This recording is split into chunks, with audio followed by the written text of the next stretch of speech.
Howdy, y'all. Welcome to Teesside, round 8. Final championship weekend. We got a double header. You all right, mate? Sorry, I've got a bit of a linguistic hangover from my holiday. I apologise about that. Someone's been to Texas. I have. I've just got back from Texas, y'all. Can you go back there, please? We had a great time. Apologies for the linguistic hangover, ladies and gentlemen. Welcome to Teesside for round 8 of our owner-driver sprint series. Doubleheader weekend, championship weekend as well, I think it's safe to say. There are some, of course, that have already been concluded, but all of the others will be concluded this weekend. I am Tom Butterworth, of course. Alongside me, as always, the Master of Ceremonies, David Sullivan. Tom, it's going to be a very, very interesting weekend. Bambino are rolling round to grid up here at Teesside. Their championship is still very, very much up for grabs. Abel Hutton is the points leader with Tommy Burgoyne as well. It works a little bit because we've got drop rounds. We've got 7 rounds to count, and then we've got 2 drops as well. It's very, very tight in Bambino. They're going to be gridding up shortly. We'll keep you up to date with all the championship permutations throughout today and tomorrow as well, if the championships do carry over into tomorrow's final race weekend of the season here at Teesside Karting. Round 8 today, round 9 tomorrow as we grid up. It's Jenson O'Connor on pole position with Cadet Tennant alongside Tommy Burgoyne and Abel Hutton on row 2. That's going to be your top 4. Tom and I were a little bit caught out with how quickly we were going, so I just need to pull up some grids for later on, Tom, because we've had 3 qualifying sessions this morning. Looks like the grid is being cleared, and race number 1 of round 8 is ready to go. And we are away and racing here at Teesside for round number 8. Of course, as I've said before, double header weekend. It looks like a nice clean start for all drivers away and racing. We go. Jenson O'Connor takes us away. I think it's Cadet Tennant that's slotted into second with Burgoyne in third. No, in fact, it's not. It's not Burgoyne in third. Burgoyne's dropped back into fourth, and it's Abel Hutton who has jumped up to third place as they head round hairpin 2 for the first time and onto the back straight. Away we go then, as looks like there could be a move there for second place. Cadet Tennant under pressure from Abel Hutton, but closes the door in the run-up towards South Bank as the autumn sunshine begins to bathe the circuit here at Teesside. South Bank will be the final corner to see some sunshine. The bank and then the trees just sheltering that corner at the moment. It was quite slippy round there, and hairpin 3 in particular at the start of the day for the 3-lap practice this morning. We have had a delay to proceedings as Cadet Tennant sweeps all the way round the outside of Jenson O'Connor, and I don't know whether O'Connor's got a bit of a problem because Cadet Tennant came from 10 kart lengths back and is already 10 kart lengths clear of Jenson O'Connor as they come through, and then Abel Hutton will be trying to make the move as well down the inside. There's a train of 5 karts battling it out for that second place at the moment. It looked like the regular coma lift off and then failure to repower as although I say that Jenson O'Connor now is going to drop down to third place behind Abel Hutton and fourth behind Tommy Burgoyne. Yeah, it looks like the top end's still there for Jenson O'Connor, but it looks like he's struggling sort of out of the corner, that low end spool up, and he's going to fall away, the pole sitter. Jenson O'Connor in the 26th will cross the line in what could be 6th or 7th place by the time they come through. It will indeed be P5. He has managed to hold on from Verity Crawford, but I feel it could only be a matter of time, particularly when they come out of the slow hairpin number 2 and onto the back straight. Quick lap from Cadet Tennant already sort of nibbling away the sub 1 minute barrier as well as with a 1 minute 0.3 second lap. So that's a quick lap here from what we've seen over the last few rounds. Anybody that's sort of in that 1 minute and sub 1 minute bracket is going to be right at the front of this one.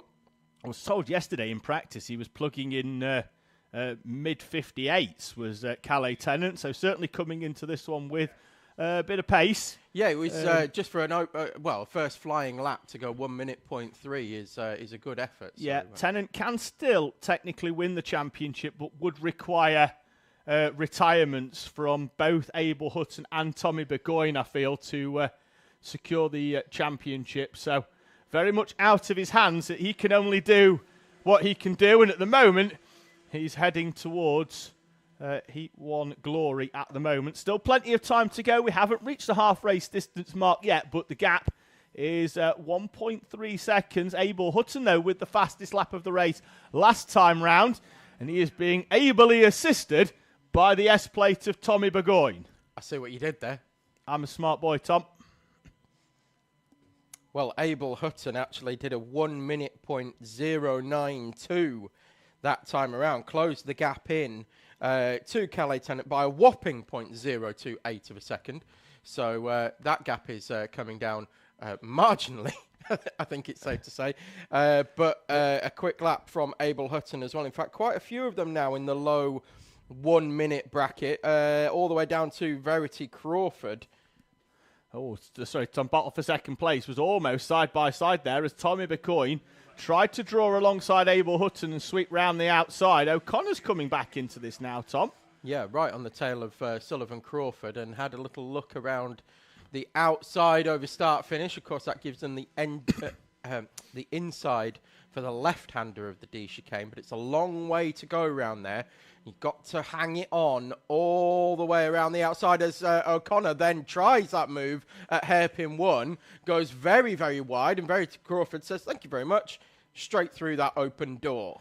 O'Connor's going to try and go round the outside as they run up towards South Bank. Crawford's, we normally see them squeezing to the inside. He tries to squeeze him to the outside of the track. I like it. Got to go, there's the long way round, and then there's a Verity Crawford. It's the car park route. Yeah. Way round the outside as well. And she holds on to 5th place. We're going to call that the Asda car park route because there's a supermarket over the other side of the dual carriageway here at that part of the track at Teesside. Gap to the leader comes down again, Tom, by this time 0.4 of a second as Abel Hutton dips into the sub 1 minutes with a 59.889. And being pushed along now by Tommy Burgoyne as well. Although Burgoyne was a couple of tenths slower on that lap, you wouldn't know it by the time they came into hairpin 1 as he was right on the bumper. Gap goes out again slightly as they head out of hairpin 2. Burgoyne not feeling the need to use the slipstream of Abel Hutton, surprisingly so. There were 3 wide in that battle behind them as well, with Sullivan Crawford, Verity Crawford, and Jensen O'Connor. O'Connor trying to go round the outside once again. We saw that in the background. They all came together at hairpin 3 as well. It was, I don't know whether there was contact, but there certainly was a big concertina effect as they came right together, those 3 battling it out for 4th place. Another 0.3 of a second is the gap that the chasing duo of Abel Hutton and Tommy Burgoyne have taken out of Cadet Tennant. 1:40 to go. So it's going to be 3 laps. And there's going to be very little between them. But Tommy Burgoyne then tries a move down the inside of Abel Hutton. And then into the right-hander of hairpin 2. And they're right on the back now of Cadet Tennant. 2 sub 1 minutes on the previous lap from Hutton and Burgoyne. And now we have a leading trio. Yeah, Cadet Tennant just matching lap time after lap time after lap time, all in that very, very low 1 minute bracket. But here we go with Abel Hutton having a look on the inside. Both Hutton and Burgoyne able to do 59.7s that time around, so much quicker than Tennant. As we've got Oliver Bullock is retiring into pit lane. You might just catch that at the top of the screen there. As Hutton has another look on the inside of Cadet Tennant, but can't get a move completed. 59.5 for Abel Hutton. Burgoyne falls away slightly, but still puts in a 59.7 as they make their way round the national loop. Abel Hutton right on the back now of Cadet Tennant. Tommy Burgoyne still in 3rd place, taking differing lines to try and not get balked by the 2 in front. Here's Tommy Burgoyne, but we know the Bambinos like to come tight down the back straight, and that's exactly what Abel Hutton has done. Hutton to the inside. Cadet Tennant, though, got on the power earlier around the outside and holds on up towards South Bank. Yeah, it was a really interesting move there from Abel Hutton. It was more that Tennant was able to hold on.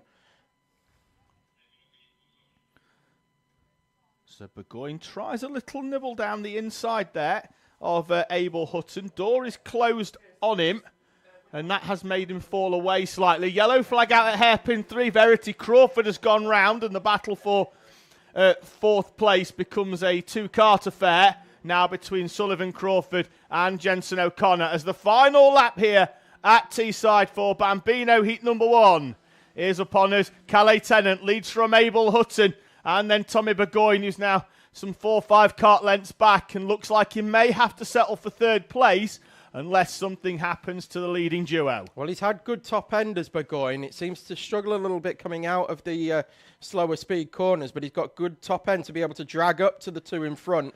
We'll see whether that gap is able to close or not. At the minute, it looks like it's just going to be between Tennant and Hutton as they head into hairpin 3 for the final time. It is still Calais Tennant ahead of Abel Hutton. Thought Hutton was going to straight line it between 3 and 4. Couldn't get that move completed at all. Thought better of it. Calais Tennant is going to come across the line and take victory here in heat number 1 at Teesside. Round number 8, our penultimate round this weekend. This year, not this weekend, our penultimate round. Calais Tennant takes victory from Abel Hutton with Burgoyne holding on to third place. Sullivan Crawford eventually crosses the line in fourth place with Jensen O'Connor in fifth and Verity Crawford dropping down to sixth. And Edward Charlton will come across the line now in P7. Oliver Bullock, our retiree, completes the 8 runners here at Teesside. Yeah, you were technically correct, Tom. It is the penultimate round of the weekend. It is. Yes. But also the that season linguistic as well. hangover again, isn't it? Yeah, also the season as well. Been working very hard on my Texas accent, you know. Have you? Yes, I've actually found a technique. You have to clench your back teeth together. Like do you think that's what they all do over there? Yeah, this is how they talk over there. This is how they talk over there. They all talk to me like this, you know, a bit like Boomhauer, you know, King of the Hill. Do you remember King of the Hill? No. Oh. What I want them to do, I think when we have our first rolling start, I think Junior Rotax, we should start it like NASCAR. like Boomhauer. No, when they go boogity boogity boogity, let's go racing. The Darryl Wall trip. Yeah, absolutely. Right, we are going to have to crack on because we've got a bumper grid of Honda Cadets with a few new names and a few returnees to the championship here at Teesside. Qualifying this morning saw Margaris Kavekis, the British second seed after finishing second in the British Championships this year in 2024, claim pole position. He'll be joined on the front row by 2023 Honda Cadet champion Joshua Sullivan. Row 2, the returning Ashton Horsepool and the ever-improving Aaron Berridge. Hugo McCluskey, currently sitting second in the championship, goes off P5. He's got the S-Plate Archie Cannon, 6th in the British this year, going alongside him on row number 3. Then it's Tom Nichols and Luca Bachuev. Francesco Di Caro with his best qualifying here at Teesside, joined inside the top 10 by Layla Berryman. Then it's Noah Clark and Daniel Zayad in P12. Morgan Cooney and Dexter Petty, 13 and 14. Ollie Carter and Jensen Whitehead on row number 8. Sam Dixon and Albie Cam are on row 9. Sebastian McCarthy and Robin Ashton, row 10. In front of Jake Gibbon, Tristan Gilfillan and Harry Scrafton. Jacob McDonald and Andrew McCrossan with Pierce Whitehead 26th. And Ollie Crumpton will go off the final row. I think he had a transponder issue in qualifying, no time set. Car off on the back straight. That looks like we've had Tristan Gilfillan go round. He's on the grass. And Sam Dixon will slow out of the dummy grid for his grid slot. He's in P number 17. Shall we do a bit of a weather update while we take a couple of minutes to roll these karts into position on the grid? This will be tough. Dry and reasonably sunny. Yeah, it's going to be set fair, which is for an October weekend up here in the northeast of England is a nice, pleasant surprise. It's around about 14. What's the weather going to be like at about 6:30?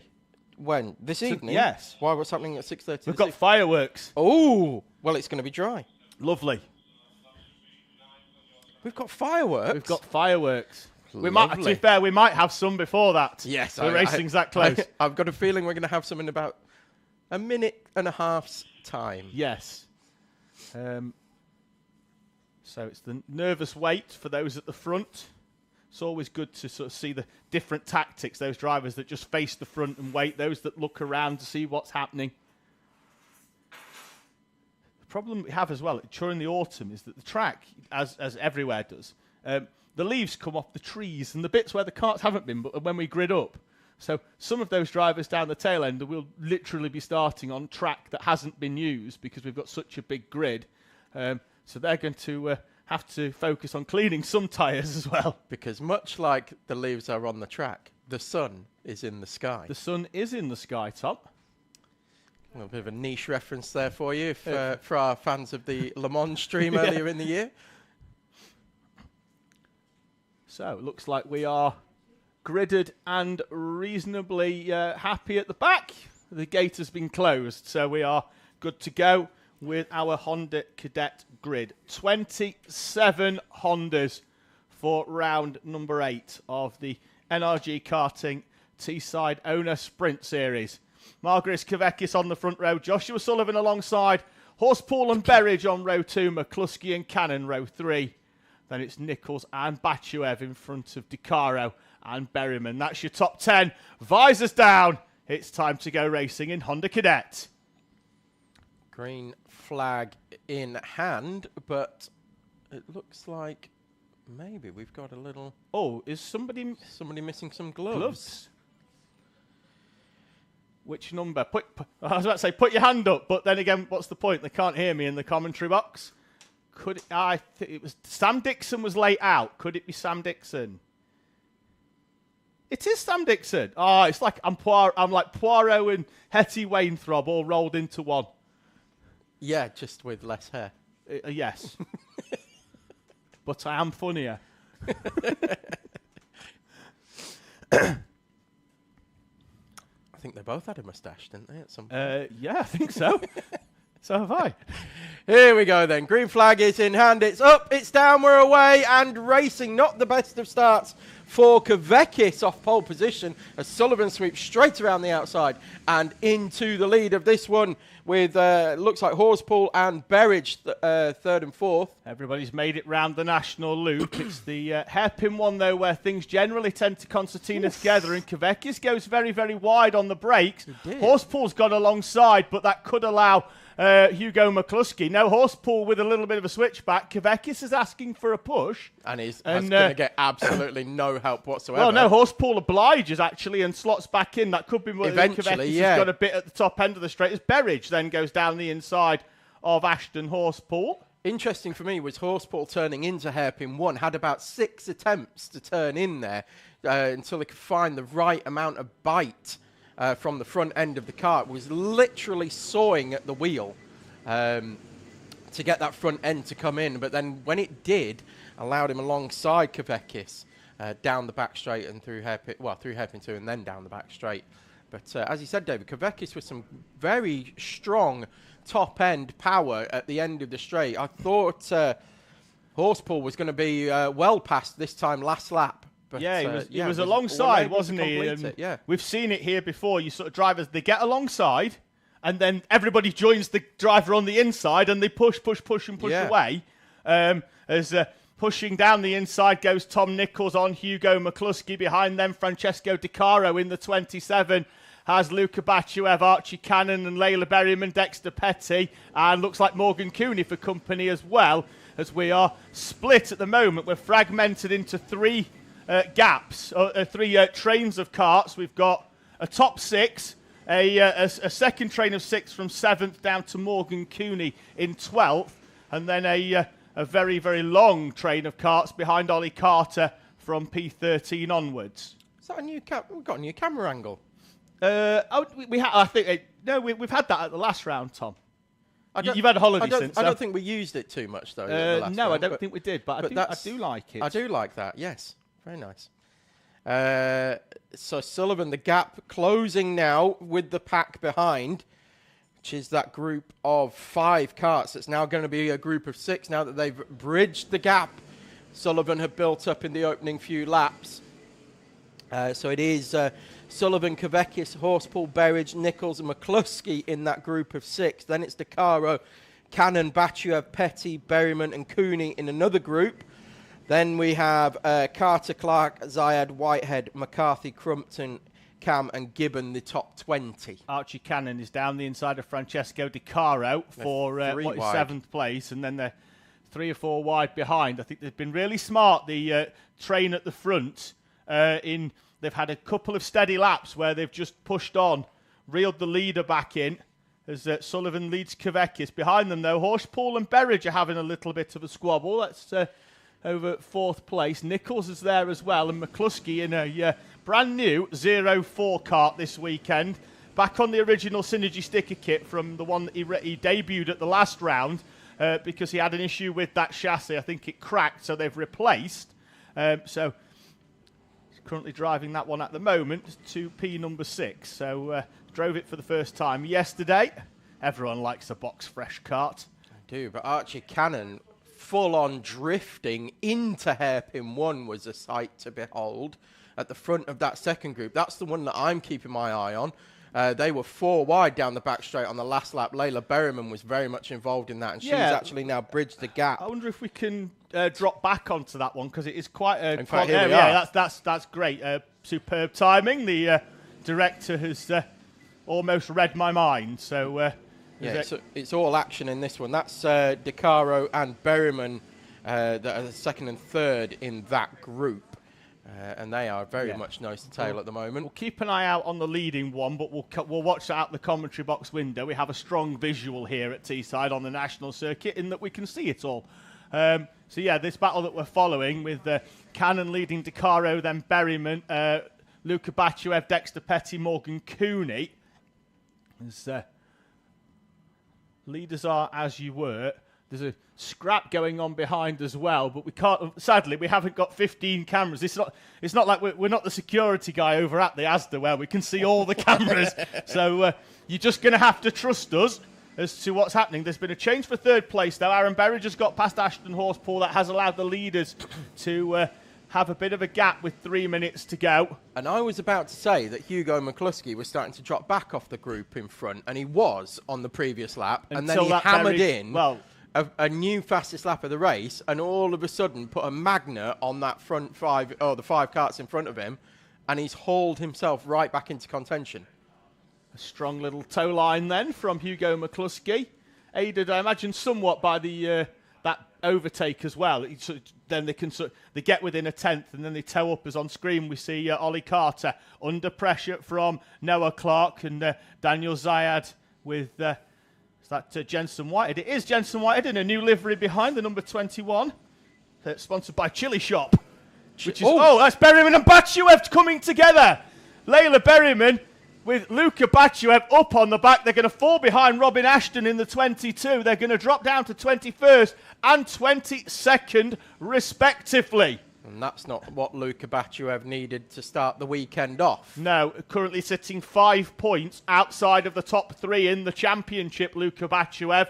And that is not going to help, particularly because it's Heat 1, as we employ a start where you finish format in the 3 heats. So even though he qualified in 8th place, he's going to be starting heat number 2 from around about P20. Yeah, we'll see whether they can actually make up some more positions and close back in on the pack in front. Very difficult as that may be. But it has dropped Layla Berryman, of course, back as well, who was mixing it up at the front of that second group. Still Sullivan from Kavekis at the front of this one. Berridge now heads up 3rd place, which is still a fight for 3rd place, with Ashton Horspool, Tom Nichols and Hugo McCluskey still very much involved in that one. But the front 2 starting to move away now. We're in the... and I say that. Kavekis makes a move at hairpin 3 on Sullivan. Sullivan powers round the outside and holds on to the lead. Kavekis drops back in. That's then sent Ashton Horspool side by side with Aaron Berridge. That's going to be a brave move, but manages to tuck back in just in front of Tom Nichols and Hugo McCluskey. Thought Nichols was quite obliging there. Yellow flag at hairpin 2. That looks like is that Jensen Whitehead round in the number 21. I believe it could be, so there'll be no overtaking at hairpin 2. And sadly as well, there'll be no overtaking at hairpin 1 because there's a light board there as well. So hairpin 1 and 2 are fully negated in terms of overtaking opportunities, as looks like the driver is exiting stage left. At the moment, we've had a retirement as well, I think, for Sam Dixon, as the grass takes a beating from a very, very angry driver. And we are about to take the final lap board now as well. I wondered whether that was coming up without checking the timing. I wondered if it was coming up because all of a sudden Sullivan started defending into hairpin 3. He knew how long was left on the board. And Kavekis then got caught out a little bit by Sullivan going into the D chicane and got all crossed up, but still manages to hold on to the rear end of Sullivan as they head through hairpin 2 for the final time. Down the back straight, it's still all open and to play for the lead and also for third place as well. Yeah, as Berridge defends to the inside and Horspool tries to go wide. That allows Tom Nichols to try and edge a nose down the inside. Sullivan takes a white line defensive down the inside. Kavekis is going to look for the switchback, I think, out of hairpin number 4.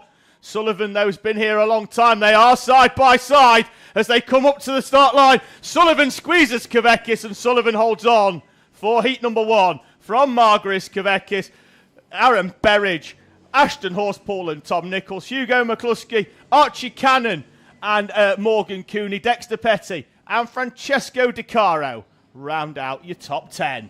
Then it's going to be Ollie Carter, Noah Clark, Daniel Ziad and Ollie Crumpton, who comes all the way through from 27th up into P14. Great drive from Crumpton. Yes, indeed. McCluskey, Cam, Gibbon, Gilfillan and Ashton. Bachu, Evan, Berryman, who came together with a few laps to go, finish in 20th and 21st. Then it's Scrafton, McDonald, McCrossan and Whitehead. And then our retirees, which is going to be Jensen Whitehead and Sam Dixon, who unfortunately we didn't see disappear.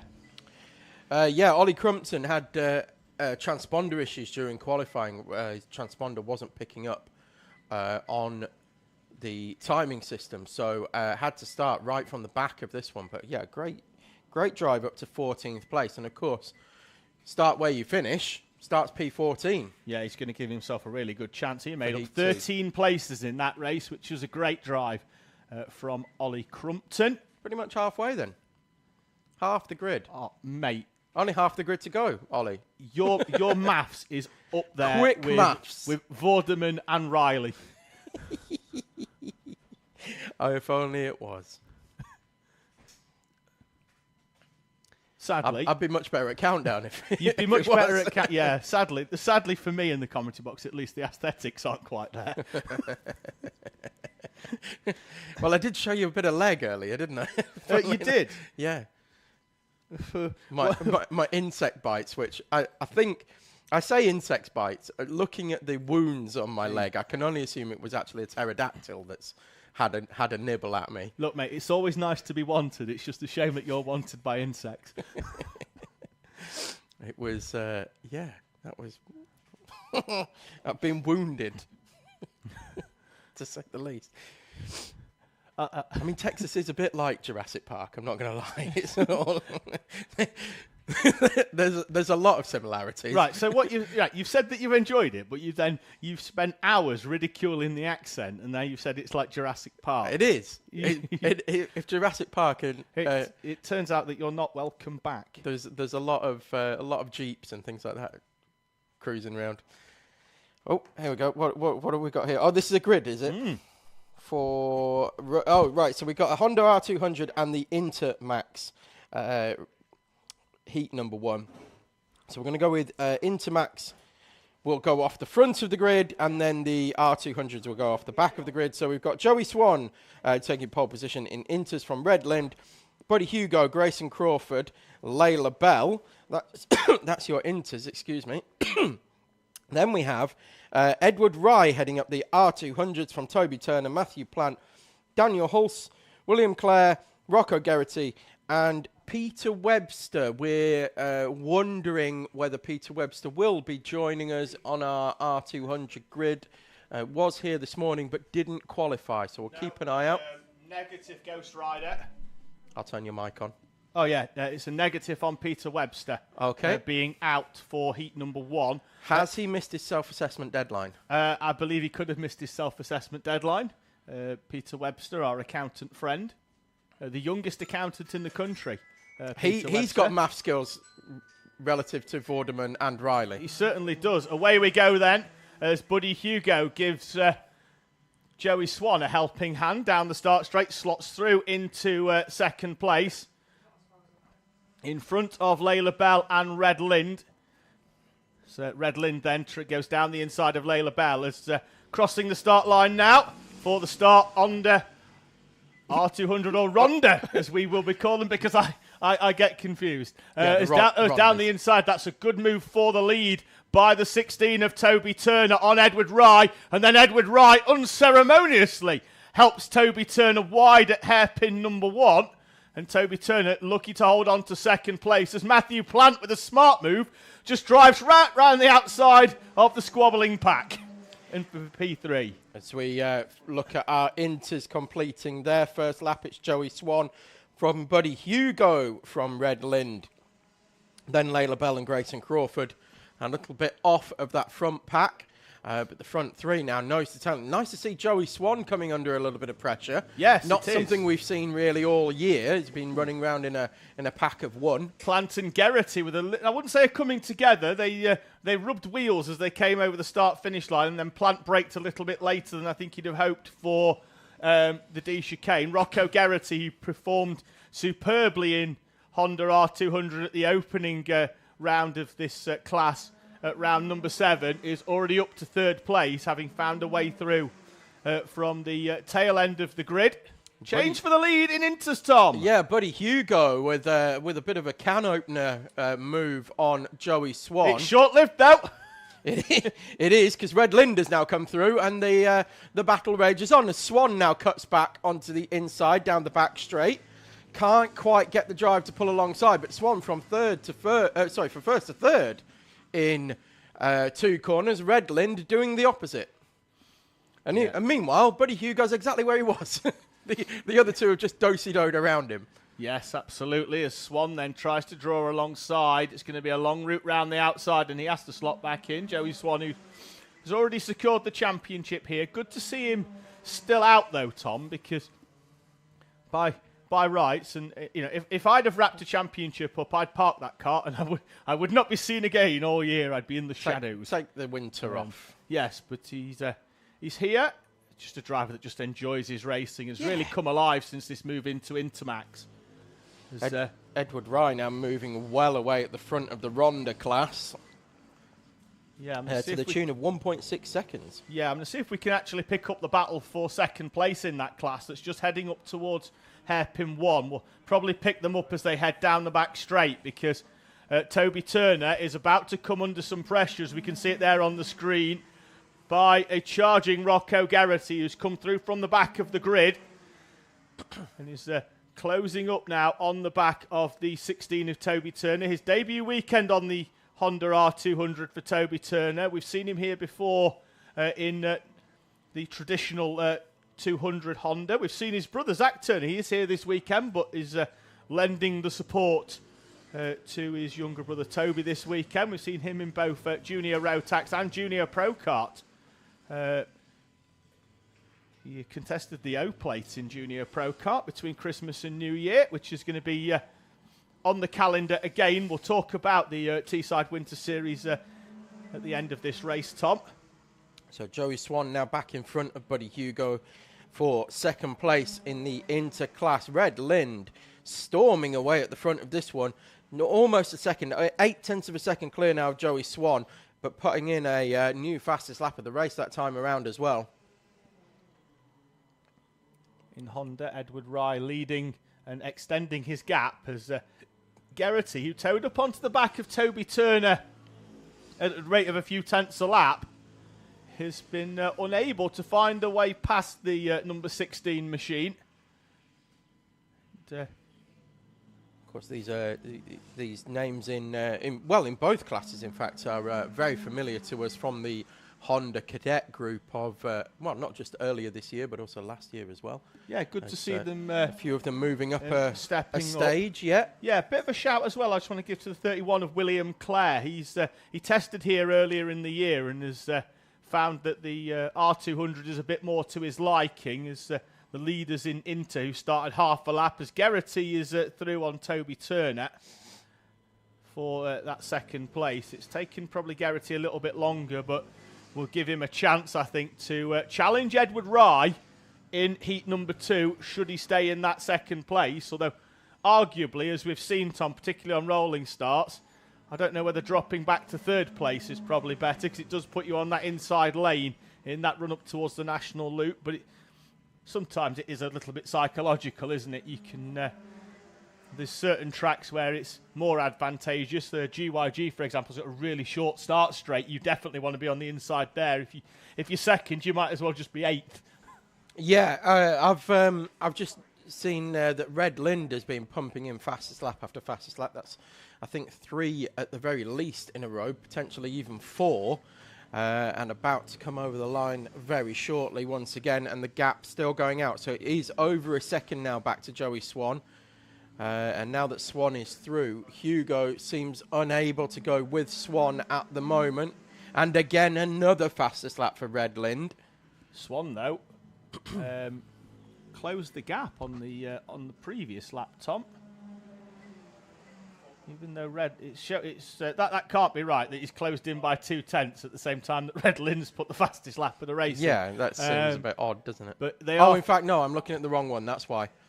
Because his last lap was a 44.682. Joey Swan was a 44.4. So my apologies. I was looking at the wrong column. That maths has gone out the window, hasn't it? Yeah. It was the only lap he hasn't put in a new fastest lap, though. Oh, Gilman-esque.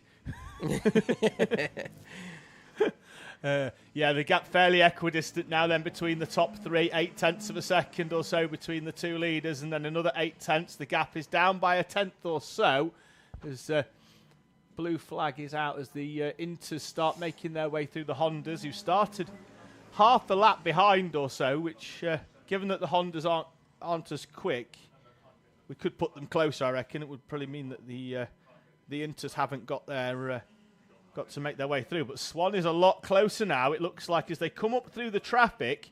Red Lind hasn't been quite as fortuitous as Joey Swan. Now Red Lind is going to come back under pressure. I do like it when there's sort of a multi-class format and the leaders have to find a way through that traffic. It gives them an extra dynamic, but also makes them think a little bit. You know, am I going to catch that driver at the braking point of a corner? Do I need to brake earlier and then do them on the exit? You know, it gives these drivers a little bit of thinking time, which makes them in the long run will make them a better driver. Joey Swan was full 0.6 faster than Red Lind that time around, so the pace really coming back to Swan. Struggled a bit earlier on, of course, went off pole position, but dropped back to 3rd, fought his way back through, and is now potentially about to retake the lead on Red Lind. Certainly looking very racy, and now right on the tail of Red Lind as they head over the line. We are taking the final lap board, so not much time for Swan to do it. There's a little bit of traffic in the form of one of the Rondas. I think it might be Matthew Plant. It is Matthew Plant, but they make their way through safely at hairpin 1. Oh, and they're not through hairpin 2 safely as Joey Swan went up the inside of Red Lind. Red Lind had no idea he was there. They turned in. Red Lind turned in. And there was a coming together, and Joey Swan goes through. But that has also allowed Buddy Hugo through into second place as well. So the big coming together. Red Lind was up in the air momentarily. All came down and managed to get going. And that is checkered flag for Joey Swan here in heat number 1 of the Inter Rotax class. Buddy Hugo taking second place from the unfortunate Red Lind. Then it's going to be Grayson Crawford, Layla Bell, Edward Rye will potentially take victory in the Ronda class. We'll just wait them coming over the line. I'm looking for them out the window. It's coming around hairpin number 3 now. Yeah, Edward Rye is very comfortable in that position, as is Rocco Geraghty, as is Toby Turner for the front 3 in Honda R200s, what we're calling the Rondas. Then it's Matthew Plant, Daniel Huss and William Clare who have already come over the line. So that's Inter's coming to a close as Joey Swan rolls the 95 into pit lane. Should we call them Hondas or, Rondas or Hondas? Well, the fact that we call them Rondas is only because I was absolutely mullering Honda R200. Honda. You can call them. You can call them whatever you like, Tom. I'm just going to repeat it until it just sinks. Until it catches on. Until it sinks into everybody's They're brain. going to make their way in. We move on now to Junior Rotax with Senior Rotax appended to it as well. We've got 2 seniors going off the tail end of this junior grid. Random grid allocation now we move into for both Junior Rotax, the seniors as well, and Pro Kart following that as well. For us, so we have random grids. Jacob Cowns goes off pole position with Holly Swan alongside Jake Grufferty and Oscar War on row number 2, Joseph Mills, and the returning champion Jared Fox Whiteley go off row number 3. Pierce Whitehead and Amy Peacock row 4, Isabella Stansmore Wilson and Oliver O'Donovan on row number 5 in front of Elliot Dalton Ayres and Riley Sims Ezard. 13th is Freddie Witherington with Max Wilkinson. And then it's William Howard and Sam Robson in front of Joseph Yao, the championship leader, with Ava Reynolds on row 9. Alex Forsyth and Samuel Yeadon, Evelyn Bye, and then our 2 seniors of Paul Swan and Bradley Heath. So in terms of seniors then, I'm right in thinking that, whoa, as we've got, who was that in the 143? That's Evelyn Bye. And Samuel Yeadon's rear bumper looks a bit different. Yeah, that was Evelyn Bye caught the rear bumper big time, spun Yeadon around. That's running on his wheel. And that could well be a mechanical flag for Yeadon. Which is... we'll see what's going to... I mean, that would be hugely unfortunate. Yeadon, of course, a complete bystander in that one, and yet may be brought into retirement. That tyre might not last the whole race if the rear bumper is up on it. They're down to a slow walking pace. They'll be heading towards the acceleration cones, which are about 25 metres in front of the start line. And we're away and racing in Junior Rotax as Jacob Carnes leads us up. Jared Fox Whiteley decides he wants to take the wide line all the way around the outside. We've got spinners in the mid-pack. One of them is Yeadon again. He's involved. Holly Swan. Joseph Yao, the championship leader, is off onto the grass, and he's got a huge problem. Tommy's trying to kick his bumper. He's wedged in behind the left front wheel for Joseph Yao. He's managed to kick it clear because he wouldn't have been able to turn at all. But Joseph Yao, the championship leader, is down into 21st place. Took him a couple of corners to clear the carb out as well and get him back up to speed again. Oh, no, well, he was kicking the front. I meant through hairpin 1 and 2 as well. He must have oiled up the plug a little bit while he was trundling along trying to get that bumper out, and it then took a while to spool back up again and get going. But underway and back up to full racing speed now is Joseph Yao, albeit in very much last place. Crossing the line at the end of the first lap, then Oscar War leads from Jared Fox Whiteley and Jacob Carnes, with Joseph Mills, Amy Peacock, Max Wilkinson with an 8th place opening lap gain in P6 in front of Grufferty, Stansmore Wilson, Dalton Ayres and Sims Ezard. A new name, Jacob Carnes, to me. Yeah, racing with Teesside Academy. In the bright orange suit, he'll come through. He's holding on to third place. Full debut this weekend? Full debut, and doesn't look out of place, Tom. No, very much not. Absolutely flying along. At the front, fastest lap by Jared Fox Whiteley sees him take 0.4 of a second nearly out of another one of our championship protagonists, Oscar War. So, the other one it being Max Wilkinson, although I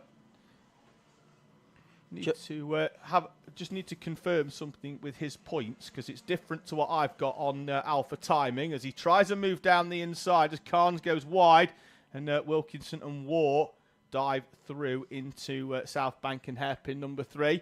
Then Stansmore Wilson is down the inside as well. So Stansmore Wilson moves up into P5. I was going to say, I think Joseph Yao's definitely got a bit of red mist. He was a 10th faster than the leader that time around.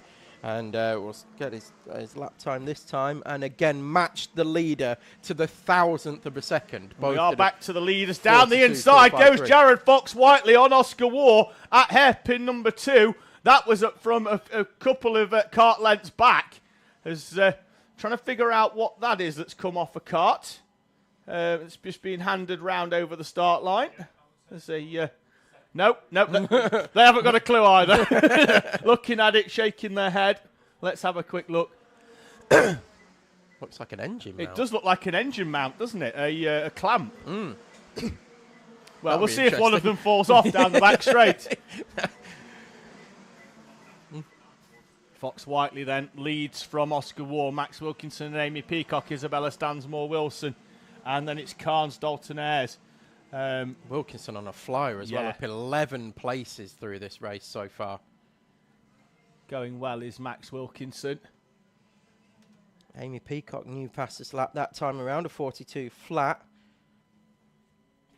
Joseph Yao still on leader's pace as well, and he's starting to, well, he's caught the pack, starting to make his way through, and in fact has passed, I think that's Sam Robson as well through hairpin 3. So Joseph Yao, your championship leader, on a recovery drive, already past 2. Fox Whiteley starting to move away at the front of this one. Now he's hit the lead from Oscar Waugh, who's been right up there in terms of pace all year long. Contact into hairpin number 1 between William Howard in the 27 and Jake Grufferty in the 127. Sees William Howard find the way through there. There's a contact warning incoming, though, for William Howard for that indiscretion. Side by side. Oh, we've got a driver. It's Pierce Whitehead sideways with Joseph Yao. Yao trying to come back through the field. And it looks like he's dropped back a couple of places again. Yeah, and I was more worried at the time with Pierce Whitehead just being stationary sideways on that run off South Bank, because it was the on the racing line, as we've got a warning for Samuel Yeadon in the 118. Yeah, Yao has dropped back significantly. He's now 2.5 seconds from the back of Samuel Yeadon. Yeah, whose rear bumper has managed to remove itself from the tyre, which is handy. Okay. Half race distance as we... Gone full send over the wiggles probably and bumped it back into place. Mills down the inside of Carnes. Riley Sims-Ezard is on the outside as Sims-Ezard sweeps through round the outside. Brave move from Riley Sims-Ezard, because we've seen some terrible incidents round that corner where the drivers haven't given each other sufficient space. And Riley Sims-Ezard keeps his foot in through the dogleg. So they run down as Pierce Whitehead peels off into the pit lane after the incident earlier on with Joseph Yao, which did happen right in front of our clerk of the course today. So give him some work to do early.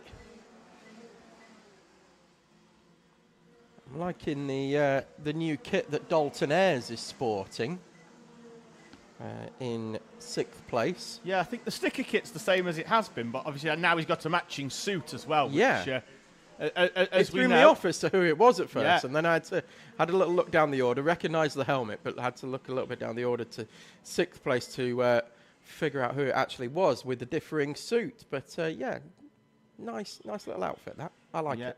So we follow this battle between Jacob Cairns as he goes wide round South Bank. He turned in late, and Holly Swan doesn't even have to work for that one. Just slides through nicely and that'll move her up into 9th place. Towards the front, though, it's still as you were, but at one point it looked like Isabella Stansmore-Wilson was closing in on Max Wilkinson for a few laps, and now that tide seems to have been stemmed a little bit. I think it's Wilkinson is starting to close in on Peacock, who in turn actually is closing in on Oscar Waugh. So 3 minutes to go in this one. It could still light up like a firework.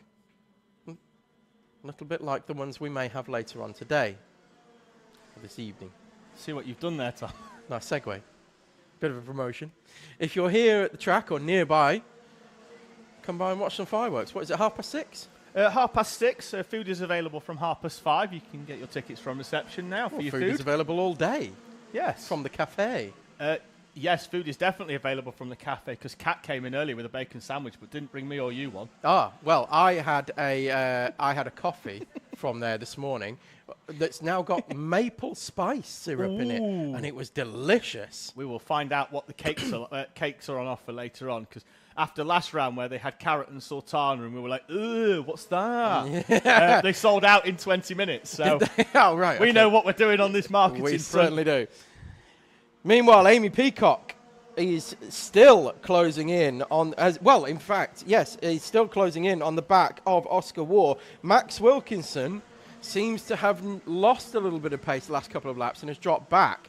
But I'm trying to keep my eye on this gap for second place. Oscar War starting to come under pressure. Elliot Dalton-Ayres pulls off into retirement on the left-hand side on exit of hairpin number 1. That's my fault. And Elliot Dalton-Ayres, who got some commentary time earlier on, has been hit by the commentator's curse. I do apologise. I won't talk about anybody again for the rest of the day. Well, not in the same way anyway. Not in complimentary terms about the kit that they're wearing. No, not at Clearly all. That's that cart leads from that cart, and then there's another cart. Gap at the front is Jared Fox-Whiteley is clear now of Oscar War, who's coming under pressure from Amy Peacock. She's there. She's making the move now on the inside at hairpin 2 and gets the move completed. Amy Peacock moves into second place. Oscar War fights back down the back straight into South Bank corner. They're side by side, and Oscar War gets the elbows out and retakes second place. This one isn't over yet, I don't think. Amy Peacock looking to come straight back at Oscar War. Thought there was a move in coming down the inside into hairpin number 4. Door is closed with 50 seconds on the clock. Means Fox-Whiteley will get round. That will mean that we've got 3 laps to go. Yellow flag out at hairpin number 3. That looks like it could be Freddie Witherington. Is it round? We'll keep an eye out on the those coming through in a few moments' time. No, it's not. It is William Howard falling down the order. And the reason William Howard is falling down the order is because he's missing a wheel. Because I've just seen him launch it over the barrier in anger. He's dragging his cart away. They're making some space down the inside in the barrier. You'll see William Howard. There's the nose of his cart on the outside. But Howard down a wheel and out of heat number 1 in Junior Rotax. Yeah, Oscar War still, there it is, in fact. It's a rear left that's missing and has come detached somehow. Looked like the hub was still on there to me. Yeah, it could have been the studs then, or it's wheel nuts. We'll figure it out. Battle for second place, though, Tom, is about to become 4 carts as Amy Peacock goes down the inside again of Oscar War. War with the immediate switchback this time rather than waiting to the entry into South Bank, but this is allowing Wilkinson and Stansmore Wilson back into the mix as well. Yeah, Wilkinson now right back on the tail of Amy Peacock. That gap went right out, but as soon as they started battling, War and Peacock, Fox-Whiteley comes across the line and takes the final lap, Boyd. You can actually see it on camera now. That's our digiboard that is right outside the commentary box. Fox-Whiteley well clear at this one. It's the gap is currently 3.5 seconds, or over 3.5 seconds back to Oscar War. Peacock had half a look on the inside of hairpin 1. Wow, Stansmore Wilson full send into hairpin 2. Max Wilkinson then returns the favour and gets the switch back at hairpin 2 and gets the move back and holds on to fourth place. She was getting past Wilkinson and Peacock into that corner. Yeah, I think it was Peacock that ended up bulking the progress of Stansmore Wilson. Fox-Whiteley now comes across the line, takes victory here in heat number 1. And it is Oscar War holding on to second place from Amy Peacock, from Max Wilkinson and Isabella Stansmore Wilson. We have a bit of a gap then back to Riley Sims-Ezard, who holds on just to 6th place from Joseph Mills. Holly Swan in 8th and Freddie Witherington in 9th. A very lonely 10th place for Jacob Carnes. Then we have Sam Robson, Samuel Yeadon and Joseph Yao take positions on the final lap from Jake Gruffity and Oliver O'Donovan. They finish your top 15. Then it's Alex Forsyth, Ava Reynolds, and then Paul Swan, the first of your seniors, followed by Evelyn Bye in the juniors. Bradley Heath is the second of your senior runners. And then, of course, William Howard, Elliot Dalton-Ayres, and Pierce Whitehead were retirements. Whew, and breathe. That was a good one. Enjoyed that. Junior Rotax has really come on this year, I think, in terms of competitiveness. It's been really, really close. It's been last couple of years. It's been a bit. What can we say? processional, probably not the right word, but certainly not as much action as we've seen throughout this year. No, and if it has, it's generally been the same few drivers we had. Yeah. Fox Whiteley and Addison Smith last year, just particularly they were the two going toe to toe. This year, though, we've got a really intense championship battle between Oscar Waugh, Max Wilkinson, and Joseph Yao in Junior Rotax. Yao leading the championship coming into this round, but a difficult heat number 1 for Joseph Yao. Means that he's going to have some work to do. Luckily, it's random grids, which means he's going to have more advantageous starting positions in heats 2 and number 3. Dalton Ayres is just being pushed back into pit lane. Yeah, the quad's already in use, you see. Yep. You can't push William Howard's car in, Tom, unless you want to ruin the sprocket protectors. Yes. Because the left rear is off. That would be really bad. It would. About as bad as that joke. Yes. Stop them. Stop doing them. Never. So Howard's going to come in. We'll have Junior Pro Kart out next with Alana Howard and Reese Cranston off the front row, Grace Matthews and Liam Edmonds on row number 2. Just have a quick chat, Tom, about our winter series here for Teesside. We will be here between Christmas and New Year, as always, for the O-Plate meeting. That will be over the weekend of the 28th and 29th of December. We then, as usual, take the Teesside Winter Series on tour. We head to Three Sisters, 25th and 26th of January. And then a few weeks later, we go to the picturesque Glanyagors in North Wales, 15th and 16th of February for round number 3 of the Teesside Winter Series. GYG is the one that's sort of built into a hill, isn't it? It's like uphill, yes. down dale kind of track. You can see Snowdon on the horizon. Yes. But it goes up, and then it comes down the hill, and then it goes back up the hill, and then back down again. And then when you come down Devil's Elbow, you need to take 2 sickness tablets, because it's like being on a roller coaster. Yeah. It's a track that I've never driven, but always wanted to. It looks like a great track to drive, in the same way that Rauru is a brilliant track to drive. But that's down. Yeah, unless you end up in the bark. But I mean, that's it. But Rauru is built in an old quarry, so there's plenty of. The only problem with Rauru is you can't see the there. rain coming because you're in the quarry. Yeah. How do you know the rain's coming? You get wet. That's it. It's not. It's getting a bit cloudy over there. You can't tell. No, it's. But it's a great track to drive as well. It's. You go right the way up the hill for the first half of the lap, and then it's downhill for the second half of the lap. So, yeah, love it. Juniors then making their way round. I think as well, if I remember correctly, I believe it's the week after GYG that we have our presentations. It's the 22nd of February, I believe. So those drivers that are doing the Winter Series that do want to pick up their winners' trophies, or anybody that picks up a trophy from this season as well, will have a chance to do that at the Leonardo Hotel in Middlesbrough, 22nd of February. And here we go. We are underway and racing, and it's actually Reese Cranston who leads us over the line from Alana Howard, dropping back, and I think it's potentially Liam Edmonds. In fact, no, Alana Howard does hold on to second place through the National Loop for the first time. Cranston goes very wide, Tom, into hairpin 1. I didn't know if he had a problem, but he's very, very slow round the 2 hairpins on the opening lap. Is Reese Cranston, just maybe not the tyres up to temperature, as he just understeered wide into the first heavy braking zone. There's a lesson there for heat number 2 as well, is warm those tyres on the rolling up lap to prevent that sort of tram lining effect of going straight on at hairpin 1. But we saw it with, I think it was Ashton Horspool in Honda Cadet had a similar issue into hairpin 1 on the opening lap. I said he was like seesawing at the wheel, just trying to get that front end to bite.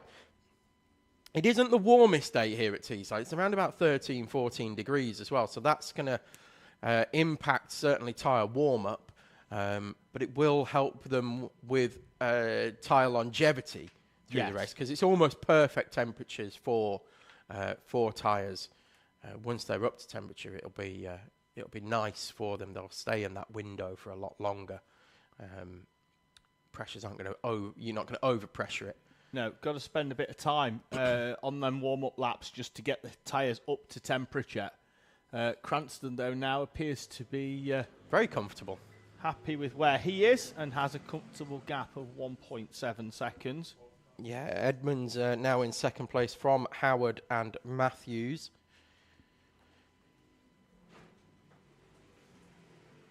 We're expecting a few. We might as well talk about it now, I suppose. We're expecting a few moves into Junior Pro Kart for next year's championships. Although we've got 4 runners here for this round, we're expecting several more entries, shall we say, for next year. Scarlett Whitaker-Dunn, who's not in Honda this weekend, has already procured and tested one.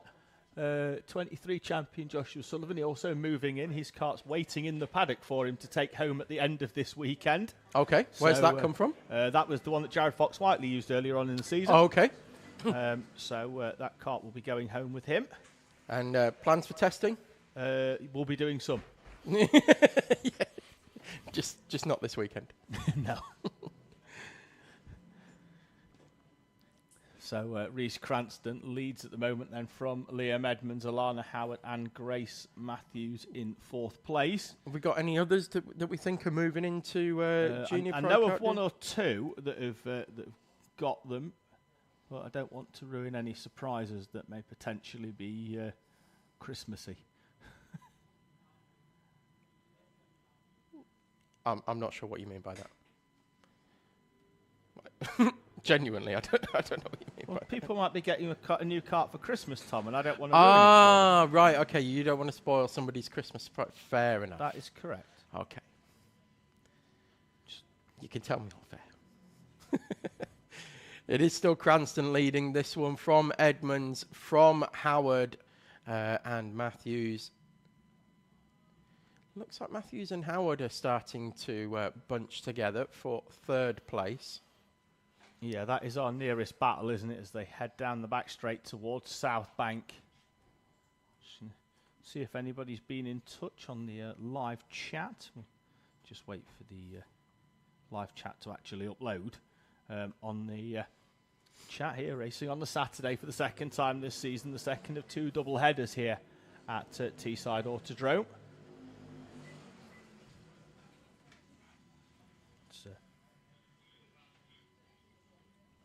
Looks like Alana Howard as well as, for the most part, fixed the issues that we've seen throughout the year of bit of a skatey rear end into hairpin 1. It still looks a little bit floaty. Did have some issues in practice this morning though, Tom. One of her engines came loose. Okay. It was causing us some problems. Did manage to get it back to the pits, but it definitely wasn't facing 100% in the direction that it should have been coming from. Live chat doesn't seem to be working, so I'm going to see if I can pull it up on... definitely not in the commentary box, is it? Here we go. Right, we've had a morning from Ange Falkus. Oh, lovely. Of course, Michael Burke has been in touch, as usual, from Bathurst in Australia. We've had a morning from Frida Yeadon, and Dan Tidwell Racing has asked, how long until Pro Karts are on? I'm guessing that was an old comment because now. Now and after these. Yes, now and next, Dan. Yes, Dan, who we've seen him here at Teesside, also races in BPEC. I think he's in the number 44 MS Harris kart, I believe, for Dan Tidwell. So,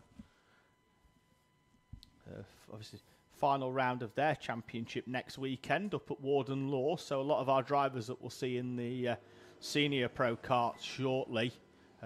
Along with our reigning junior champion, Isaac Duff, who has moved up into seniors and goes straight into senior clubman as a reigning champion. So he's going into seniors, and that's his plan for next season as well, is Isaac Duff. Interviewed him yesterday. That interview will be out on the Teesside Owner Drivers Facebook page in the next couple of weeks. We do one of them every Wednesday at 5 o'clock. Set your alarms. Yes, absolutely.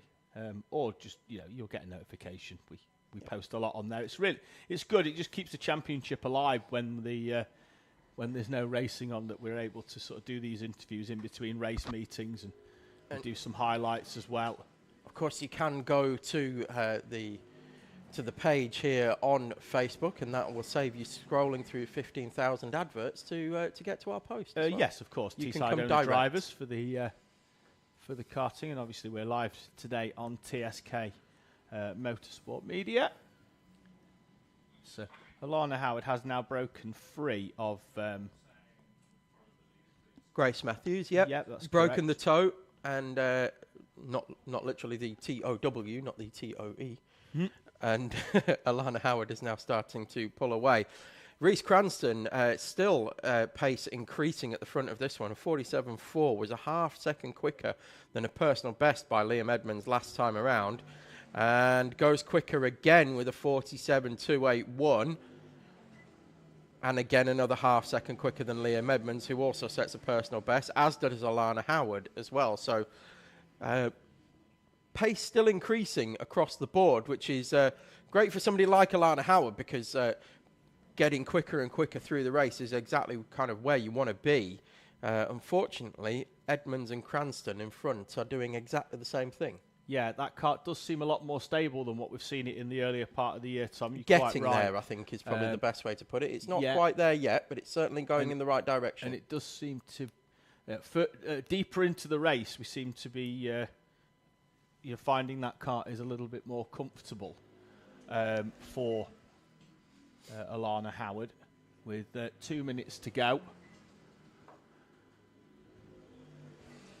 in this race. Reese Cranston leads by 4.9 seconds at the front, but a personal best last time round for Liam Edmonds, with then Alana Howard and Grace Matthews.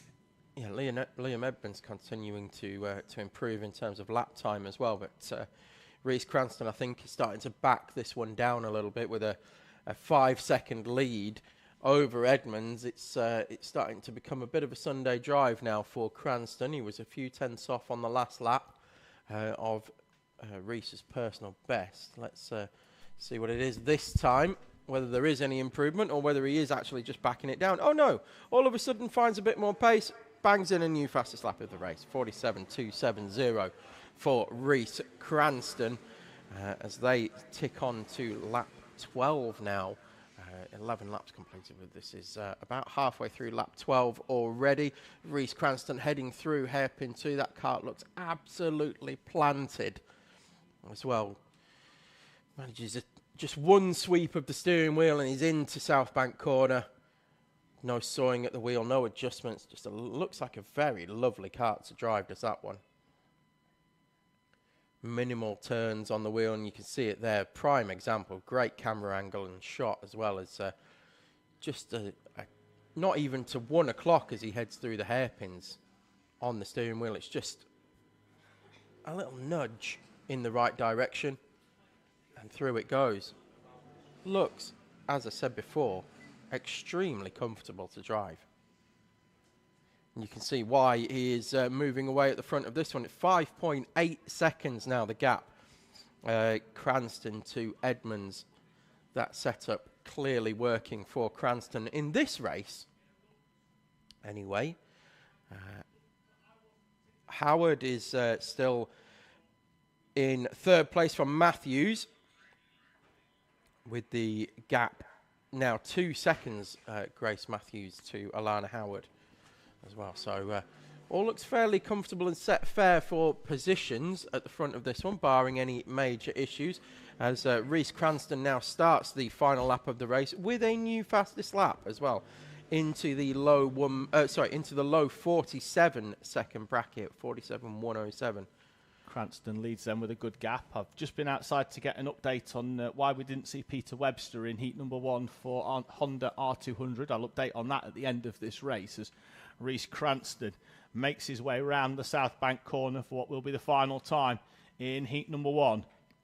It's been a comfortable run for Cranston as he drove right round the outside to take the lead in the first corner, and Reese Cranston will come through to take the checkered flag and win heat number 1 from Liam Edmonds, and it will be then Alana Howard in third place as Edmonds crosses the line there for second.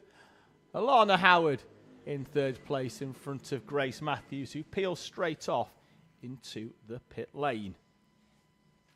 Yeah, my update on Peter Webster. Incident in practice this morning with one of the Inters and another Honda R200 spinning in front of him. He took evasive action, resulted in a damaged stub axle, a bent track rod, and a few other things. So that kart was still being fixed. They ran out of time before heat number 1, but they will be out for heat number 2 in around about 40 minutes' time for our Honda R200 and Intermax class. So be good to see Peter back out. Juniors are rolling in. It's Senior Pro Kart time next, Tom.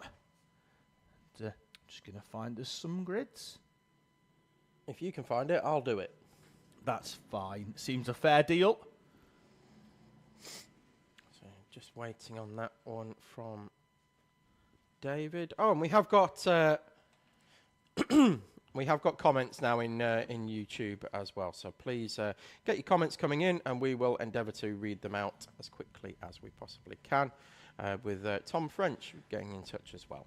So Senior Pro Karts rolling up. We've got George Ludwell will take pole position here in this random grid format from Matthew Hauschby, Danny Bean, Connor Lucas and Flynn Claxton. Then we've got Kyle Burns, Lennon French, Brandon Jennings, Maximus Shields and James Kay round out the top 10. Then we have almost exclusively clubmans then from 11th with Sophie Pawsey, Joseph Williamson, Harry Roddis, Oliver Hill, Ike Needham, Cameron Bailey and Isaac Duff, with our final runner being Tyler McKenzie in 18th place on a novice plate. I'm not convinced that Cameron Bailey's here this weekend, but because I haven't seen him in the paddock, and normally they arrive reasonably early because it's a bit of a trek from that Scotland. That there, Scotland. Ah. Through they come then. Wow, we went early on that one, but we did, as Ludwell leads us through, and Connor Lucas gets to the inside of Danny Bean into the run-up into the right-hand national loop. Ludwell leads then from Connor Lucas, Danny Bean and Matthew Hauschby, Lennon French and Maximus Shields in the 181. Then it's Carl Byrne, levered slightly wide by Brandon Jennings. And then Sophie Pawsey under pressure, I think, then from the 131. I think that will be, is that Flynn Claxton in the 131? It is. He's a late sign on his Flynn Claxton. Well, missing a transponder as well. Well, no, we've got the transponder. He just hasn't got a name allocated. Yes, that's what I meant. Yeah, in 6th place. So we've got to drive around and into the tyres. I'm back underway again, almost as quickly. And that's Joseph Williamson, another one of our junior runners. He finished second in the junior championship, steps up into seniors, and finds his way through the barrier at the far end of the circuit for Williamson. Lucas then now leads from George Ludwell. Welcome to seniors. Yeah, with Bean and Hauschby. Hauschby going wide in 4th place. He's now going to have Max Shields, and behind him Lennon French, who is being supported by Dan Tidwell. He's asked for a shout-out for Lennon French, and I will duly oblige. So Shields, I think, there with a move down the inside of Hauschby. Shields through and up into 4th place. Now I've got to close in on Danny Bean. Shields, who started this race down towards the tail end of the top 10 on this random grid format, up into 4th place. So Lucas now leading from Ludwell and Bean. Then it's Shields and Hauschby, French and Jennings, Pawsey, Burns and Needham. So hairpin 1, Tom, is proving to be very slippy. I've seen a lot of drivers sort of braking and then just understeering wide and having to sort of chop the steering wheel left and right just to try and find a little bit of grip. Now, we haven't had any rain, but it's been, and we've had a lot of running yesterday. Most classes got 8 sessions in for practice yesterday, so there's plenty of rubber down. Yeah, a bit of an odd one, isn't it? It might just be for early temperatures catching a few drivers out, not doing enough warm-up and not adjusting to the lower temperatures that we do have this weekend compared to earlier in the year. Joseph Williamson, after his baptism into seniors with the off at hairpin 3, has now caught up with Tyler McKenzie. Oh, and goes side by side over the wiggles, gets airborne over the right-hander and then makes contact with Tyler McKenzie, and McKenzie goes round. Yeah, I think Williamson put his arm up there to show his displeasure, but you're not going to find a more 50-50 with that. So well, I mean, going side by side through the S-bends of the Wiggles into hairpin one is never a... well, I mean, it's a bold strategy, Cotton, isn't it? Yes, and it rarely pays off. It very rarely pays off, but... and it paid off in terms of a position for Joseph Williamson, but it certainly didn't pay off in terms of a lack of contact. Yeah, it dropped him a second or so, didn't it? Even though there was that contact, so he gained a place, but hasn't really gained a lot in terms of track time. Top four are on a bit of a breakaway. We'll pick up the battle behind in 5th place, I think, as they head round South Bank, because doesn't seem to be a lot happening in the top 4, but behind them there seems to be a great battle going on. Well, you say that, but Max Shields has just moved into 3rd place. Oh, he has? I didn't see that coming. He was miles behind. Yeah, no, he went straight lined it between 3 and 4, and got the move done very nicely, actually. This was the battle I was talking Shields about, though. Brandon Jennings has managed to find his way past Lennon French there in the green. Behind them, that's Sophie Pawsey and Ike Needham in the UK plate with Matthew Hauschby. And then the number 31 of Kyle Byrne. Isaac Duff in his first outing in senior is in front of James Kay. Then it's Flynn Claxton, Oliver Hill, and then the 2 drivers that came together earlier on, Williamson and Tyler McKenzie. Yeah, Lucas looking very comfortable at the front of this one. The gap to George Ludwell in second was 1.6 over the line last time around. I think it's going to be significantly more than that this time around. And in fact, it's 1.8, so it is going down, although Max Shields set the fastest lap of the race that time around in 3rd place and closed the gap to a 1/4 of a second to Ludwell. So that could well be a change for 2nd place coming up very shortly. We still focus on the battle behind that's headed... It was by... It's Brandon Jennings, but he's been reeled in by Lennon French. Jennings had found a way through a lap and a half ago and had gapped Lennon French by about 3 or 4 kart lengths, but French has reeled him back in, got his head down. Sophie Pawsey and Ike Needham just behind as Jennings goes wide, and Lennon French is not going to need much more of that in terms of an invite, and indeed the 120 of Lennon French slides through in front of Brandon Jennings and moves back up into 5th place. Indeed, and Shields now right on the tail of Ludwell for 2nd place as they go into hairpin 1. Let's see if we can track that on the cameras. Well, you can just see it in the background because it's Shields down the inside of George Ludwell at hairpin number 2, and Shields finds a way through on the exit of that corner. There we go. Ludwell tried to stick it out round the outside, but quickly realised that the curb that he was on was going to be turning into some grass. It'd be interesting to see whether Ludwell's got anything in response, although Danny Bean is not far off the back of this pair as well. He's managed to go with Max Shields to an extent once he got passed by Shields. Has not dropped a huge amount. Back of it, Connor Lucas still miles away at the front of this one. 2.2 seconds now. We'll see whether Shields can start to bridge that gap now that he's in a bit of free air. Lennon French then in 5th place.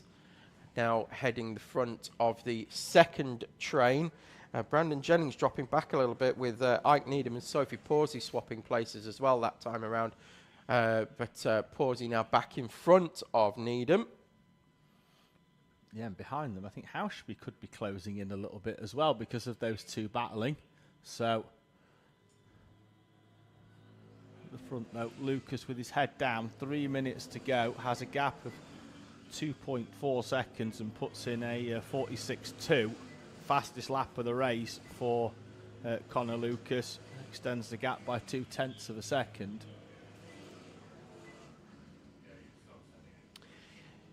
Were we doing? Was I right in thinking we were doing 47 ones in juniors? Yes, we were doing 47 ones. And we're doing 46.2 in seniors. Yeah, so it's about well, the difference between the lap record is half a second between the juniors and the seniors. Yeah, Scott Tate holds the senior lap record. Believe it could even be on the old Bridgestone tyre actually, which the Dunlop was always a little bit quicker, but obviously I think the Bridgestone, it was just the day that it happened. It was perfect conditions. It was. I think we broke 2 or 3 lap records that day. Yeah, didn't we? I think Senior Pro Kart went, Junior Pro Kart went. I know Senior Rotax went because Dan Kell set it on used tyres. And he was adamant that if he had new tyres on, he'd have had too much grip and wouldn't have gone that quick. Was it one of those rounds where we had Chloe McGill and Bambinos as well? Theirs went on a different day records. because theirs went on a different day. Thomas Potter set the Cadet lap record of 47.3 on the same day, which just stood and will probably stand, I think, for a long time, just because even though it was on what did you say? It was a 47? 47.3. Wow.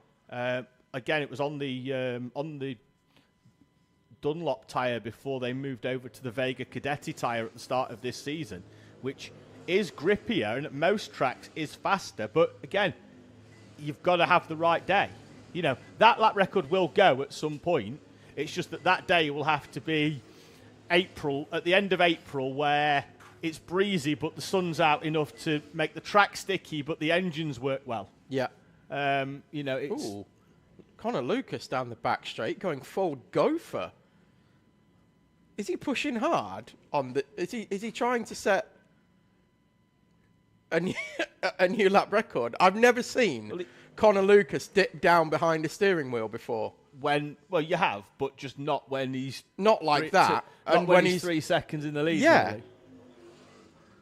And a new fastest lap of the race, a 46.174. Well, what was the lap record? It's a 45.4. Oh, okay, so we're a fair way off that then, aren't we? But yeah, pushing on is Connor Lucas. Despite that lead, as we said, 2.6 seconds. Max Shields did a 46.2 that time round as well, so he's not hanging about. And as they say in a television show that I like, he who hingeth about getteth he haw. What TV program's that? It's a Scottish one. It's a Scottish one. It's a Scottish one.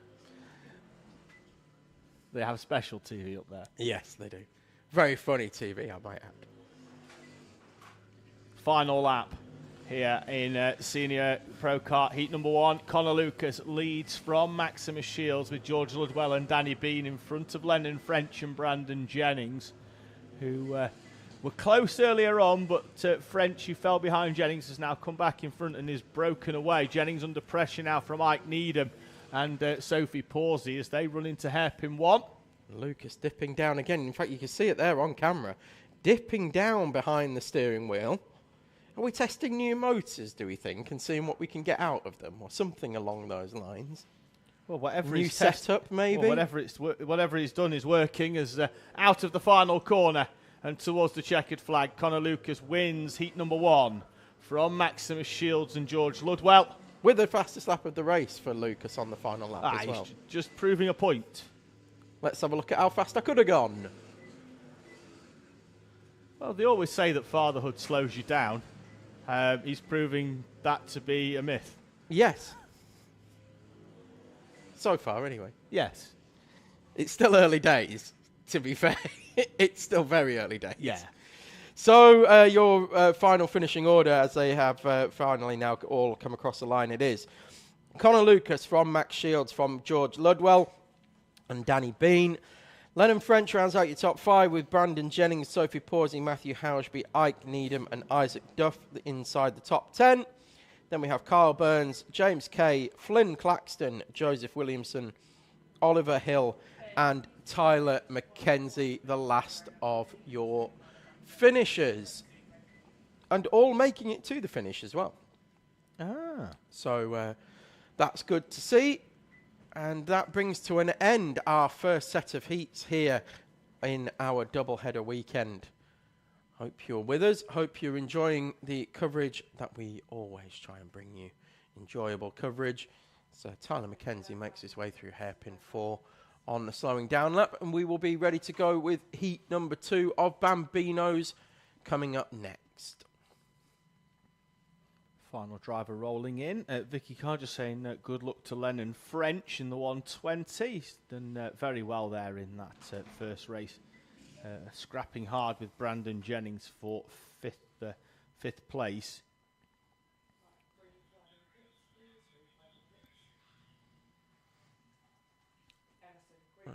It looks like Bambinos are about to head out.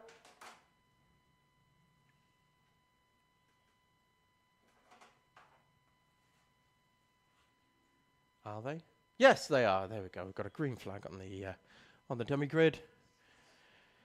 And the Bambinos head up on their rolling up lap. Have we got a grid, David? Well, we do. It's the finishing order from the previous race, which was Calais Tennant on pole position from Abel Hutton. Then it's going to be Tommy Burgoyne and Sullivan Crawford, Jensen O'Connor and Verity Crawford, with Edward Charlton and Oliver Bullock, who retired from the race. We'll see whether his kart makes it round fully this time. Keep an eye out for Jensen O'Connor, who qualified on pole position, who will go off P number 5. He did seem to have some power output problems in heat number 1. We'll see how he goes in heat 2. Cat's phone just rang in the commentary box. Big boss at the circuit, Cat, and I half expected somebody in the commentary box to start breaking into Mariah Carey. It does sound very Carey-ish. It does, doesn't it? It's not Christmas just yet. Whoa! So we got a little spin. Yeah, it looks like that's a little spinneroony. Look, little Sullivan Crawford there.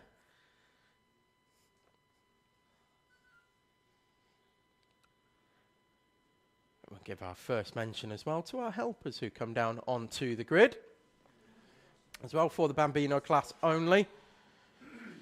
Come down and just make sure that all the drivers are in position. Of course, these very, very young drivers, the youngest here this weekend by some margin, will take position on the grid, and they just get a little bit of a confidence thing, make them feel a bit more at ease and more comfortable, because there are quite often a few nerves on the grid. It's just they're able to take their kart to a familiar face on the grid. Yeah. Just a bit of reassurance, a fist bump, and, go get him, Tiger. Right, I'm just trying to figure this out, because Jensen... No, we're not gridded correctly at the moment. Jensen O'Connor is currently in P7. He should be in P5. Okay. That we are not gridded as we should be. At the moment, the pole position is correct. We're good to 3rd. 4th should be the 22. 5th should be the 26th, and then 20 should be a slot back. We are not gridded correctly, Tom. I don't think we're starting this one. Well, not at the moment. We won't be. No, we're not. So we need to push the 18 back one. 18 back one, 20 back one. The 22 is on the wrong side of the grid, and the 26 has got to come forwards. We'll figure it out in a moment. Nope, we're still not right. Nope. It's like a Rubik's Cube, isn't it? Yeah, I was just thinking of a comparison. It's, one of those... right. Yeah, so the 20 needs to go back one, the 18 needs to go back one, and then 22 needs to come across to the other side, and 26 needs to go forward.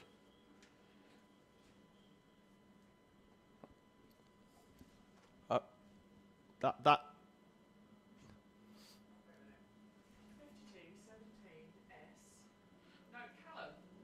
Oh, okay. No, we're going. We're going.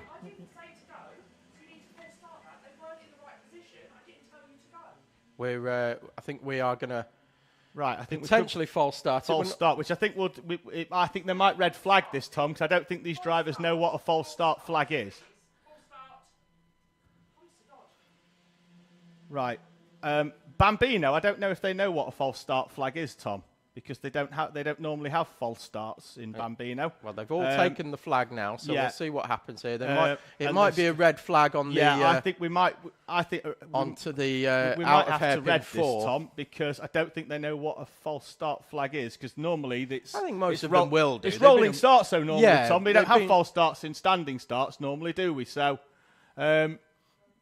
we might need a different colour flag. We are still racing into hairpin 4, by the way. We so are. we are going to. There we go. Red flagged it now, and everybody's seen it now. So we're okay, I think. And we are going to roll up back into position and get going again in this one. So, apologies for the bit of confusion there, but we are going to get gridded up properly this time and get underway. Yes. Sorry about that, folks, but we spotted the problem in the commentary box, and we try to be helpful. Is the PA on, or were we just being ignored? I don't know. Let's have a look at it. Can anybody hear me? Oh, there we go. Right, okay, apparently they can. Testing. Right. So the top two are good. We're good now. We're good. Right. But what do we? We need the 20. We need the 22. Find me the 22. Well, the S plate's rolled into third. Yeah, we're good there. 22 is Yep, that's Sullivan Crawford. We need him. Yep. There we go. Coming through now. Now Then we're going to get O'Connor. Yeah, then we need the 26. Yeah. There he goes. Right, that'll be Jensen O'Connor. Then we need Verity Crawford. Yeah.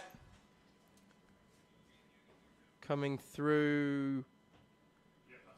Yep, Verity Crawford is being told to go into position. Then it's Edward Charlton, and then it'll be Oliver Bullock because he retired. He so did. He will go off P. We'll see whether 8. Bullock can make his way forward a little bit in this one. So now we're good to go.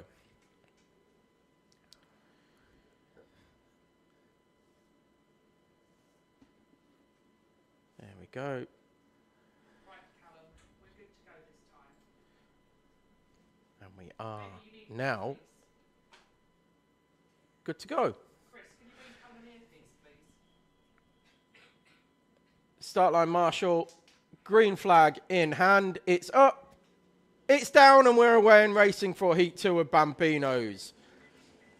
Good start for Calais Tennant from Abel Hutton, Tommy Burgoyne, Sullivan Crawford, Jensen O'Connor, Edward Charlton, Verity Crawford, and Oliver Bullock all slot into their starting positions, it seems like. Although, I say that, as we've gone around the national loop, Burgoyne has dropped from third to fifth. We're back into the Burgoyne start line issues, it seems, where he struggles to get that thing off the line, but then once it's up to speed, it's a force to be reckoned with. Yeah, he's had some issues earlier on in the year. It looked like they've been overcome somewhat in the last couple of rounds, last few rounds, but no, struggled to get off the line in both heats so far today. Don't know whether it's lag between throttle and, you know, where he mashes the throttle and then all of a sudden it takes a second to kick in, or whether it needs to be pressed progressively instead, or what. But there's something not quite right with getting the Burgoyne car off the start-finish line. But already up to fourth place and past Jensen O'Connor now. And we've got a random transponder as well showing on our live timing at the moment. But I'm sure we'll sort that out as the race progresses. But it is Calais Tennant from Abel Hutton. Then it is Sullivan Crawford. No, it's not. Yes, it is. As they head down the back straight, Tommy Burgoyne pulled alongside momentarily, but Crawford is going to move across in front, I think, and Jensen O'Connor with a great slipstream from Crawford. Just couldn't get in, could he, in that to take that wider line as the leader, Calais Tennant, is disappearing off at the front. There's a wide line by Hutton as there's contact then between Crawford and Burgoyne. They just took two different lines on entry and then just had eyes on the same line on the way out of hairpin number 3, and they bounce off each other's side pod and slot into their respective positions in 3rd and 4th. We've got Verity Crawford just going side by side with Edward Charlton as well. Not quite sure what's happened to Crawford, but has dropped a few positions in the opening lap of this race. Well, opening 2 laps, in fact. Three positions down, but is now hounding Edward Charlton. As they just flash through the bottom of the screen there. Heading down the back straight, we're 3 wide now with Hutton, Crawford and Burgoyne. And O'Connor once again getting involved. Great bottom end drive out of hairpin 2 for Jensen O'Connor, then just loses it all. Well, Crawford there tried to go round the outside of Abel Hutton and allowed Tommy Burgoyne to stick the nose down the inside there, and then there's going to be a bit of a switchback coming as Burgoyne checks out of hairpin number 4. I think he thought that Crawford was going to take a wider line than what he did and decided that he wasn't going to get involved there. and slots back in, and they're in the same order, although they've had a chopping and changing lap, to say the least, Tom. Yeah, that was 1.5 seconds slower than the leader, because they are squabbling over second place. It's interesting to see with Jenson O'Connor, because he's got huge amount of power, certainly through here and then into hairpin 2. Far quicker than the 3 in front, but then once it gets halfway down the back straight, it seems to just die, and the other 3 then pull back away. Move to the inside, though. That's going to see Sullivan Crawford alongside Abel Hutton. Can Burgoyne get in the gap as well? Burgoyne can get in the gap. There's a little bit of contact between them as Hutton tries to turn in and finds Tommy Burgoyne's car is already occupying the piece of tarmac that he wants. It was the flat-headed screwdriver approach to entry, was that one. Straight in and levered his way through. So it's all changed then now inside the top 5. Leader is still Calais Tennant. He's away at the front. And Jenson O'Connor using that power out of hairpin 4 to pass Abel Hutton for 4th place, actually. Still showing that random transponder on timing as our race leader. But, doing well is random transponder. Yeah, 0 laps completed, but still leading the race. But leading the race. Must be flying around. Start line marshal could have it in his pocket. He's just walked across the start line. It's triggered it, and he's currently leading. Down the back straight goes Jenson O'Connor, driving all the way round the outside Tommy Burgoyne. If he'd have been a bit braver there in terms of chopping in, I think he'd have had 3rd place off Tommy Burgoyne, would Jenson O'Connor. Just making sure that he's got enough room to come in, though, but by the time you get towards South Bank, unless you're willing to take that wide line, it's just not going to work in these little Coma Bambino engines. He's going so much further. Sullivan Crawford with an unorthodox line through hairpins 3 and 4 as well. Came tight on the exit of hairpin 3, then chopped across to the left-hand side to get a tight entry into hairpin 4. Unusual, but effective as holds on to 2nd place. Takes a defensive line into hairpin number 1, which forces him wide, and then he's in contact. I think there was he with Burgoyne. They were certainly side by side, and Burgoyne hasn't got a good run out the corner. But and then O'Connor's swarming all over the back of Burgoyne. Again, he tries to move round the outside as they head up towards South Bank. And Tommy Burgoyne needs to find a way through here. Looks like Jenson O'Connor just playing peekaboo behind Tommy Burgoyne there as he went inside and outside and inside and outside again down the back straight. And there he goes again, weaving inside and outside. Burgoyne doing the same thing as well on Sullivan Crawford. Burgoyne doesn't need to be too silly here, though, because his nearest championship rival is behind him in Calais Tennant. So needs to sort of manage the risk at the moment, does Tommy Burgoyne. Behind Calais Tennant's leading this one, David. No, I meant Abel Hutton. Yes. Okay. It's all right. It's all right. We know what we're doing. And then down the inside of hairpin 2 does go Burgoyne. Great move by Tommy Burgoyne, taking Sullivan Crawford by surprise. And as they now run up towards South Bank, there is a bit of a gap to the inside, but that closes as they run up towards the long, sweeping bank right-hander of South Bank. And Tommy Burgoyne is in 2nd place, so it's going to be a brief stay as Sullivan Crawford comes back at him at hairpin number 3. I had the feeling, the way that Burgoyne was swarming all over the back, that as soon as he got through, he would have enough to gain a few tenths on Crawford, but that's going to now allow Jenson O'Connor to come right back into this. 46 seconds on the clock. This will be the penultimate lap. That overtake from Sullivan Crawford, for me, is so far the one of the day. Yeah, a classy move. And into to be fair, 30 seconds before, the Burgoyne move was the one for the one of the day, because I think he made a great move down the inside of hairpin 2. It was a good dive back by Sullivan Crawford at hairpin number 3. What's going to happen this time round as Burgoyne is alongside, but Crawford will power on earlier. You can see that wider line allowing Crawford to pull away down the back straight. And now Jenson O'Connor again is on the outside and has to slot back in. You can see he can pull alongside at the start of the straight, can O'Connor, and then look at the gap by the end of it. Well, yeah, he's obviously having to take a different line as Crawford now switches into a more defensive mode.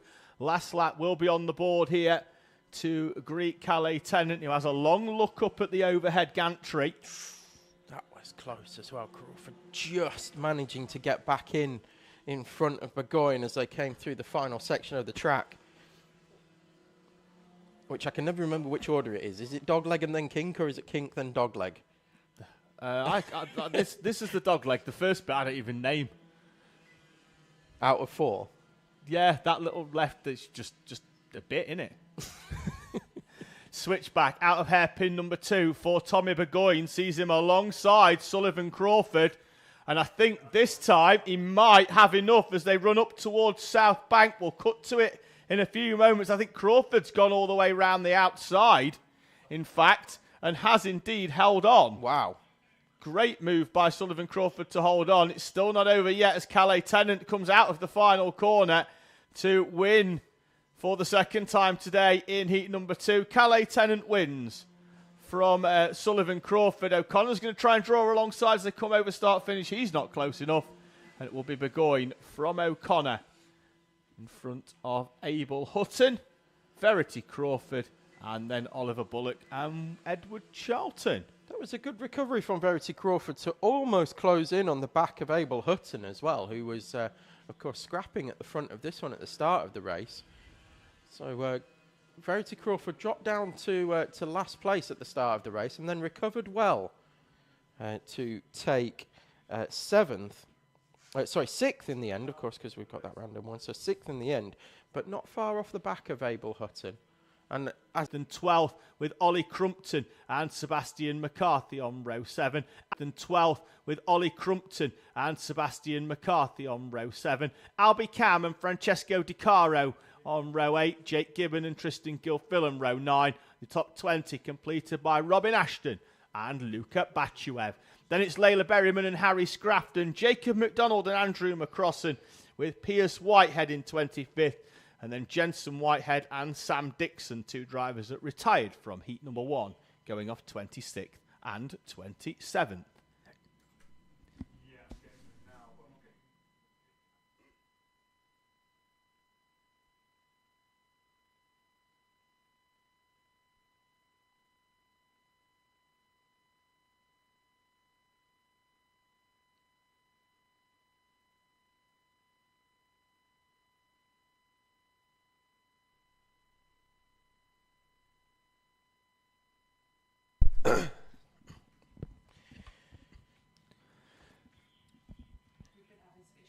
So we've got Honda Cadets just rolling up into position now for heat number 2. We've brought you the grid.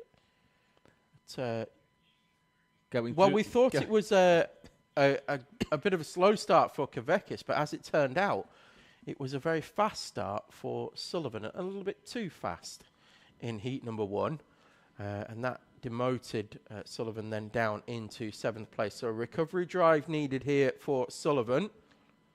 Yep, going off directly behind Hugo McCluskey, who is currently 8 points in front of him in the championship for second place. This one already wrapped up with Max Taddy having secured the championship with inside the first 7 rounds. A super consistent season from Max Taddy. Yeah, won a lot of races in the first 3 or 4 rounds and then just consolidated it with seconds and thirds and was just driving really, really smartly. And arguably was just racing Sullivan, really, because he was the only one that could catch him through that early part of the season up towards round 7, and just did exactly what he needed to do, and he was always in front throughout the season. It was, he handled the pressure well. He competed on a national level in 3 championships last year, but came here when you always go to a new track, when you've performed well at other places, the expectation is always high. And Max Taddy proved his correct credentials by wrapping this championship up at the earliest possible opportunity at round 7. Is it his last year in Cadets for Taddy? Because it feels like he's been with us for a number of years. It has. He started in Bambino, didn't he? And he's still only knee-high to a grasshopper as well. He did a bit of Micromax as well, if I remember rightly, did he? No, he's straight into Honda out of Bambino. We'll see where Taddy goes next year. even if it's not here, I'll always sort of track drivers that have, Yeah, that have come likewise, through. I try to anyway. This weekend, we've got drivers that are racing at the Rotax World Finals, Tom, that have been here at Teesside. So it's always good to sort of track those drivers. Visors down, green flag in hand. We're away and racing in Honda Cadet. It's a good start, I think, by Morgan Cooney, who's got alongside Archie Cannon in the middle part of the corner as they run up towards the right-hander of the National Loop. Kavekis leads from Horsepool and Berridge, Nichols, McCluskey and Sullivan. Then it's Morgan Cooney, Dexter Petty and Ollie Carter with Archie Cannon, the slow driver, away this time round in the S-plate. Daniel Zayad and Noah Clark leading Albie Cam and Ollie Crumpton down the back straight. Looks like we've had a change for fifth. Sullivan's got past McCluskey, but that's allowed the top four to break away slightly, Tom. Let's see what the tactic employed by that top four is. Is it a case of push away and then argue about it at the end, or are they going to scrap early? Nonetheless, Kavekis leads Horsepool as they cross the line at the end of lap one.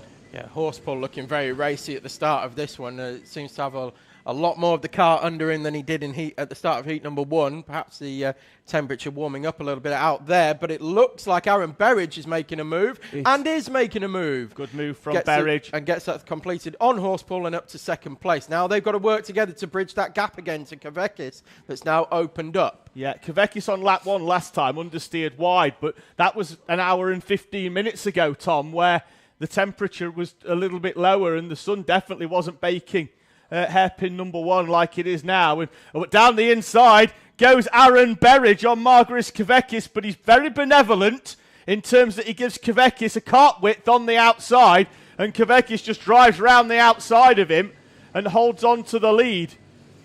Sullivan heading up the second train now in fifth place as Nichols now looks on the inside of Horsepool and moves through. So Horsepool down 2 places in less than a lap, and that's actually now completely bridged the gap that appeared. Sullivan with the fastest lap on the previous lap here as the leaders had a little bit of a squabble. Hugo McCluskey going with Sullivan as well. That's Cooney on the... Cooney's not too far back. He is in a bit of no man's land at the minute, is Morgan Cooney.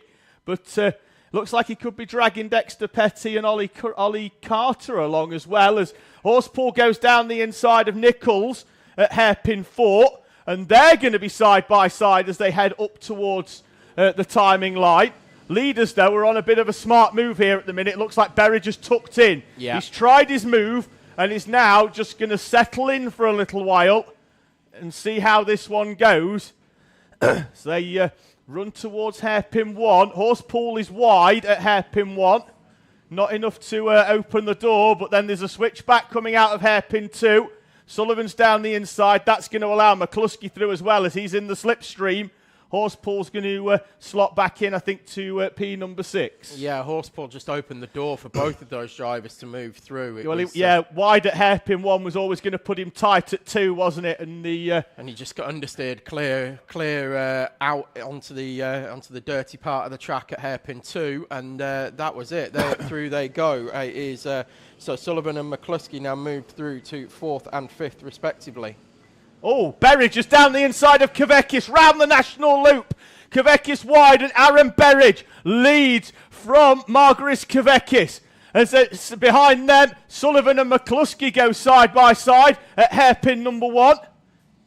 They're going to slot back in order, but that's let the gap to the leading trio remain as it was, despite the fact that they had closed up ever so slightly. Now it's Kavekis' job to push along. Tom Nichols with the best seat in the house in P3. Yeah, flying along as well for Tom Nichols. Great to see Nichols up and fighting for the lead in this one.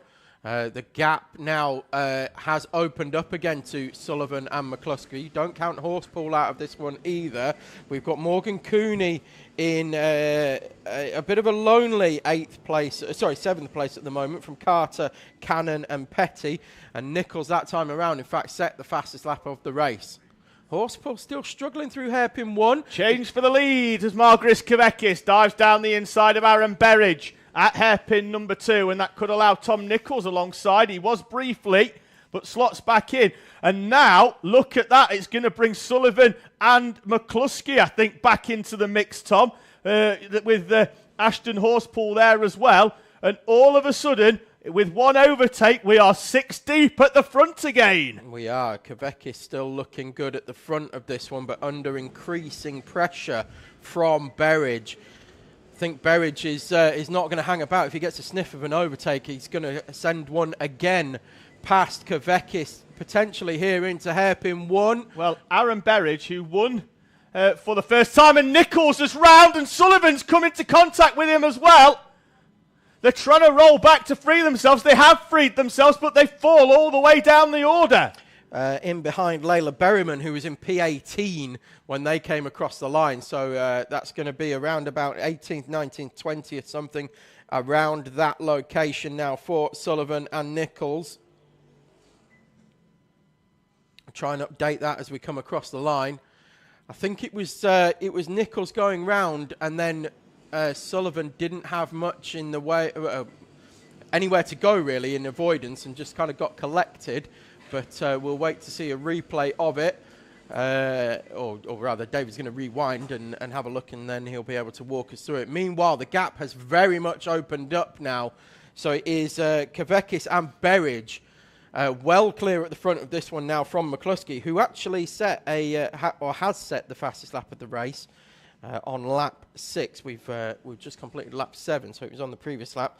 Then we've got Ashton Horspool, then Archie Cannon, Ollie Carter, Luca Batu, Morgan Cooney, Dexter Petty and Noah Clark. Now the top 10. Nichols came over the line in P15 and Sullivan in 18th.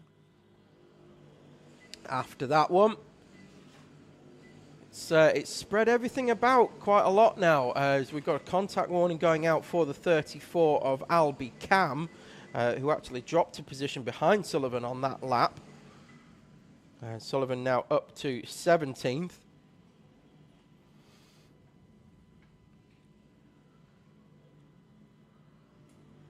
Kvekis now starting to move away from Berridge for the first time in this race. There's clear air between the two of them. Berridge is going to need to use that slipstream from Kvekis to close back in. We'll see over the next few corners whether that's going to be possible, or whether Kvekis has just now turned the gas up a little bit, and away we go at the front of this one. 42 seconds on the clock, so Hugo, 2 laps. I was going to say, Hugo McCluskey looked pretty quick that lap around, and in fact was quicker than both of the two in front as well. So McCluskey starting to move towards Kvekis here.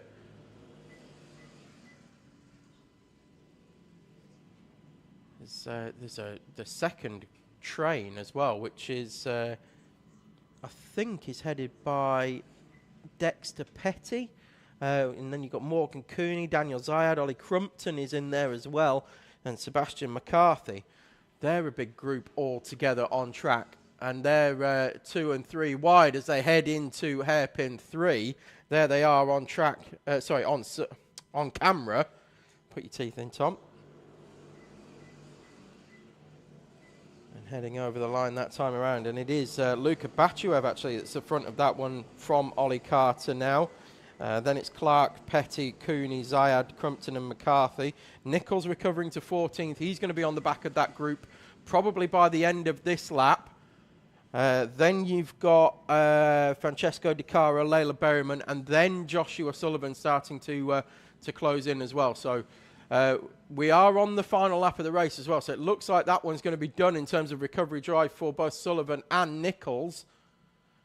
Kvekis, though, heads out of hairpin number 4, having stemmed the tide of Aaron Berridge. And Margaris Kvekis will take his second race victory in as many heats. From Berridge, McCluskey, Horspool and Archie Cannon. Then it's Luca Batuev, Ollie Carter and Noah Clark, with Dexter Petty, Daniel Zayad and Morgan Cooney, Crumpton, Nichols, McCarthy, DiCaro, Berryman and Sullivan, Cam, Whitehead, that's Jensen in front of Piers Whitehead, Sam Dixon and Jake Gibbon, Tristan Gilfillan and Robin Ashton, Harry Scrafton and Andrew McCrossan in front of Jacob McDonald, who was in that mix when they came over the line there, Tom. So they made their way through. So Crumpton, we talked about earlier, making up a huge amount of places in heat number 1. Only managed to get up to P12 in heat 2. Tom Nichols did recover well up to P13 in the end. And of course, we've seen Kovekis on debut here. 2 heats, 2 victories. Yeah, I'm sure he did the Winter O plate here at the start of the year, but nonetheless, you can't take anything away from him. No, I mean that's solid driving. You know, it's shown the class from that he's had in the British Championships. Then it's fully brought that across the Teesside. 2 heats, 2 victories.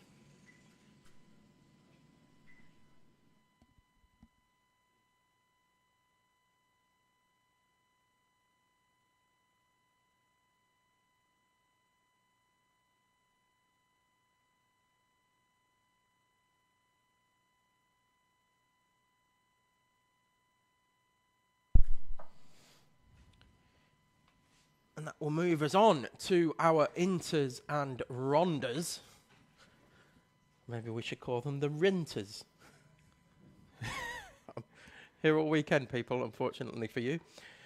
Yeah, so that will bring to an end Honda Cadet Heat number 2. Heat number 2 for Inters and Honda R200s are just about to get underway. And we'll see whether David can bring us a grid or whether I can find it first. Oh, the race is on. Before the race actually starts. It's Hugo McCluskey. It's not actually. It's Buddy Hugo on pole position, Tom, because Joey Swan picked up a 5-second penalty for that incident earlier on.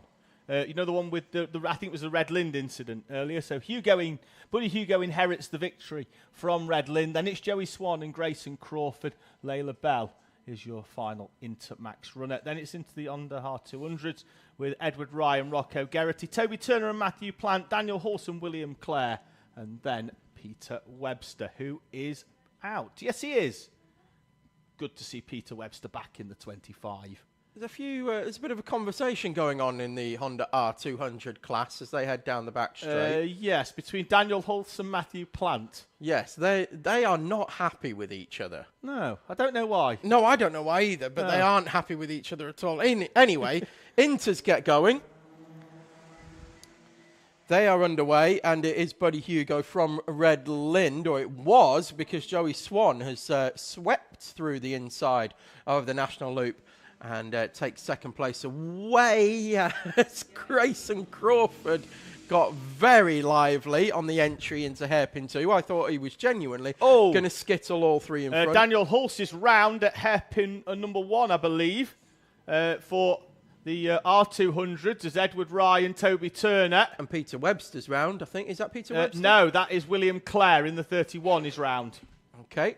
Well, William Clare lost it on the entry into hairpin 1. So we've got a race for the last position in Honda R200s on, because they're separated from the rest of the pack, but they're in a group of 2 now.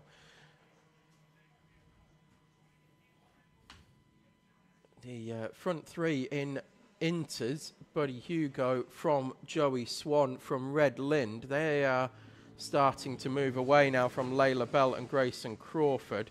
As I said, Grayson Crawford, I think it was Grayson Crawford anyway, looked like he was going to skittle everybody into hairpin 1 on the opening lap. Somehow managed to get it woed up and stopped, and everybody made it through safely. But it was, it certainly made me meerkat for a moment in the commentary box. Ooh.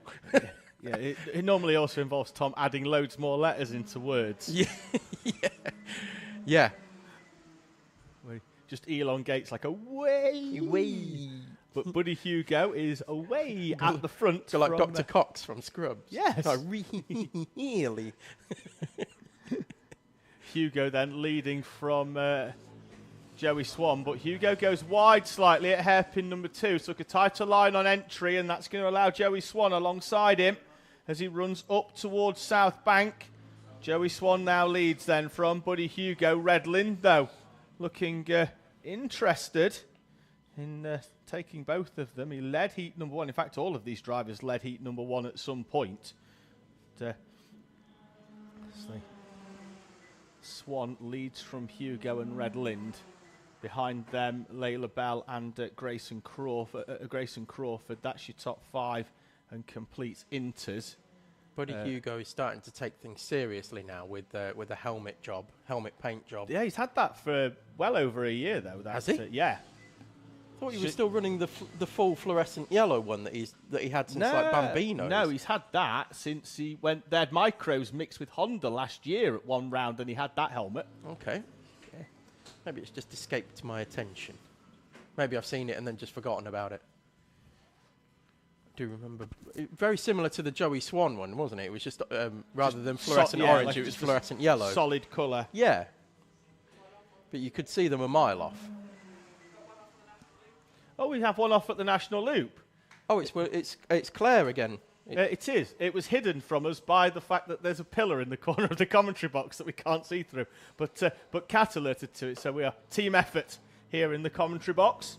William Clare, unfortunately, having another little excursion, but back underway again, and just in front of our Honda R200s. It's now headed by Edward Rye once again. Rocco Geraghty back up to second. It was Toby Turner in the early part of this race, but he's fallen behind a charging Peter Webster, who will have some work to do. He's going to start the final from last place anyway, because they're not picking up any points, I don't think, in heat number 1.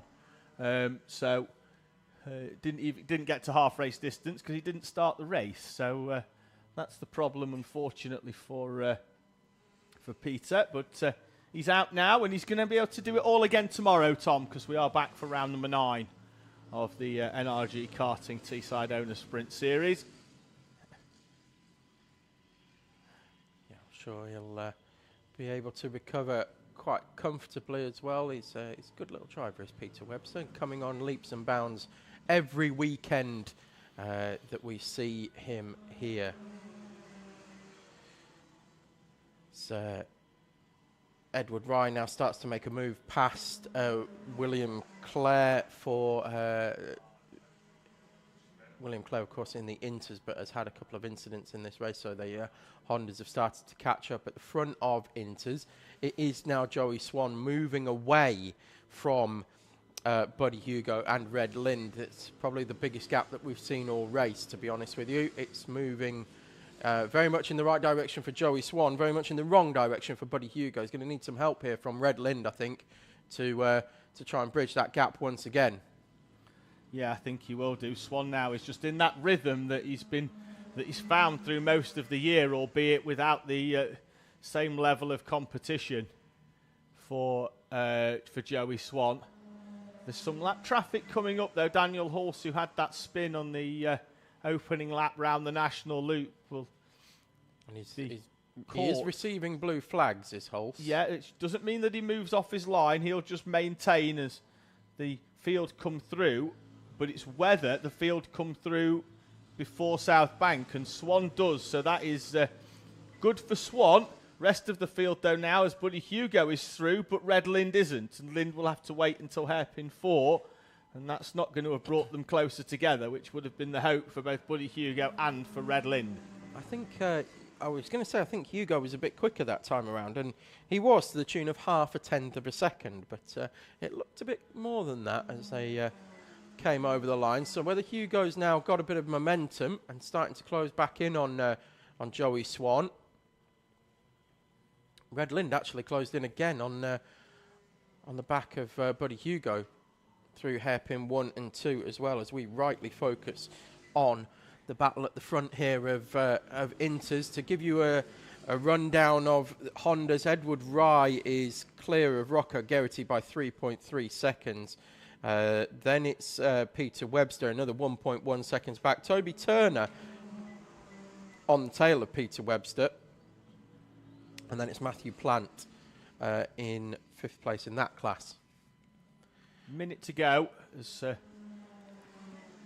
leaders. Red Lind down the inside of Buddy Hugo, who went very wide on entry.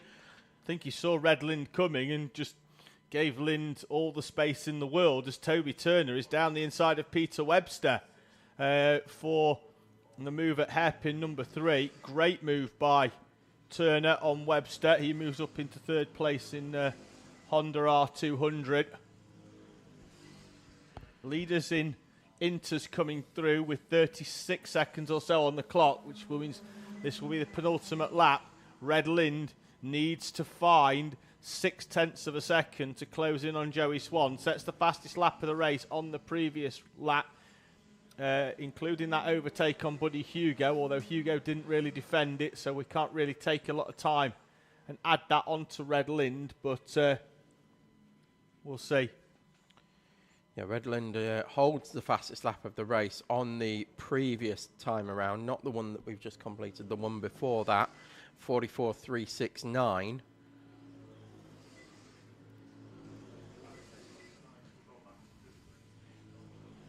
Of course, Webster's retaken that position as well in R200s. And final lap board is out now and taken by Joey Swan.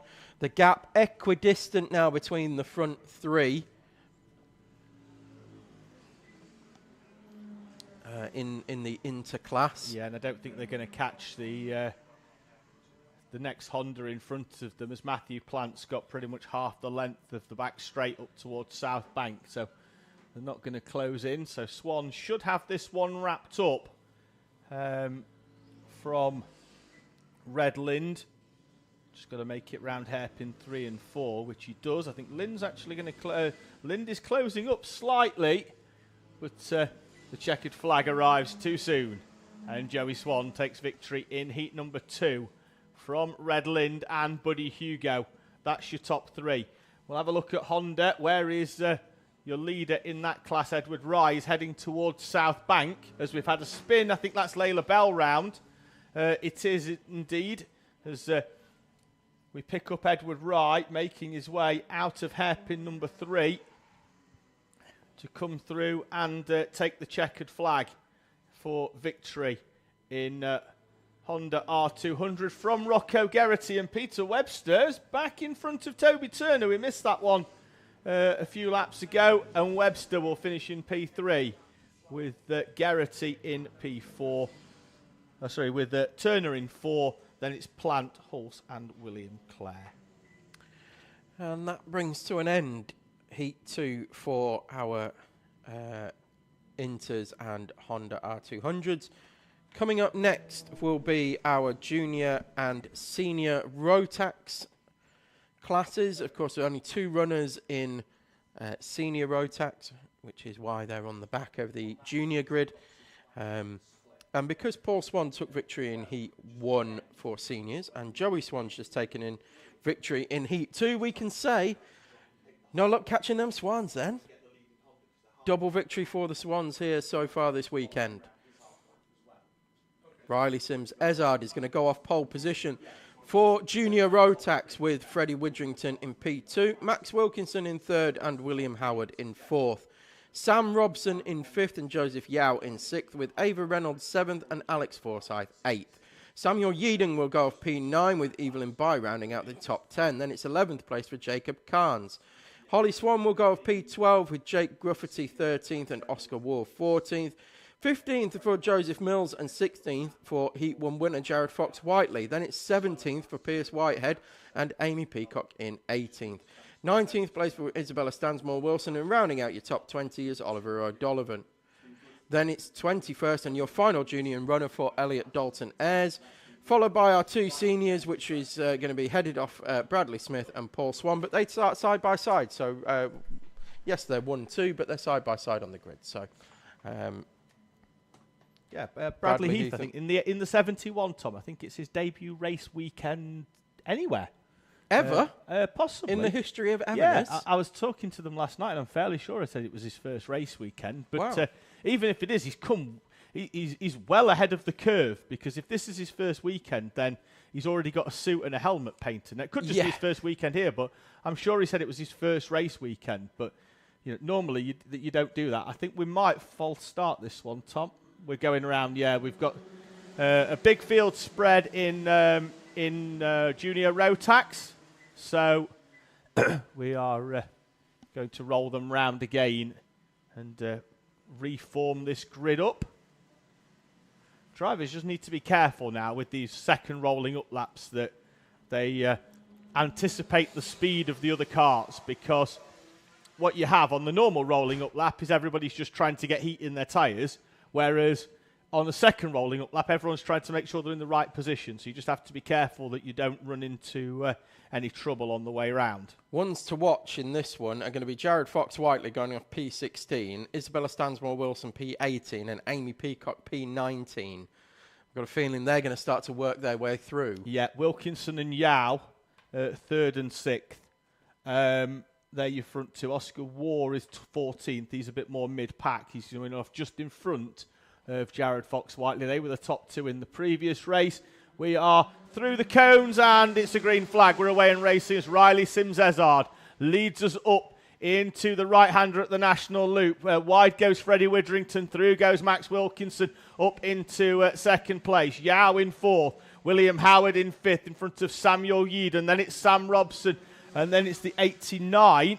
Is that Joseph? No, Mills is normally 90. Who's the 89, Tom? I can't find Alex Forsyth. It is Alex Forsyth. Who's in the 111? Because it's not showing up in my timing. It's on a different number. In the triple one? Yeah, just in front of Oscar War. Well, when they come over the line. Well, we've got 4 around at hairpin 4. Joseph Yao, one of them Samuel again. Yeadon, and somebody's got to bent axle. Yeah. And that is Alex Forsyth, I think, yeah, is it? Possibly. We'll pick it up in a minute as the leaders cross the line. Wilkinson leads from Sims-Ezard. Robson, Forsyth is in 4th, so it's William not him. Howard. War, Ava Reynolds and Jared Fox-Whiteley, 16th to 7th on lap 1, helped somewhat by the coming together with Swan, Stansmore, Wilson and Keynes, and it is William Howard with a bent rear axle. Yeah. He is pogoing that car into pit lane. Like a 50p piece coming into the pit lane, that one. But house bricks for wheels. Yes, but in it came, and I'm sure we'll be out for the next heat. But that was a big coming together. And so Joseph Yao has been in the wars this weekend. Of course, came into this weekend championship leader. But it is Max Wilkinson leading us across the line from Riley Sims-Ezard, Sam Robson, Oscar War, Alex Forsyth, Jared Fox-Whiteley already up to 6th place. Holly Swan then again huge moves forward for Stansmore Wilson up to 8th place. Ava Reynolds, Jacob Carnes, Amy Peacock up to 11th, and it's Joseph Mills, Jake Grufferty, and then Samuel Yead and Pierce Whitehead, and then your recovery drives from Evelyn Bye, Oliver O'Donovan, Joseph Yao, and Freddie Widrington Freddie Widrington also involved in that first lap incident. Bradley Heath leads your seniors from Paul Swan. Yeah, that's going to change though, Tom, because I think, Swan was alongside as they ran up towards South Bank, and still is alongside, and he's finally through at hairpin number 3. Took a while, but got there in the end. Yeah, certainly did. The top 2 are on a breakaway here at the front in Junior Rotax as Riley Sims-Ezard is going with the leader as Sam Robson and Oscar War are scrapping over second place. It's took War a few corners to find a way past Sam Robson. Stansmore Wilson past Holly Swan at hairpin 1 as well, so she's now up to 7th place. Fox-Whiteley up to 5th as well. So I said they were the ones to watch. And here he is on screen, the driver in the green and blue colours of Jack's Motorsport. His make that 4th place. Team that he normally races with when he's doing rounds of UKC. Finished 3rd in the British E-Plate, actually, did Jared Fox-Whiteley at Warden Law about a month ago. Has really come on. Like, he was always a good driver, won 3 championships here in a row in different classes, but as he goes down the inside of Oscar War. Make that 3rd place. Yeah, and with a good block pass as well, actually. And then an immediate helmet tap in that, right, push me. And I think that we can reel that gap of 3 seconds in the remaining 6 minutes. It's going to be a big ask at half a second a lap.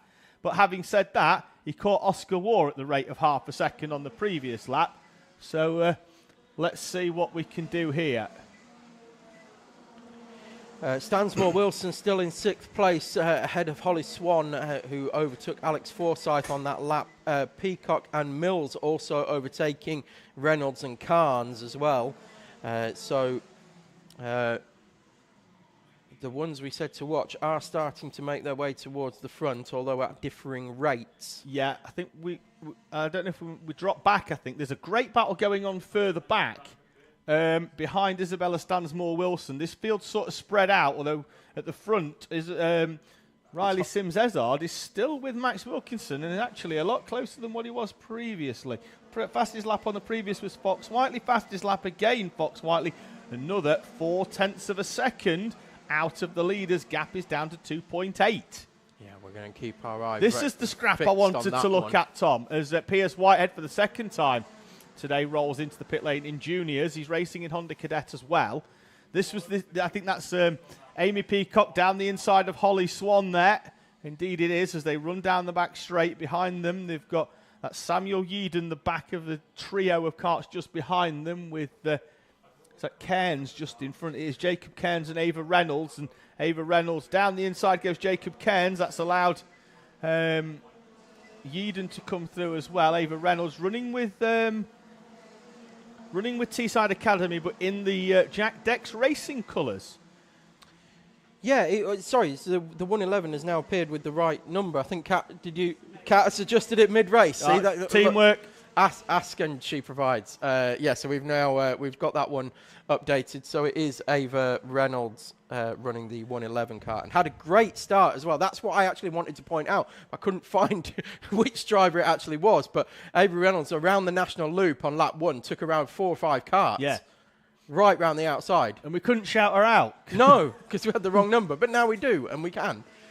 So eventually we'll get there. But Stansmore Wilson as well overtook Sam Robson on that lap and has started to move back towards the front again, as we said in this one, and is showing some good pace as well. Yep. Jared Fox Whiteley watch sees another 0.4 of a second out of the leaders, and another fastest lap, 41.715 for the driver.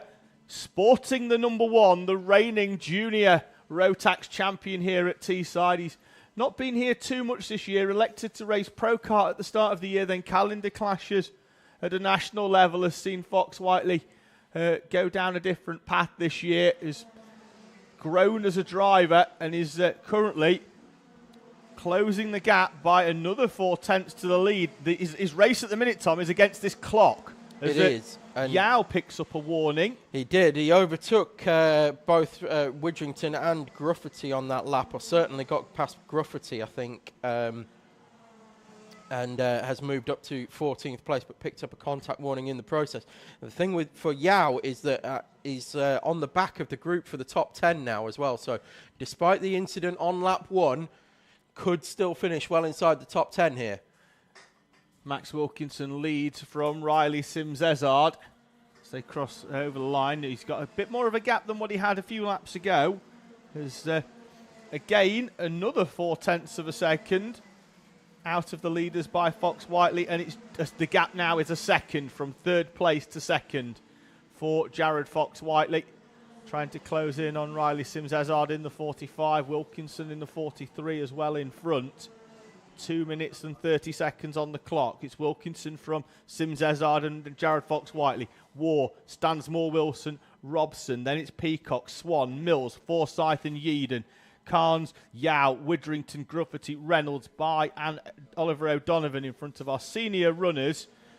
Paul Swan and Bradley Heath. Piers Whitehead and William Howard are both out of this race, both juniors. And Fox Whiteley has now fully closed that gap that was 3 seconds at the start of, at the moment that Fox Whiteley hit 3rd place, the gap was 3 seconds to Max Wilkinson. It's now 3/4 of a second. And Fox Whiteley now picking up a double slipstream as well. Random grids don't often see maximum point hauls. We might see one here this weekend, Tom, particularly today. Such has been the pace of Jared Fox Whiteley. Still got a bit of work to do. 1.5 minutes to go, but they're going to get a decent amount of laps in because they'll cross with about 5 or 6 seconds, I think. And then, so they're going to have 4 laps here, I think, for Fox Whiteley to make something happen. Making something happen, though, is Sims-Ezard down the inside of Max Wilkinson at hairpin number 2. And Riley Sims-Ezard was thinking, well, if I'm going to get overtaken, I might as well try a move anyway. Wilkinson levers his way back through. That's going to allow Fox Whiteley to get down the inside. No, it's not. Max Wilkinson doesn't take too kindly to being overtaken there by Sims-Ezard, but what a move into hairpin 2 by the 45. We know that Wilkinson definitely knows Fox Whiteley's there. Does Sims-Ezard know that he's there? Is that why he did the move, or is he just completely unaware No, he definitely Fox knew he was there. He He had a look over his shoulder coming through the dog leg around about 2 laps before. Fox Whiteley now, though, he's got to be mindful. He likes that move into hairpin 2, but if Sims Ezard goes for the move, he can't go for it. So he's in a bit of a tough position now. He's got to find a way through for me somewhere else to then try and attack Wilkinson where he wants to, as there is the move by Fox Whiteley somewhere else. It's hairpin number 3. That gives him a chance now of doing that favoured straight line move down the inside into hairpin 2. Yeah, it's that's become his trademark, isn't it? It's not the pass into hairpin 3 that we saw there. We're potentially getting lined up for it here as they head into hairpin 1. Clock has ticked down to 0, so we'll get the last lap board this time around. And there we called it. Absolutely, David. Hairpin 2 move for Fox Whiteley, and he's through and into the lead. What has Wilkinson got in response as Fox Whiteley takes the Bambino line entry into South Bank Corner, and into hairpin 3 goes defensive as well. That's not going to help him move away at the front of this one. Wilkinson needs to get past quickly if he's going to have any kind of response for Fox Whiteley. Fox Whiteley, though, needed to do that because he wouldn't have got as fast direct exit out of hairpin number 2 as Wilkinson, so just moved over to defend that first time as we commence the final lap here. And Jared Fox Whiteley, who started this race from outside of the top 10, we've got a driver off on the outside of the national loop.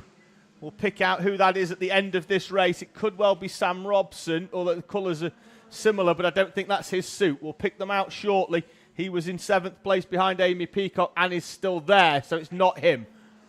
Well, Wilkinson was ducking down behind the steering wheel as the final lap board is out. And the checkered flag is taken by Jared Fox Whiteley from Max Wilkinson from Riley Sims Ezard. Oscar Wartex 4th, a great recovery from both Isabella Stansmore-Wilson and Amy Peacock from their low starting positions to finish 5th and 6th.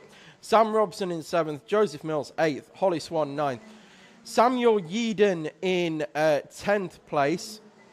With Jacob Carnes in 11th, Jake Grufferty 12th, Freddie Widrington 13th, Ava Reynolds 14th, Evelyn By 15th, Oliver O'Donovan 16th, and then Paul Swan 17th, and Bradley Heath 18th are your 2 senior runners. Joseph Yao crossed the line in 19th, and not quite sure what happened to Yao there. Yeah. Did he retire? Well, no, he's just crossed the line now, but I'm trying to... There. Oh, he had a 1 minute, 1 second lap on lap 11 and dropped 7 places. So, dropped 13 on lap 1.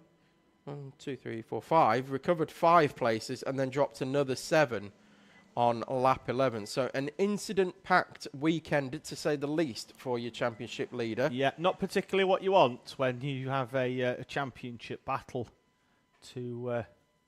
settle here this weekend, particularly when Warren Wilkinson appeared to be scoring well so far. It was Alex Forsyth who was off on the outside of the national loop. Kart's still there. Quad will be dispatched in a few moments, I think, to collect that machine. So Junior Pro Kart Heat number 2 coming up. It'll take me ages to run through this one, so strap in and hold tight. Your 4 runners are going to be headed by Liam Edmonds with Alana Howard alongside, and then it's going to be Reese Cranston and Grace Matthews, 3rd and 4th. There we go. That's your Heat 2 for Junior Pro Kart. Grid, just await them rolling out. The barrier is being moved across on the start-finish line because, of course, they have a rolling start here. And do not take the D chicane on lap number 1. David's going to start plugging scores, I think, into our championship table. I'll move out your way, David, so you can get involved.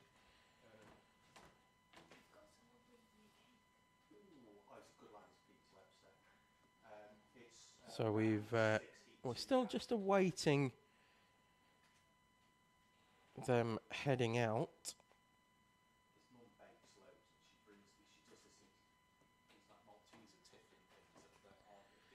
Well, David does a very early hashtag cake chat in the commentary box. As David very much gets involved in an early hashtag cake chat just off mic in the commentary box. Who we got? Oh, Peter's here with his 20% discount cake. Thank you very much indeed. Wow, what is this? That's ginger and this. Oh, hang on a minute. Let me give you David's mic so you can tell everybody just while we're waiting on Pro Karts coming in. Hello. Hello, Peter. So the top one's ginger and the bottom one's Malteser and roller, homemade. Crikey, we will get very much involved in that. We're not keeping all of this, surely. No. That is a huge amount of cake. You Well, can have 2 pieces each. oh, thank you very much. Right, well, let's grab that then while the juniors are heading onto the grid. Let me just grab a couple of pieces off the top. Lovely, thank you very much, Peter. Of course, these are tax deductible.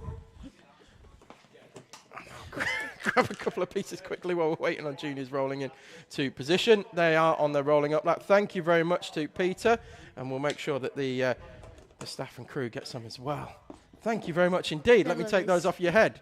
Thank you very much, and good luck for the rest of your weekend. Difficult start, but we're underway, and a good result in the last one as well for Peter Webster. Well, no, wait there. Carnage in the commentary box.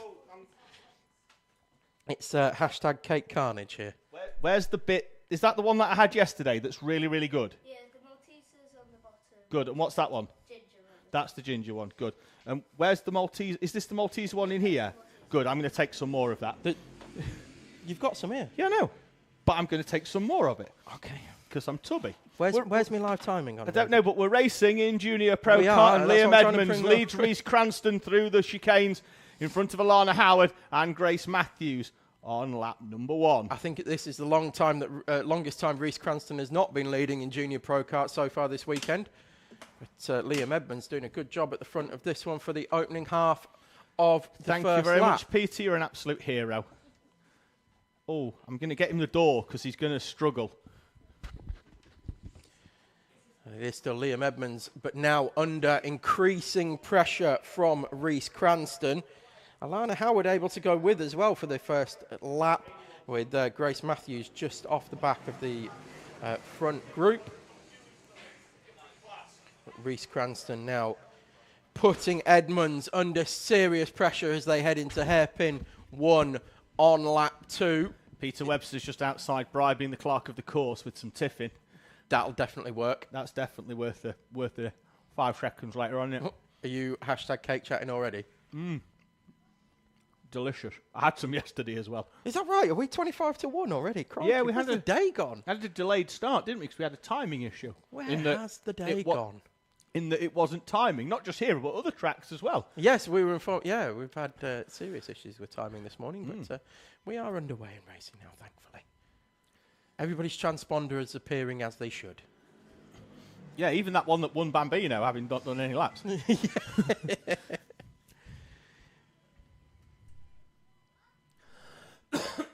Liam Edmonds is doing a great job to hold off Reese Cranston. Yeah, Cranston, definitely. of course, has pretty much led every lap here so far in Junior Pro Kart. Yeah, with last round, he was battling with Isaac Duff and with Joseph Williamson. Both of them have moved up out of juniors now. But be good to see how the drivers that join this grid next year will slot in, as there's a move, I think, down the inside of hairpin 4 there by Reese Cranston. Edmonds, though, is going to ride it out all the way around the outside. No, we do like it when drivers stick it out round the outside, don't they? I pulled the Christian Bale ooh then, like a ooh, with a nod, like a ooh, yeah. That was lovely from Edmonds to hang that around the outside. Impressive move. It was. I very much enjoyed that one, actually. As he holds on from Reese Cranston. Oh, Cranston got a better line through hairpin 2, though. Managed to pull alongside at the midpoint of the corner. But Edmonds, able to get the power down a fraction of a second earlier, has allowed him to out-drag Cranston. But Cranston then again with a better line through the South Bank corner, then takes the inside into hairpin 3 and completes the move through hairpin 4 and takes the lead away from Liam Edmonds. Just opened the door a bit, did Edmonds, and Cranston didn't need a second invitation. Straight through. and takes the lead. It took a few corners to get it done, but Cranston now has the lead. And I expect we'll start to move away from Liam Edmonds if form is anything to go by here. Yeah, he was clear by some 5 seconds in heat number 1, albeit going off the front row and getting straight into the lead on the opening lap. Let's see what he can do, though, now. He's found a way past Liam Edmonds. Well, last lap around, Cranston did a 47.961, which was a fastest lap of the race, but of course had to do the overtake on Liam Edmonds. Let's see what it is this time. Now he's in clear air for the first time. It's a 47.573, so a full 0.4 of a second faster than he did before. Fastest lap of the race then, but everybody sets a personal best on the previous lap as well, for all 4. Poor old Peter Webster. He's having to walk back with all that cake. We need a little trolley for him to... I know, he bought all the cake, I mean, but obviously I didn't want to take 50 pieces off him. He's a massive box at that cake. It's got to last all weekend, though, hasn't it? He's got to do it all again tomorrow when he brings them back in tomorrow morning. Well, it's greatly appreciated. The funny bit was, as he came back out, the clerk of the course went, well, don't you go anywhere, you stay right there, and made sure that he got a piece. Half race distance as Rhys Cranston crosses the line. Another fastest lap gap is out to 1.1 for Cranston, with Liam Edmonds in second place. Alana Howard, probably about as close as she's been to the front of a junior race, Tom, for the 28 at the moment. And there with Grace Matthews in the 26 behind. It'd be good next year. I think this grid could grow. I think we could be, if we can get up to 8, then I think we'll get 10, and then I think we'll have some solid numbers. I know there was a couple of juniors testing yesterday, Tom. I'm not familiar with their names, but they've been they picked up their karts here at Teesside actually a few weeks back and was testing with Howard Lucas, and they're looking to be on the grid here next year as well. So that's sorry, I missed the start of that one. My mind was elsewhere. Who were we talking about? I wasn't talking about anybody specific because I don't know their names, but they were testing here yesterday. Right. Out on the practice day yesterday, and they picked their karts up a few weeks back, so hopefully we'll see them here at Teesside next season. Okie dokie then. So it'd be good. I think it's a good class as Junior Pro Kart. A little bit. I'm sure we can ask Howard this evening who yeah, I'll get him to write them down for me. Yeah. A little post-it note. And then we can give them a big shout out tomorrow. Yeah, absolutely we can. Hopefully they're watching, picking up a few tips, particularly from Rhys Cranston, who is extending his gap at the lead of this race. It's currently 1.7 seconds, and I expect it to be clear of 2 by the time they cross this time. And indeed it is. It's 2.4 because he plugs in another fastest lap with a 47.4. I mean, it took him a good few laps to get past Liam Edmonds, didn't he? But that shows how difficult Edmonds was making it, rather than Cranston struggling. It was Edmonds doing a good job of placing his kart exactly where he needed to. But now Cranston has hit the front, instantly 2.4 seconds in just a few laps. 3 minutes to go then as Rhys Cranston makes his way round hairpin number 3. There is Liam Edmonds as we pick him up as they come round and 4. We'll spend a bit of time looking at the if you heard that crack then, I apologise. That was my ankles. So I bent down briefly. Getting old, you see. That's what Tom, happens. who turned 40, I believe, earlier this year, is now falling apart. Yes. The mind's going very much. I mean, some would argue it was never there to begin with, but it's definitely, there's no argument definitely about that, on the way out. There's no argument. Definitely on the way out. When are you 40, David?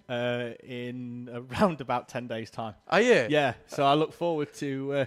so it's almost a birthday weekend for you then? 6th of November. Are you doing anything special? I'm just going out for a little meal, I think. Huh? Yeah, me and some... The family? Yeah, me, my wife, and some friends just going out for a meal. Beautiful. It's nothing special. I've had 40 of them. Are you going out? Out. Well, for a meal. And then out after? Oh no, I'll be 40, which means I'll need a full working week to recover from an an out nap before you go out as well. Yeah. Little disco nap. Yeah, you can't. When you get to that sort of age, Tom, you've got to book time off work. You've got to book the Monday and Tuesday off to recover. Well, that is a big night then. Yes. But obviously, by the time then, I'll just be having a few sherries. Well, I shall make sure I wish you a very happy birthday on the 6th of November. Of course, all of you who are in touch with David as well through your social media feeds. Yeah, make me feel special. Yeah. Wish him a very happy 40th birthday. Big 40. Looking forward to it. Are you? Yeah. I don't think I'll feel any different. I didn't at all. I mean, I already look old. I was bald by 27. Yeah, pretty much the same as that. Yeah. Then you need to get some of my magic pills, David, and start growing it back. And some regain. Yeah. That's some Alpacin caffeine shampoo and all that. Do all that, yeah. Yeah. Anything that helps, I'm on it. I think that ship has long sailed for me, unfortunately. I had the ideas that when I started this little course of treatment that I'd have a mane like Mufasa in about a week. So far, we're 4 years in. And it's almost there. I still have strong growth round the sides. Oh, yeah, I've got the monk dude. Oh, yeah. Yes, yeah. Yeah, I've got loads there. It's just... and I wouldn't mind doing like a Jack Charlton where I brush it over, but it's just that interim period where you strong comb over. It's the interim period where you have to grow the sides out, and then you start looking like Terry Nutkins. Yeah, that's a Blue Peter reference for those of you that are. No, he wasn't. He wasn't. No, he was really Wild Show. It was, wasn't it? I don't know where I pulled that from, but yeah. But yeah, Jack Charlton's strong comb over game. Strong, I mean, he fully owned the comb over. All 7 of his threads were combed over. Just in the live chat, Lex Locke saying she's here to watch Reece Cranston, which is timely because he's currently starting the final lap in our Junior Pro Kart class as he makes his way through the chicanes for the final time. We'll navigate hairpin 1. It took him a while to find a way past Liam Edmonds earlier on. That was done on lap number 4. And since then, he's gapped the field by 4.5 seconds at the moment. Has Reece Cranston in the number 19. Very much the junior protege of the Lucas Racing camp is Reece Cranston. As he makes his way out of hairpin 4 to come through and take the checkered flag. And Cranston will take victory in heat number 2 from Liam Edmonds. And then it'll be Alana Howard and Grace Matthews in 3rd and 4th, respectively.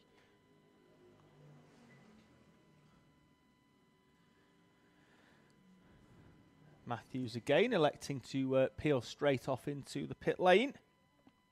So rest of the field make their way round. Thank you to those of you who had got in touch via the live chat. We really do appreciate it. Charlie Bean as well in touch. Lex Larkson saying, please give me a shout out, please. Well, we've done that already a few moments ago. And Charlie Bean saying, good luck to Danny Bean watching from Portugal again. And good morning to Tom and I in the commentary box, which is, again, greatly appreciated. Heat number 2 for Senior Pro Karts will be making their way out onto the grid shortly. Random grid format for all 3 of our heats. It's Maximus Shields off pole position with Tyler McKenzie going alongside him on the front row. Brandon Jennings and Isaac Duff on row number 2. Lennon French and Kyle Byrne on row 3 in front of Ike Needham and Flynn Claxton. Oliver Hill starts in P10. We've got Connor Lucas 11th, Danny Bean, Joseph Williamson and Matthew Hauschby with Sophie Pawsey, George Ludwell and James Kay completing your Senior Pro Kart grid. It's a rolling start. They're going to roll themselves round. I'm just having a quick look. That was actually the Heat 3 grid. I've gone a little bit too far. I've got ahead of myself, which was brought to my attention by the fact that James Kay led them out of the dummy grid. So it's James Kay and Sophie Pawsey off the front row, Joseph Williamson and Oliver Hill behind them, Ike Needham and Isaac Duff on row 3 in front of Tyler McKenzie and George Ludwell. Then it's Matthew Hauschby and Danny Bean, Connor Lucas and Flynn Claxton, Kyle Burns and Lennon French in front of Brandon Jennings, and completing the field is Maximus Shields.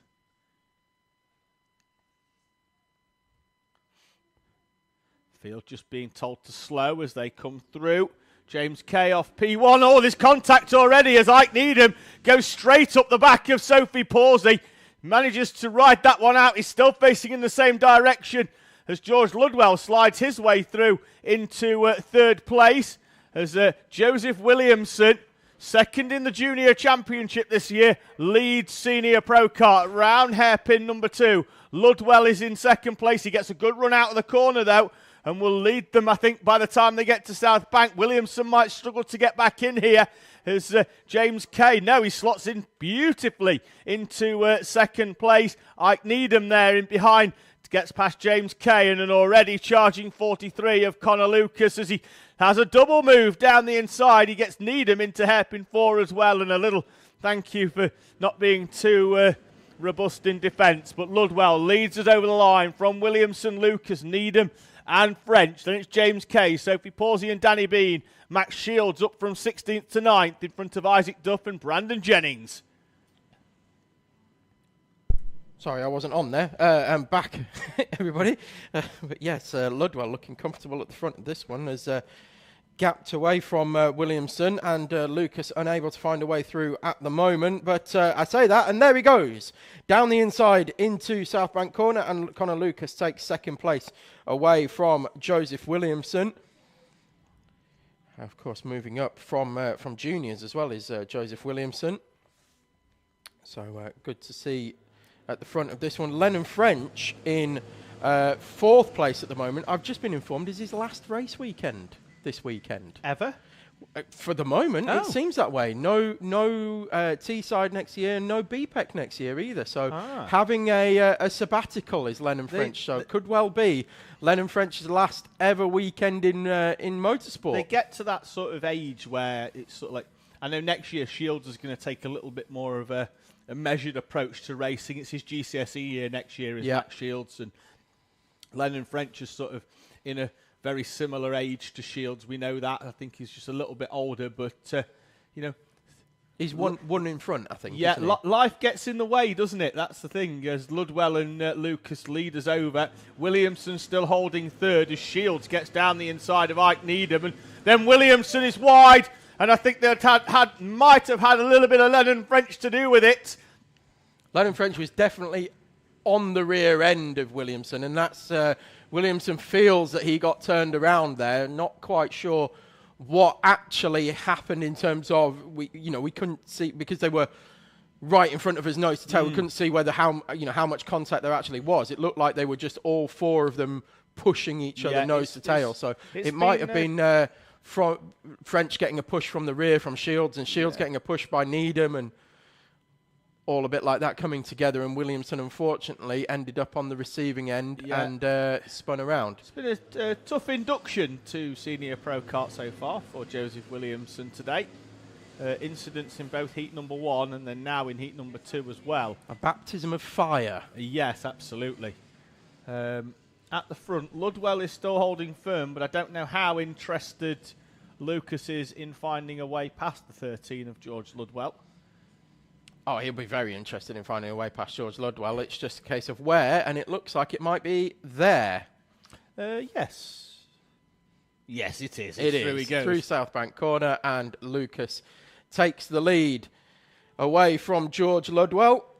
Behind them, though, there's a scrap and a half going on between French, Shields, Pawsey, Needham, Bean, Jennings, all in there as well as Bean finds a way past Pawsey. Pawsey had tried to find a way past Ike Needham, and in doing so will relinquish a spot to the 23 of Danny Bean.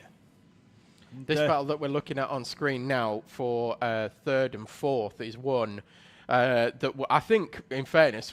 This has been going on for about 3 years. You know, that's what I was just going to say. With Lennon French potentially retiring at the tender age of, 17, 16, 17, it's one that we're going to miss. Shields and French has raged, as David said, for around about 3 years now. And it's one that we've loved watching. And I think it's fair to say that we will massively miss it. Yeah, absolutely. They crossed the line. We're still not even at half race distance yet, but Lucas leads from Ludwell, and Ludwell's going with the champion-elect, Connor Lucas. He can wrap this one up today, can Lucas, with favourable results. As Shields goes down the inside of Lennon French. French is going to try and ride this one out, and what he's going to do is find himself riding the curb on the outside of hairpin number 2. As Shields comes through down the inside. These two had that famous battle for the junior championship here at Teesside a few years back. It got very feisty, didn't it, Yeah. at various points? Yeah, it went down. It went in favour of Lennon French. Did that championship? A junior championship here at Teesside did indeed elude Max Shields, but that move up into seniors with the Clubman Championship win last year, he's on course for second place in the pro class here this weekend, and there was some very interesting news in the week as well on the endurance front. Shields, who has been racing under the 181 racing banner, will make the jump up into the 42 Lucas Racing machine next year. Okay. So he's going to move up into BPEC Elite next year, is Max Shields. It's like almost a second factory team, isn't it? Yeah, for the MS Kart it is. squad. That one sort of stewarded by Carl North will be. We'll see Max Shields in that seat, and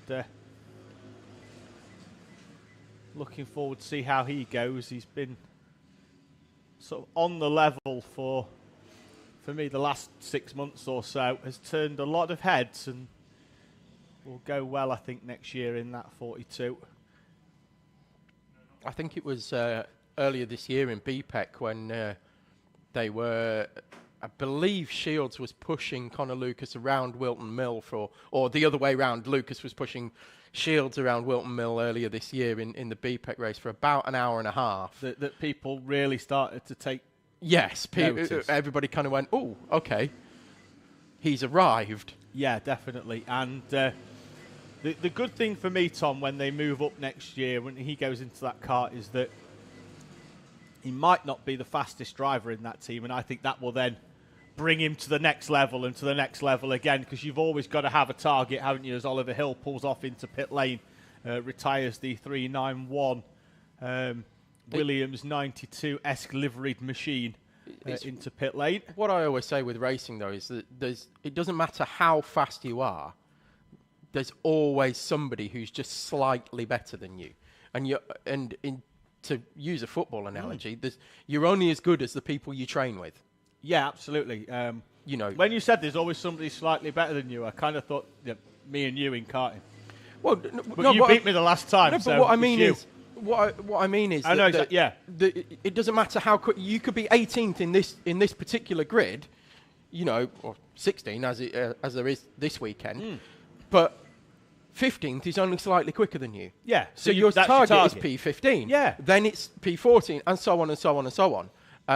Well, I say even Connor, who's perennial winner here at Teesside, if we were to moving up into British Championship level of, I don't know, Senior Rotax or something like that, there's going to be people quicker than him. Yeah. Nobody ever just, across classes dominates, do they? That's no. That's when you look at karting across the board, there's not one driver who just wins everything every weekend. You rarely have sort of like a period of time where, like Vettel when he won 4 back-to-back championships. Yeah. Hamilton with the Mercedes dominance for years and years. You don't have it. I mean, Lucas is on the brink of a 4th championship here at Teesside. That'll bring him level once again with Josh Volkus at the head of the standings for Pro Kart Championship victories, and both of them still the right side of 30 as well, I think. So, they've done a lot in their young years. 40 seconds or so on the clock. This will be the penultimate lap.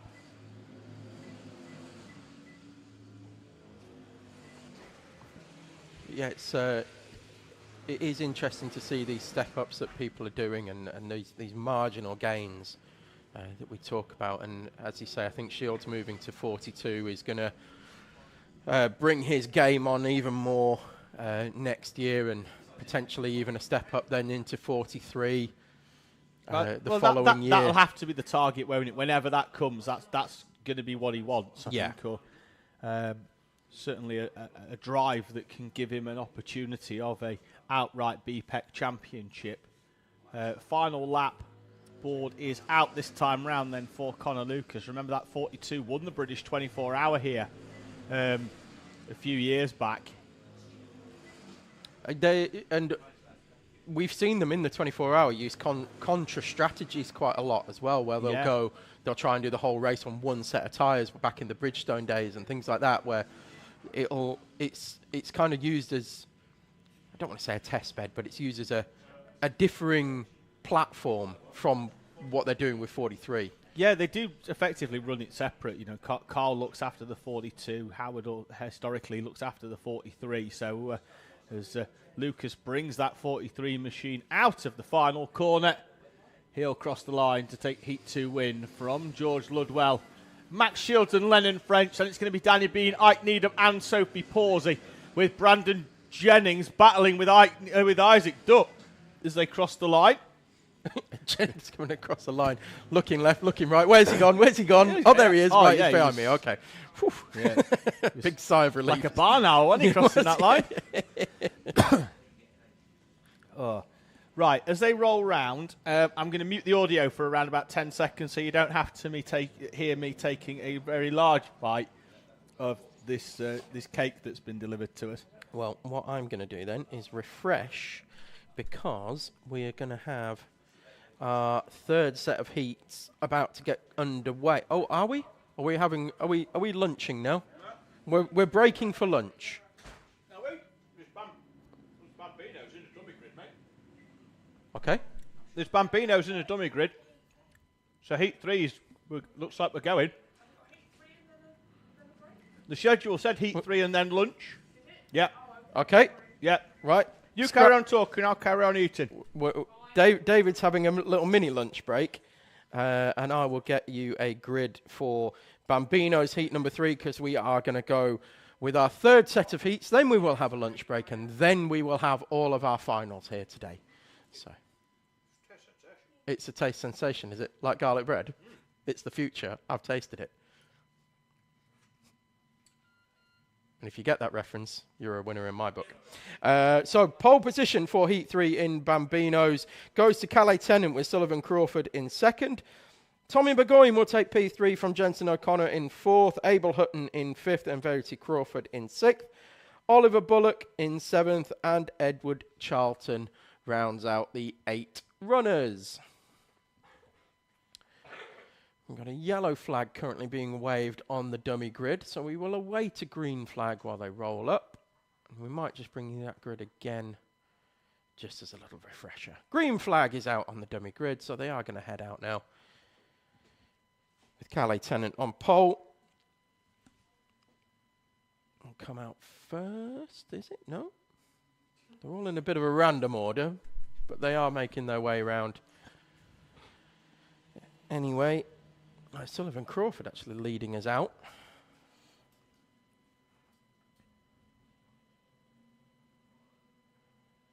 And heading down the back straight. How was it then, David? Delicious.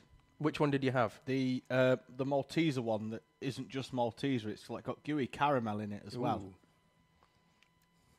It's What's the top good. one? Ginger. Ginger.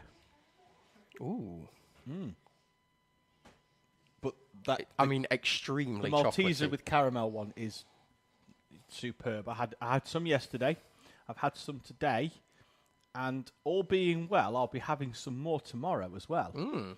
Happy days. Well, I may have to get the recipe for these. And do you know what I'll do? If I get the recipe, I'll put it in the YouTube comments. and then everybody can make one. Mrs. Webster will not be happy. Oh, Mrs. Webster, I'm sure will be very happy, because we will give her full credit for the recipe. That is a secret. It's up there with the Colonel's 11 herbs and spices. I learned the other day that you can't... Is this one of them? I was on the internet. No, you can't copyright a recipe. Did you know that? Well, yeah, but you can also... You can copyright the book that it's printed You could also keep it a secret and not tell anybody about it. Well, and then how would you make a cookbook or a cake book? Well, exactly. Right, we're clear. Help is being told to bring you onto the grid. The cookbook I bought on my holiday as well. You bought I didn't buy a cookbook, actually. I was gifted one on my holiday, which I'll tell you about when this race eventually settles down. Green flag is up. It's down, we're away and racing. And Sullivan Crawford had about 5 bites of the cherry and eventually gets off the line when he should. Cadet Tennant leads around the national loop for the first time. Bit of a gap then back to, I think that's Tommy Burgoyne in third, who's managed to get it going this time and in front of Jensen O'Connor. Then we've got Abel Hutton. Then it's Verity Crawford, who is side by side for a moment with Oliver Bullock, but Oliver Bullock eventually drops back into line. And then we've got Edward Charlton in 8th, as Tommy Burgoyne pulls alongside Sullivan Crawford, I think that is, down the back straight. But it's As You Were as they exit South Bank and into hairpin 3. O'Connor with a look down the inside of Burgoyne. Burgoyne had it, I wouldn't say scouted, he just knew what he was wanting to do, which was drive all the way around the outside and try and get the kart ready for a switchback. As Cadet Tennant takes the scenic route wide and out onto the rumble strips as they all slot back into order, cross the line. It was the Potter Plus line, I think that one, yes, wasn't it? Yes, it was. Just, you keep the engine revs high, so just use all the curb and everything else extra. But Cadet Tennant leads from Sullivan Crawford, Tommy Burgoyne and Jensen O'Connor and Abel Hutton, the top 5. Nose to tail in front of Verity Crawford, Oliver Bullock and Edward Charlton in what I believe is his last weekend in Bambino. He'll move up to Cadet at the end of this race meeting. For Edward Charlton? Yeah, I believe so. That's good news. Age-wise, I think he'll be moving up. So, again, O'Connor tries to move around the outside. He's persisting with something that hasn't worked so far today, but... well, it's that great drive off of hairpin 2. Yeah, it is, isn't it? I don't think he has any other choice, really, to go that wide, or he's just going to end up just driving into the kart that's in front of him, unfortunately, for O'Connor. But this race, incredibly close at the moment. Cadet Tennant still holding on to his 100% record so far. I was going to say, for O'Connor, it might be worth a push-me-pull-you tactic. Pushing whoever's in front, or at the moment it's Burgoyne, but pushing Burgoyne or whoever the kart is in front out of hairpin 2 and then using the slipstream to pull back in at the end of the straight. If Burgoyne can get alongside and O'Connor can help with that push, they'll just sail through between the two of them, I feel. But we know that Comas, they generally migrate to the inside very, very early down that back straight because they don't scrub off the speed round this corner we're coming up to at the moment at South Bank. Although Sullivan Crawford there trimming the grass on the inside. And so O'Connor has another little look. Maybe I saw a penny. Oh, look, a penny. Ooh, try and pick it up. So this could now allow Cadet Tennant to pull away. He's already broke what I feel will be 3 or 4 tenths as they cross the line. It's just over half a second. It was 3 tenths quicker on that previous lap. As round they go.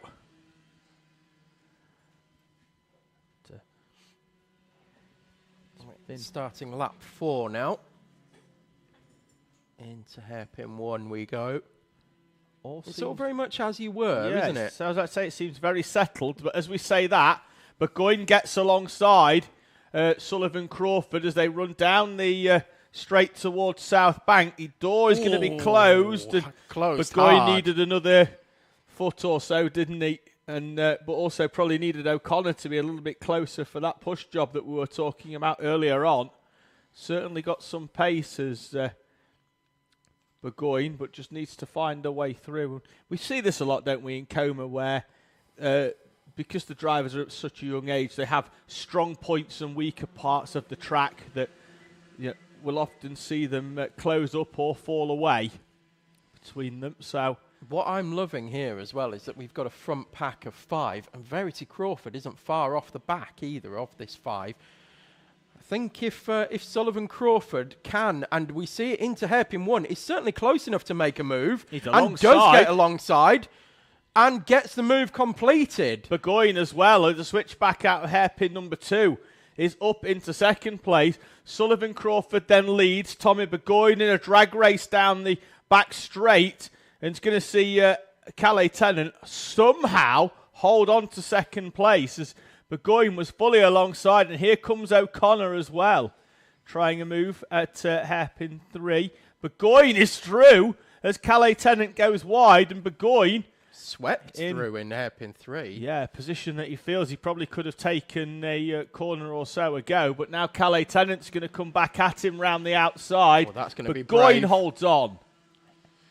That was going to be brave into there, and I think Tennant had to have a very momentary lift, judging from the gap that's now appeared between second and third. Jensen O'Connor still there in fourth, Abel Hutton in fifth, and Verity Crawford, you can see just coming through the bottom of the screen, in sixth. If these front 5 start scrapping away, Verity's going to be right there as well.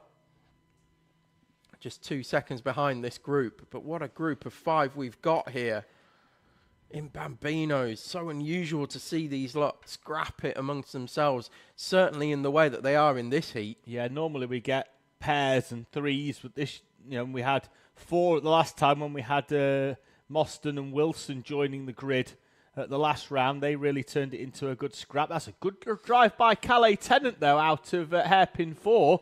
And it's going to drive him through back into second place. Yeah, great move from Tennant. Set that one up early in hairpin 3 and got it completed on the exit of hairpin 4. Great racecraft from Cadet Tennant. Sullivan Crawford then will continue to lead with 1:37 on the clock. Cadet Tennant now being pushed along by Tommy Burgoyne and Jensen O'Connor. Abel Hutton has fallen off the back ever so slightly, but it's closed that back up round hairpin 1 or 2. He went for a move into the D chicane that slowed his exit round that corner as, again, they're taking different lines down that back straight. O'Connor this time was, in fact, in front of Burgoyne, but then couldn't turn in because Cadet Tennant was there, and now he slots back in behind as Burgoyne comes back at Tennant. And the run up towards hairpin number 4. Can he hit him with a little switchback? No, he can't. He's too wide. And they slot back in. It's the top 5 as you were on the previous lap. Well, what Burgoyne did through 3 and 4 was actually pinch Tennant to the inside of the entry into hairpin 4. And actually all that did was slow them up and allow Sullivan Crawford now a bit of a gap. The biggest gap that we've seen at the front of this race for now Sullivan Crawford. They are going to close back in again. They'll see the last lap board next time round, that's for sure, because they cross the line with around about 45 seconds on the clock as Grayson Crawford into hairpin 2. We've got Burgoyne alongside. I was going to say Crawford, he had a double steering input. He turned in, realised I think he turned in slightly too early. He goes wide to squeeze Cadet Tennant, and that allows Tommy Burgoyne to come down the inside of Cadet Tennant. The leading 2 preoccupied with each other. Tommy Burgoyne taking full advantage of that one as they run towards hairpin 4. Sullivan Crawford now with looking left, looking right and defending the position. That's allowed Tennant to come back through on Burgoyne. As they cross the line, it's as you were. As they come across the line, it's as you were. But yeah, it's been all change through that lap. Don't count out Jensen O'Connor or Abel Hutton from this one either. I think O'Connor's going to need to find some top end at the end of the straight if he's going to make a move on the front 3. But if they all come together, Abel Hutton's going to be there to pick up the pieces. Yes, they run down the back straight for the final time. Crawford looks to have enough of a gap at the moment that he doesn't have to take too much of a defensive line, but he's going to get reeled in again by Cadet Tennant, who appears to have a fair bit of top end, but he's left the door open round South Bank for Tommy Burgoyne, and Burgoyne is back up into second place. Good move by Burgoyne. We know Tennant's strong on exit, though. We'll see what happens here. Sullivan Crawford's going to come through to take the victory. Tennant's alongside Burgoyne. They're going to squeeze each other. Tennant fights back to take second place from Tommy Burgoyne. Then it's Jensen O'Connor and Abel Hutton in front of Verity Crawford. Your top 5 split by 0.8 of a second in Como Bambino, heat number 3. Yeah, a great action there. I know it kind of finished the way that it started, but there was plenty of chopping and changing through that. And great driving as well to see them all coming through very much unscathed in that as well. Great racecraft between these very, very young but very talented drivers. They head round on their rolling up lap to finish their heat number 3. And I will try and bring you the grid for... One step ahead of you, Tom, but I'll let you do it if you fancy it, because you're a race ahead there. So we've got Honda Cadet first. That's on. Oh, yeah, hang on. That's Inters. Oh, there it is. There it is. Sorry, clicked the wrong one. So, heat number 3 for Honda Cadets. I'll just wait until we get the final 2 Bambinos clear. So Oliver Bullock now makes his way in towards pit lane, as does Edward Charlton, just coming through in front of the commentary box. Now, so that completes Bambino heat number 3. So next up, Honda Cadets heat 3, with Margaris Kavekis going off pole position from Aaron Berridge, Hugo McCluskey in 3rd with Ashton Horspool in 4th, Archie Cannon in P5 with Luca Bachuev in 6th, Ollie Carter 7th and Noah Clark 8th, Dexter Petty 9th and Daniel Zayad will round out the top 10. 11th place for Ollie Crumpton with Tom Nichols in 12th, 13th for Sebastian McCarthy, 14th for Francesco Di Caro, 15th for Layla Berryman, 16th for Joshua Sullivan, Albie Cam in 17th with Jensen Whitehead 18th, Morgan Cooney 19th and Pierce Whitehead in 20th. Sam Dixon will go off P21 with Jake Gibbon alongside. Then it's Tristan Gilfillan and Robin Ashton, Harry Scrafton, Andrew McCrossan and Jacob McDonald, the 27 on our grid sheet. Lewis Goff is currently 2nd in the final. And 2 laps to go. Is it close? 2, no, I don't think. 2 seconds. just receiving an update on the Rotax Max finals as well. Shall I drop a huge name for you regarding the Rotax Well, you Max can in a final? minute, but the Brits are doing well in Junior Rotax. Looks like Jacob Axcroft is well on his way to winning it with a gap of 2 seconds, with Lewis Goff in 2nd place, who we know from here is currently holding off the RMC Euro Trophy winner, Tijs van Wyk, for the podium places. So still plenty to play for there. Who's your big name drop, Tom? I discussed the Rotax Max World Finals this week with none other than Stefano Domenicali. Oh, did you? I genuinely had a conversation about that with him. In the Texas? No, in the Heathrow airport. Oh, okay. We just bump into him. Yeah, he was in the line for the aeroplane in the same way that I was. Oh. And had a chat with him. Did he turn left when he got in? Of course he did, yeah. He went very left. Yeah. And I went very far right, like all the way to the back right. He went very left, as did Brundle. Did he? Yes. Big time, isn't he? Stella went left as well. Who else went left? Can't remember. There was loads of them on that plane anyway. Met Bono. Not from U2. The other Bono. Who else was on the plane? I can't remember now. Harry Benjamin. Yes. The commentator, as was Mark Elvis Priestley as well, and I had a chat with him about his book. I've read that. It's very The good. Mechanic? Yeah, very yes, good. he said on the plane he'd just finished his second book. Oh. Which I said I look forward to reading. It was the first F1 book I ever read, Which actually. Not The Mechanic, because he's not anymore, No, is he's he? not. No. But no, that was, he was really nice. But yeah. The podcast man. Let me just pick up the names off the floor. I'm going to need a weightlifting belt for all these names that I've just dropped. But proper big time is Butterworth, with all his contacts. yeah. I'd like to say I was working over there doing commentary, but no. That's what you said to Benjamin. You were like, look. I did perform if you've got any days, mate, that you can't do, here's my card. I did say to him, from one commentator to another, I think you do an excellent job. But I did do a full commentary stint during the race at the Circuit of the Americas. It was just from the top of the Turn 15 grandstand at the time. And your only audience was your wife? And friends, yeah. There were like 5 of us, yeah. But they enjoyed it anyway. Right, here we go then in Honda Cadet Heat number 3.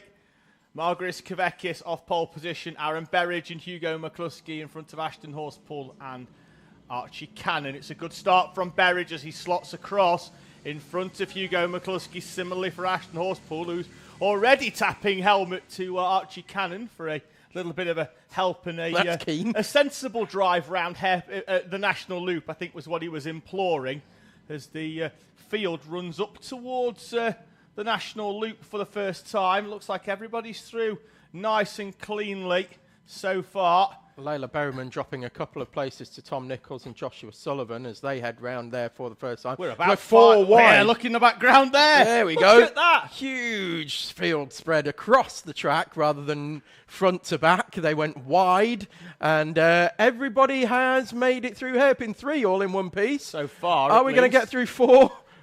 Who knows? We are! Wow, that's, well...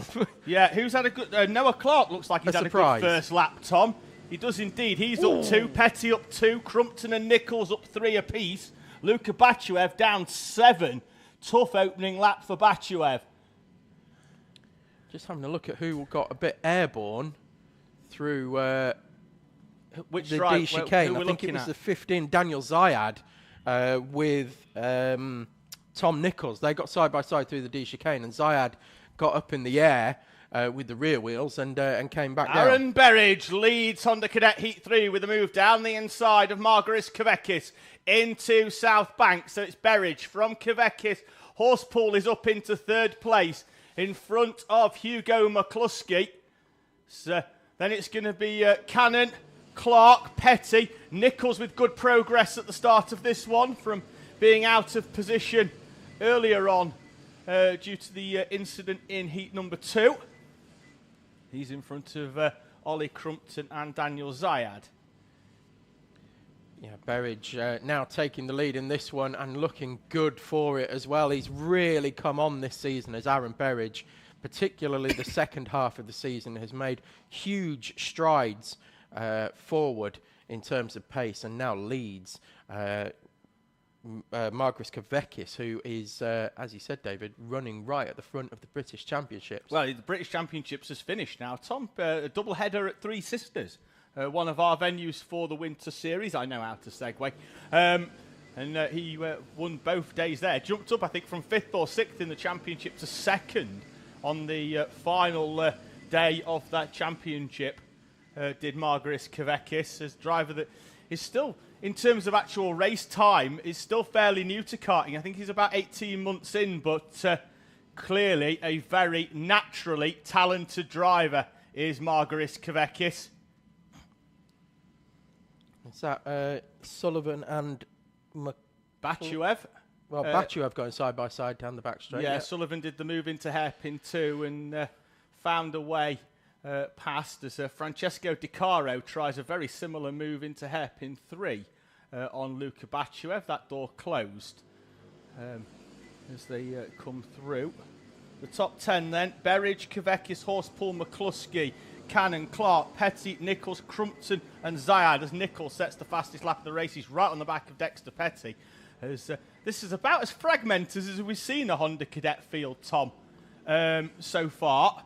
Yes, we do see a bit of a mid-race lull, don't we, as we see side by side through hairpin 1, though. But we're waiting the blue touch paper to be lit and the fireworks to start. I was kind of meaning that the field is spread out a lot more than what it has been so far, but as I see, Nichols has found a way past Dexter Petty at the entry into South Bank. That moves him up into 7th place. I think this leading quartet will merge back together towards the end of the race, and already there, Berridge had 2/10 on Kavekis, but then clipped the curb on the inside of the D, and that's allowed Margaris to close back up. The driver in the 115, racing under the flag of Lithuania, is hunting down Aaron Berridge at the front.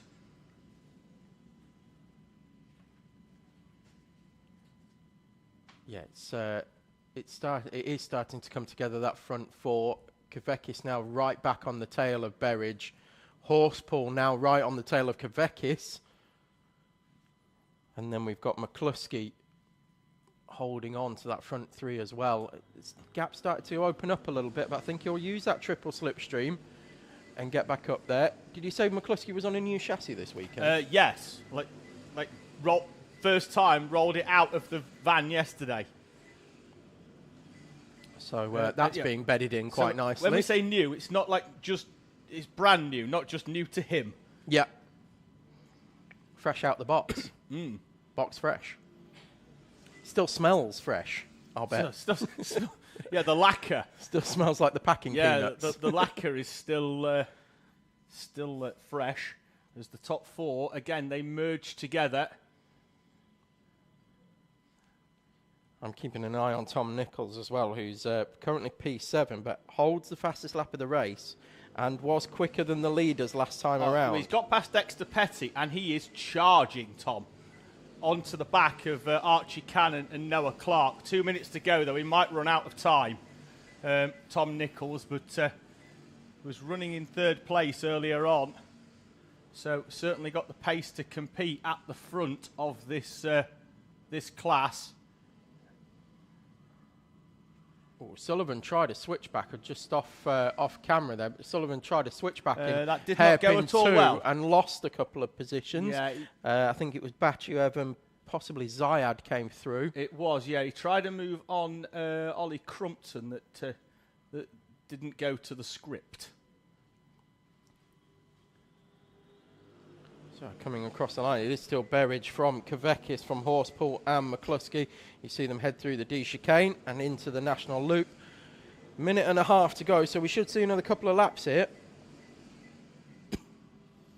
Top four are pretty much as you were, although they are a little bit closer, and I imagine that we're going to see a bit more scrapping from them, Tom, as the timer starts to come down. I'm surprised McCluskey didn't lose any time there because he had a crossing over line with Horspool, and they very, very nearly came together, and I thought that would cost McCluskey a bit of time, but very much kept the foot in. Horspool for second. Is it down the inside? Yes, it is. On Margaris Kavekis, there's a contact warning for Ollie Carter in the 33, but Berridge leads Ashton Horspool now with Margaris Kavekis and Hugo McCluskey. Then it's Cannon, Clark, Nichols, Petty, Batchev, Sullivan, Crumpton, Zayad, Francesco Di Caro, Ollie Carter. Then it looks like it is Sebastian McCarthy in front of Jensen Whitehead, Layla Berryman and Pierce Whitehead. And I've done all of that on visual out the combox window because I couldn't see the timing screen. I've got to be good at something. It's remembering sticker kits. And Honda Cadet runners. Yeah. It is still Berridge at the front of this one. They are going to take the last lap board this time around as the clock just winds down to 0, and it looks like McCluskey has now got past Kavekis as well. He has, absolutely. Final lap board is out, and it is still Berridge from Horspool. Now it's McCluskey. Kavekis dropping to 4th place. Archie Cannon and Noah Clark are then in the second group. With Tom Nichols closing in quickly on the back of that pair. Yeah, I said Nichols might run out of time, and I think he will. I think he might need one more lap, to trouble Noah Clark, as Dexter Petty and Luka Batchev went side by side on the previous lap over the start-finish. That almost allowed Sullivan to come through as well, as they're going to run down the back straight towards South Bank and hairpin number 4. Petty's defending hard well. At the front, though, Aaron Berridge leads from Ashton Horspool. As he takes the defensive line into 4, Horsepool's going to try and get the run, but can't get the run as they make their way round. And Berridge will win from Horsepool, McCluskey, and then it's Margaris Kavekis. Then it's Cannon, Clark, Nichols in front of Petty, Batchev, Sullivan, and Crumpton with Daniel Zayad just behind as well in P12. Then it's McCarthy, Whitehead, Pierce in front of Jensen Whitehead, Layla Berryman, Ollie Carter, Francesco Di Caro and Morgan Cooney, Albie Cam and Sam Dixon in front of Jake Gibbon, Robin Ashton and Tristan Gilfillan, Harry Scrafton, Jacob McDonald and Andrew McCrossan, who retired with a few laps to go. He pulled off in the pits, I remember him rolling in. How tall is Noah Clark? Not as tall as the reclined seating position of his kart makes you think. Oh, good. I'm glad you spotted that as well. It's not just my eyes. No, he is just very relaxed. Yeah, I mean, any more relaxed and he'd be horizontal in that car, I think. It works, though, for him. Yeah, it does. Works. But it just, when he comes around hairpin 1, the view that we get, it looks like, yeah, he's almost lying down, but his head is perfectly horizontal. So, yeah, I just wondered whether it was because he was really, really tall in the kart. No, just a really, really relaxed driving style. Good. Good for him. That relaxed being horizontal. Yes. Yeah. Okay, so let's try and bring you a grid for the Inters and R200s. Now, I'm not ahead of myself. I am back on schedule, ladies and gentlemen. Final runner just clearing the grid. So we'll bring you the Inters first, of which there are 5. Joey Swan goes off P1 from Red Lind and Buddy Hugo. Grayson Crawford and Layla Bell. They are your 5 in Inters. Then in the Rondas, the Honda R200 class, we have Edward Rye on pole position, Rocco Geraghty in second with Peter Webster in third, Toby Turner in fourth, Matthew Plant fifth, Daniel Holtz sixth, and William Clare in P7.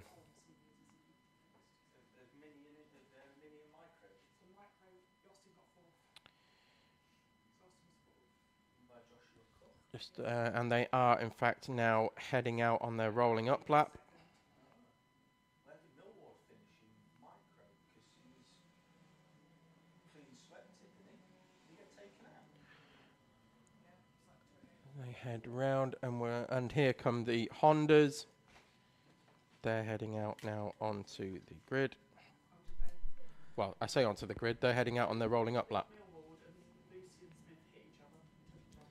Just a quick update, Tom, from over in Sarno for the Rotax Grand Finals. Junior Rotax has been provisionally, of course, until the results are confirmed, an all-British top 3. No. That's pretty good, isn't it? Ashcroft from Goff, from Cameron Nelson, who was the pole man. Lewis Goff, formerly of this parish. Yes, definitely. Very much so. Through we come. This is a...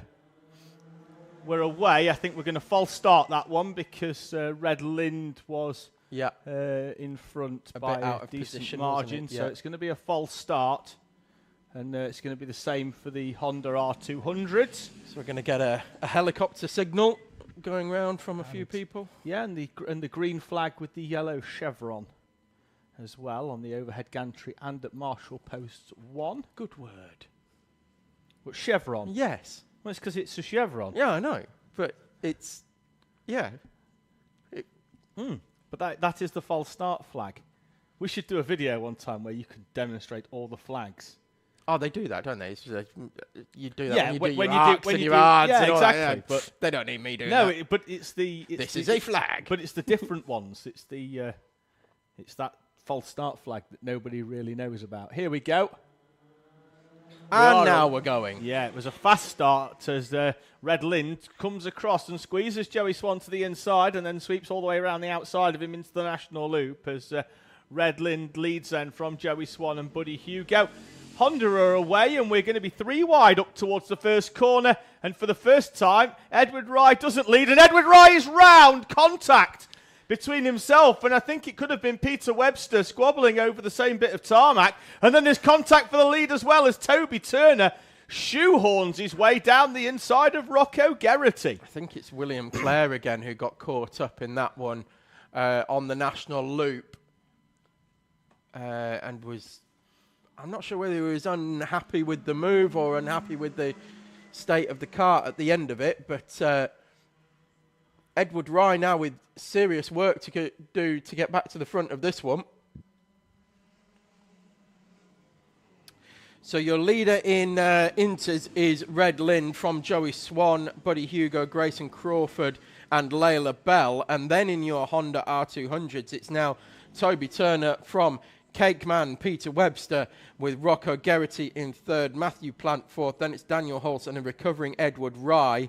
It was William Clare who got caught up in that one, unfortunately, and has now dropped, as we said, all the way to the back of the field, and is a good 5 seconds off the back of Edward Rye as well. So took a while to get going, but William Clare is back well underway again. But around about 7 seconds lost in that incident. Redland still leading Joey Swan and Buddy Hugo. I think the fight that we need to be seeing is the one at the front of Honda R200s at the minute. It's Turner, Webster and Geraghty nose to tail. Yeah, they're just coming up to hairpin 1 now, and it's a really, really close battle. I think we're going to pick it up, hopefully, as they run down the back straight towards South Bank. But it's Toby Turner at the moment, leading from Peter Webster and Rocco Geraghty. There it is on screen. As they head towards South Bank. We'll pick it up again in a few moments' time, I think.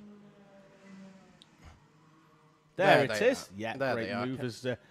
Just in time for Peter Webster to get his moment of glory as he goes down the inside of Toby Turner to take the lead. And then Rocco Geraghty's going to be on the inside of Toby Turner. Turner's going to have none of that. Turner holds on to second place, but Peter Webster leads from Toby Turner and Rocco Geraghty, with Matthew Plant and a recovering Edward Rye coming back into this, Tom, and he is around about half a second quicker than the leaders. Is Edward Rye in that number 66? He was almost a full second quicker than Matthew Plant in front of him, as William Clare in the 31 peels off into the pit lane to retire from Heat 3. Yeah, that's a shame for William Clare. Has had a really tough start to the weekend for William Clare, but hopefully can come back strong in the final and again tomorrow as well. So there's all to play for still here for William Clare. Edward Rye and Matthew Plant switched positions on that lap as Edward Rye is starting to move actually onto the back of the front three as they squabble over the lead. And I think that was Toby Turner. In fact, it was Toby Turner taking the lead back from Peter Webster as they go side by side down the back straight. That's going to allow Rocco Geraghty through into second place, and Webster's gone from first to third in, 2 corners. And look who's looming in the background. It's Edward Rye, recovering from that early spin. We've seen him have huge amounts of pace here in the first 2 heats, so it was going to be a question of when rather than if he was going to close on the front 3. But now with them scrapping away, it's going to allow him to get there even faster. Yeah, I was about to say that they've not helped themselves in terms of pace of the top 3. They've put on a great show for us, but they have allowed Edward Rye to recover quicker than we'd have anticipated, Tom, even though we know how quick Edward Rye is. A multiple race winner in Cadet here, as Rocco Geraghty goes wide. Went up the back of Turner. He went up the back of Turner, yeah, up and over the back, and that's now allowed Edward Rye to close right back in, and now we've got a group of 4 all together as they come over the start-finish line. Still 3 minutes to go here. So, top 4 in Honda R200s. Apologies to Inters, we've not given you much time this time. Just going to give you an update. It's as you were in Inters, with Redland leading Joey Swan from Buddy Hugo. Down the inside into hairpin 1, though. It's definitely not as you were in Honda, because Edward Rye is back into the mix and up into third place. Rocco Geraghty pushing Toby Turner down the back straight. It's definitely those new helmet colours for Edward Rye. It is deceiving after spending like the last 5 years with a black helmet. Yeah, it's 2 tenths. That's what it's worth. Yeah, definitely worth a few tenths. And paying off. Worth every penny so far. Yeah, as the leading trio in Honda R200s cross the line. 2 minutes and 15 on the clock, which effectively will be around about a minute and a half, because the Inters are coming round hairpin 4 and they were the first one over the line. So that's who we dictate time, as there's contact into hairpin 1 slightly. Edward Rye with a nudge into Rocco Geraghty. It's not done any harm to any of them. Serves as a reminder, at least, to Rocco Geraghty that Edward Rye is still there. Toby Turner, though, is your leader so far in this one And your from Inters, Geraghty and Rye. your Inters are starting to close in on the back of Daniel Hulse as well in Hondas, as Edward Rye has a look on the inside of Rocco He Geraghty. went up on him as well, didn't he? He did, and that's allowed Rocco Geraghty through and into third. No, Peter Webster into third. Sorry, Tom. my apologies. Yes, it is Peter Webster into third now. Yeah, Geraghty's still holding second. So Edward Rye, who looked like he was going to challenge for the outright lead, and going for the outright lead is Rocco Geraghty down the inside of Toby Turner into hairpin 1. Turner's back at him into hairpin 2. And Edward Rye, who did get past Peter Webster, is up into second because Geraghty is trimming the grass all the way down. He's squeezed by Toby Turner, and he voices his displeasure with some arm signals. And Edward Rye is through. And Rye, who dropped to fourth and who looked to be out of contention, is now leading from Toby Turner. And then it's Peter Webster and Rocco Geraghty. That's an excellent drive from Edward Rye to recover from that such a distance back all the way into the lead of the class as well, and made his way through relatively unscathed and pretty cleanly as well.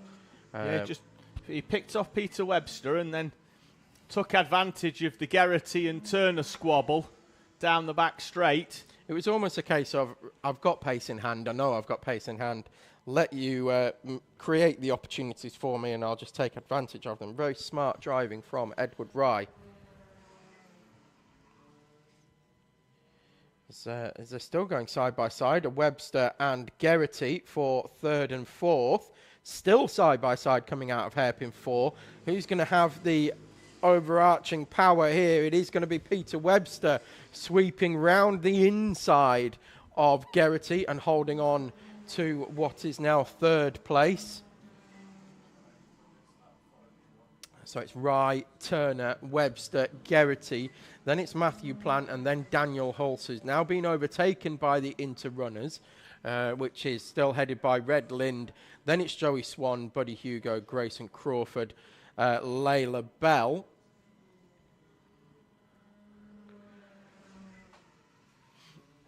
That inter-gap or inter-group has massively split, with the exception of these front two of Red Lind and Joey Swan. It did go out quite significantly, but all of a sudden Joey Swan, I was going to say he's got the bit between his teeth, but he's run out of time because Red Lind has just taken the checkered flag and taken victory in heat number 3 of the Inter Rotax class from Joey Swan and Buddy Hugo. Grayson Crawford will cross the line in 4th place with Layla Bell in 5th, and then we will have our R200 Hondas. Edward Rye now miles clear at the front of this one. Huge amounts of pace for Edward Rye. He's going to take victory here in heat number 3 in Honda R200s from... Is it going to be Toby Turner? I think it is Toby Turner. From Peter Webster and then Rocco Geraghty. So they finally managed to sort themselves out into some kind of order as they came over the line. So it's Rye, Turner, Webster, Geraghty. Then it was Matthew Plant and Daniel Hulse. And then William Clare retired a few laps ago. Unfortunately for William Clare. But as we said, still plenty to play for. There's a final. That's where the trophies get handed out. So William Clare has got plenty of chance to still earn a trophy. And then, of course, we've got tomorrow as well of our double-header weekend.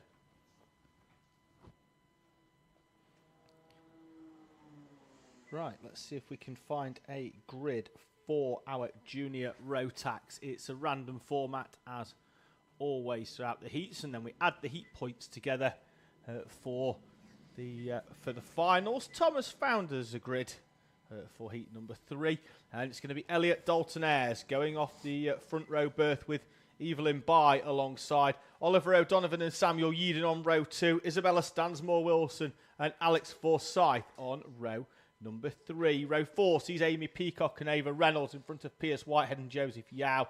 Then it's Jared Fox Whiteley and Sam Robson with Joseph Mills and William Howard behind them. Oscar Waugh and Max Wilkinson with Jake Grufferty and Freddie Witherington in front of Holly Swan, Riley Sims-Ezard and Jacob Carnes.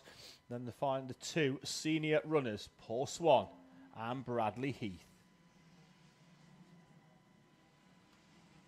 Already onto their rolling up lap.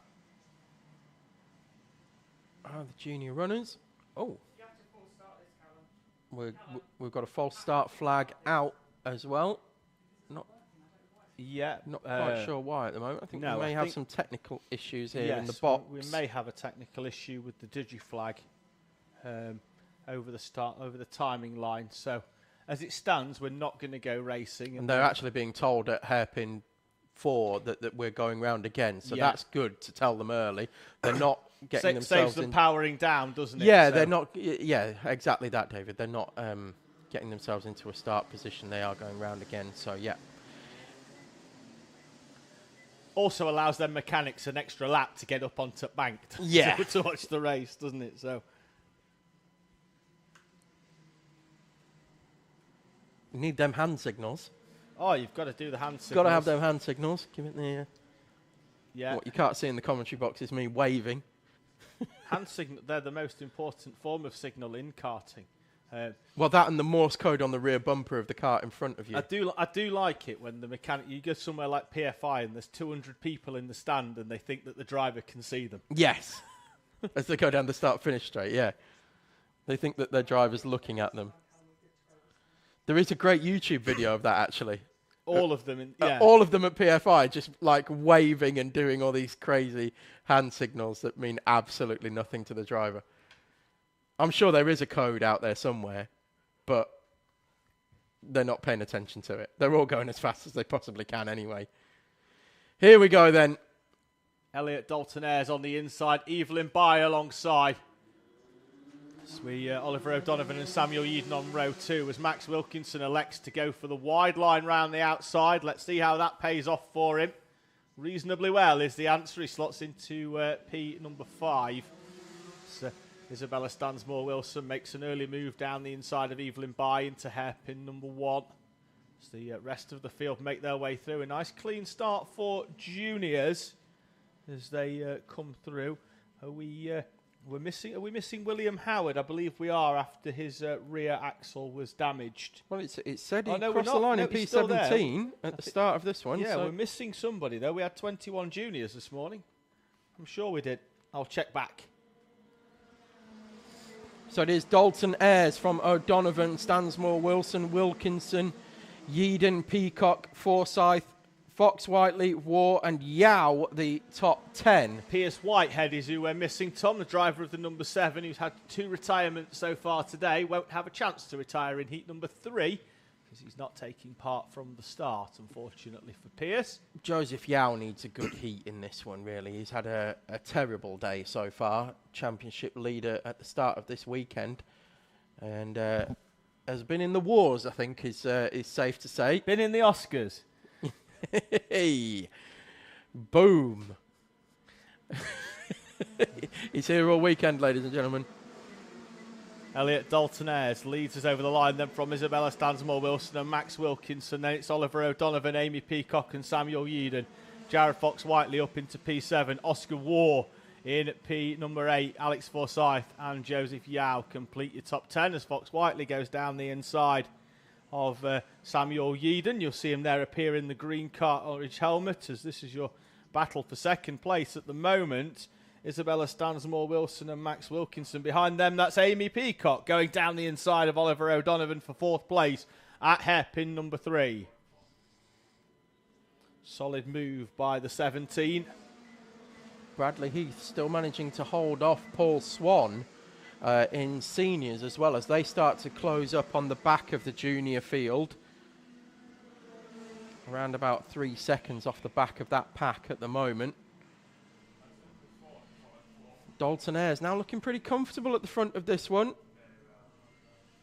Obviously a retirement in heat number 1 as well, which is my fault, and I apologise for that fully to the Dalton Ayres. So Oscar War has found a way past Oliver O'Donovan. It took him a few corners, including a switchback at hairpin number 2. And O'Donovan now may come under pressure a little bit here from Samuel Yeadon in the 181. They've got Joseph Yao, who led the championship coming into today.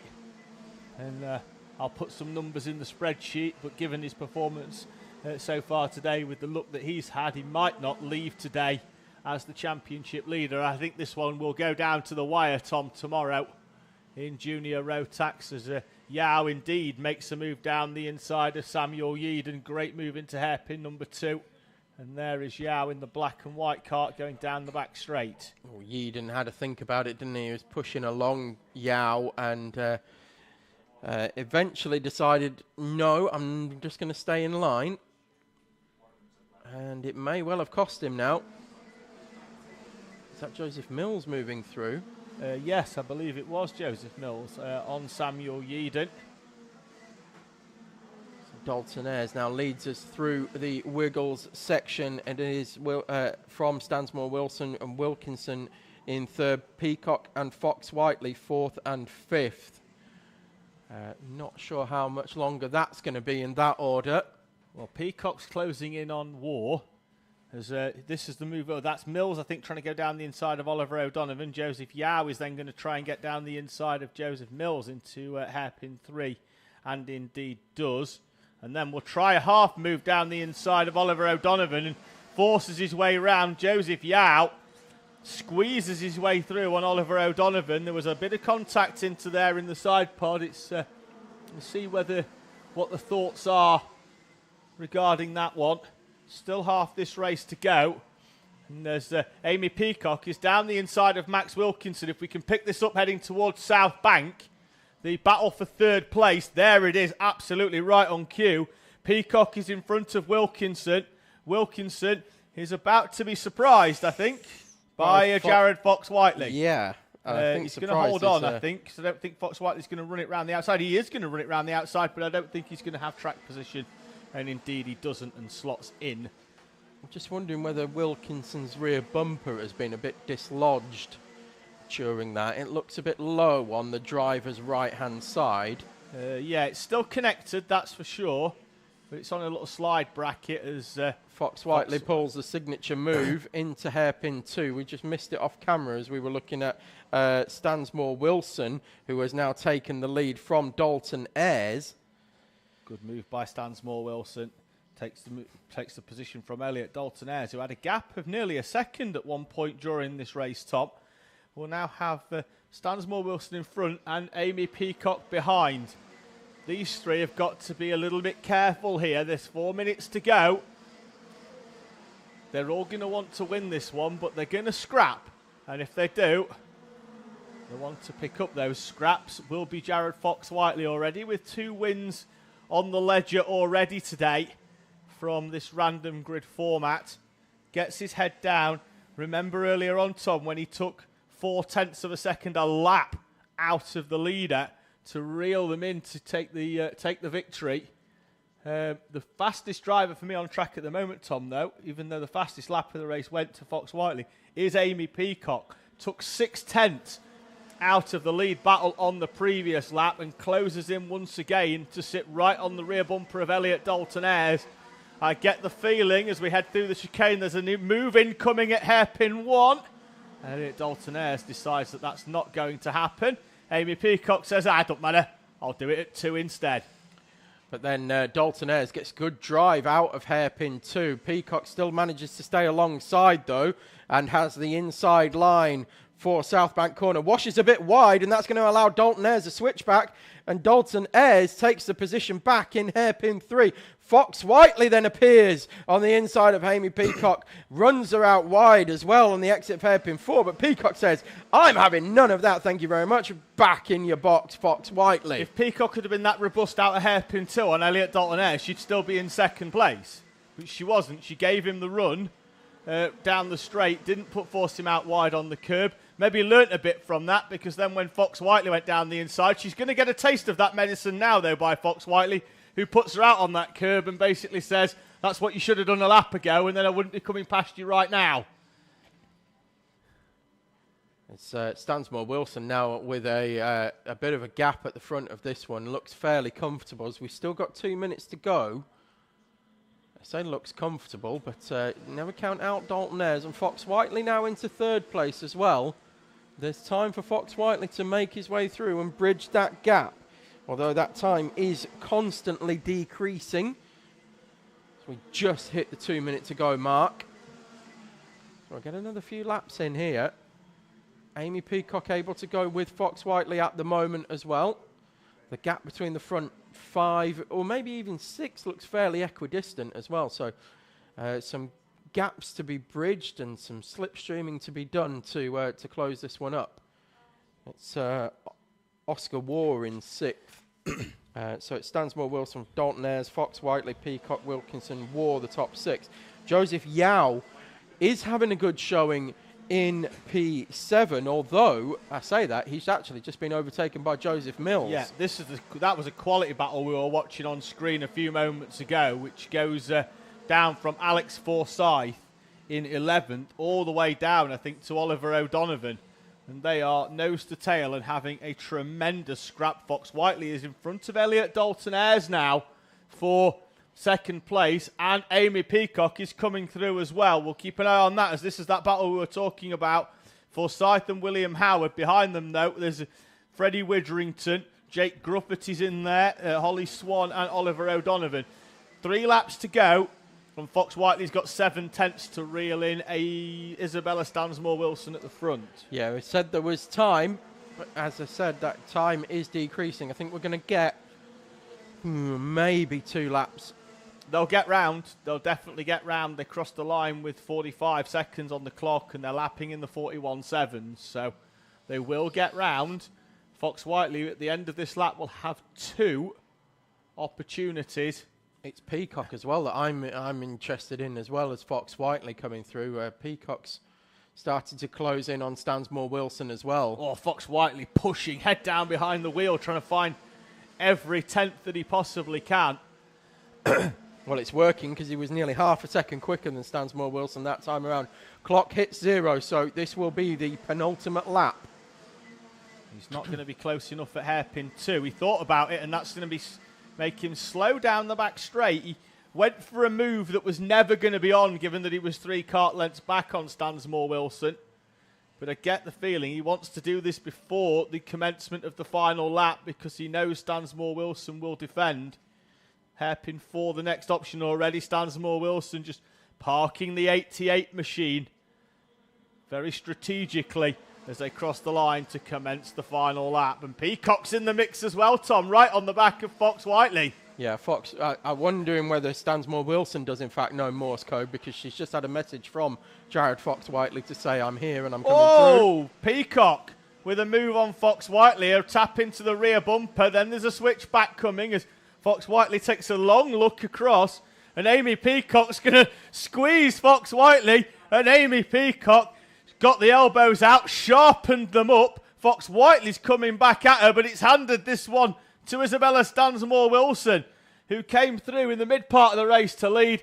Isabella Stansmore Wilson wins seat 3 from Jared Fox Whiteley, Amy Peacock, Elliot Dalton Ayres, and Max Wilkinson. Fox Whiteley will start the final from pole position after 2 heat wins and a second place. A bit disappointed for Amy Peacock there, because she did all that hard work to get past Fox Whiteley, and then it just through the exit of South Bank was just losing the rear. Yeah, was just chasing it all the way around, and she didn't open the door. It was purposely open. But we saw it with when she did the move on Elliot Dalton Ayres earlier, down the inside and just washed out wide. Yeah, it might just be worth like a little feather of the throttle through there, just to try and hold a bit of a tighter line. But yeah, great action again in Junior Rotax. So it was Stansmore Wilson for Fox Whiteley, Peacock, and then Dalton Ayres, Max Wilkinson and Oscar War. Then it was Joseph Mills and Joseph Yao. Riley Sims, Ezard and Samuel Yeadon were your top 10. Then we had Witherington, Forsyth, Grufferty, Howard, Paul Swan in seniors in 15th place overall. Then it was Holly Swan back into juniors, and Oliver O'Donovan, Jacob Carnes and Evelyn Bye. Then we had in 20th place the other senior runner of Bradley Heath, and then Ava Reynolds and Sam Robson. Which brings to an end our 2-stroke categories. We will go into Junior Rotax heat number 3, followed by Junior Pro Kart heat 3. Then it will be Senior Pro Kart heat 3, and then we will have our lunch break and come back for our finals shortly after that. Yeah. Any special cakes on in the cafe? Do we know? There's a There is a Halloween cake, yes. Well, there's a Is cake it- that's Can't you say Halloween gatto? it's Or is it just cake? looks Cake? like chocolate cake, right? Is it chocolate cake all the way through, or is it a gâteau? Right, so it's a layered chocolate cake, right? But it's got pumpkins on the top of it. Oh. To which I said to I forget who it is in the cafe, but it's got pumpkins all around the top of it, and I said if there's pumpkins in that, I'm going to be very disappointed, and in fact I've murdered for less. Oh, okay. That's Tom Butterworth, well wanted by the police. And yes, pumpkin and cake would be a for murder, as the Scottish say. so they say what? Murder. Murder? Yeah, like Taggart. Murder. There's been a murder. Grace Matthews starts on pole position. Liam Edmonds alongside. Reese Cranston and Alana Howard in fourth place as I murder the Scottish accent. And now David is well wanted by everyone from Scotland. We're away in racing. Grace Matthews then will lead us up towards the national loop for the first time and is tipped round by Reese Cranston at the first corner. Grace Matthews spins as Cranston put the nose down the inside in the 19. Alana Howard in second place with Liam Edmonds in third. And then Grace Matthews off the back of the field because of that incident on the opening lap. Yeah, going to be a tough race now for Grace Matthews. It's going to be a race of one, it seems, for the better part of this one. It's whether she can make some inroads on Howard, Edmonds and Cranston at the front Just of this a case of just working on your lines and your braking points now. Absolutely. For the rest of this one, isn't it? They've got the lap timers there that will give them plus and minus as they plus and minus tenths of a second as they head round the lap, and even sometimes hundredths of a second, depending how accurate. The they Alfano, can get them. it's up or down at any point during the lap. It's really quite good. Yeah, it is. It's a great training tool. It genuinely is. Those Alfano 6 head units. I think it looks like it might be a Micron 5 that's on Grace Matthews, but I'll try and get it across the line as soon as it is. But that also does the plus and minus GPS tracking. So they are great training tools, and in fact, it's one of the best, probably best technological advancements that we've had in karting, I would say. The good thing for with a them as number well, of years. it means you can go on a test day. Yes, And still have a lap time, isn't it? Because it picks up via GPS. So, but it's you can use it in testing to try different things and try different lines, and it doesn't just give you a time at the end of the lap. You can see it. You can hold a similar line throughout 90% of the lap, but you can try. I'm going to take this corner a bit tighter. I'm going to take it a bit more open on the entry and go a bit wider, cut it in at a late apex, that kind of thing. And you can see the time difference between that and your previous best lap. yeah. So it really is a great training tool, and there are various units out there that do it now.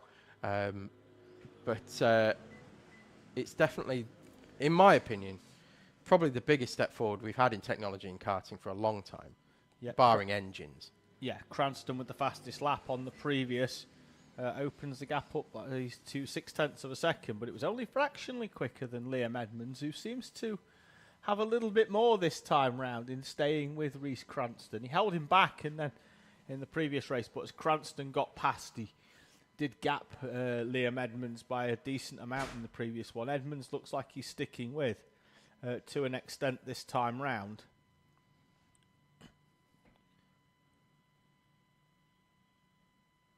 They head out of hairpin 4 up towards the timing line again. Gap was 0.6 last time round. It's out to 0.9 now, so Cranston finding 3 this time round.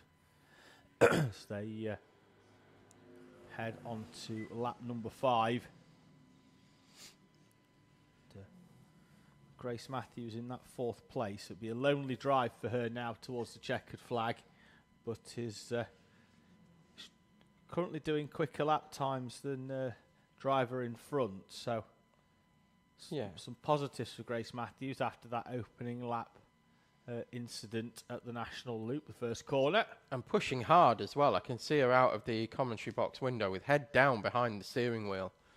And pushing hard is Grace Matthews. So certainly not giving up the ghost here. And Reece Cranston with that properly clear visor with no stickers on it or anything like that. Like normally they have like a little advertising thing. Oh, yeah. A little strip at the top of the visor. And because his is properly clear, every time he comes past, I think he's not wearing one. It looks like he's got like an open face helmet. Yeah. Do you like a proper like 70s style crash helmet. The ones that catch me, like Look, here he comes. Yeah, I know. Alana Howard's got like it's an iridium visor. It's a yellowy coloured visor. Now, when you go to somewhere like Wilton Mill, as they come out of Christmas Corner, in the morning, the sun catches the visor, but it flickers. It's almost like someone's put a yellow light board on. And you start looking round then. You start looking down at Ashby for a cart in the barrier or flash something. of yellow at the commentary box. But yeah, it does. Every time I see Reece Cranston, it just looks like he hasn't got a visor on. It throws me just for a tenth of a second or so. But I do like that camera shot there that we've had for the last couple of rounds on the outside of the national loop, because it shows how there's a concrete strip that's around about 6 or 7 inches wide, which is just enough to put your front and rear wheel in that gap. And what it actually does is help drag you all the way round the corner. Similar at South Bank as well. We'll pick it up next time round. It's similar to the concrete strip on the inside of these corners. Hairpin 4 has one, but then doesn't have a curb on the inside of it. But as we cut to Reece Cranston now, hopefully you should be able to see it. There we are, Tom, as he just puts his wheel right on that concrete strip all the way around the inside. It drags the number 19 car all the way round.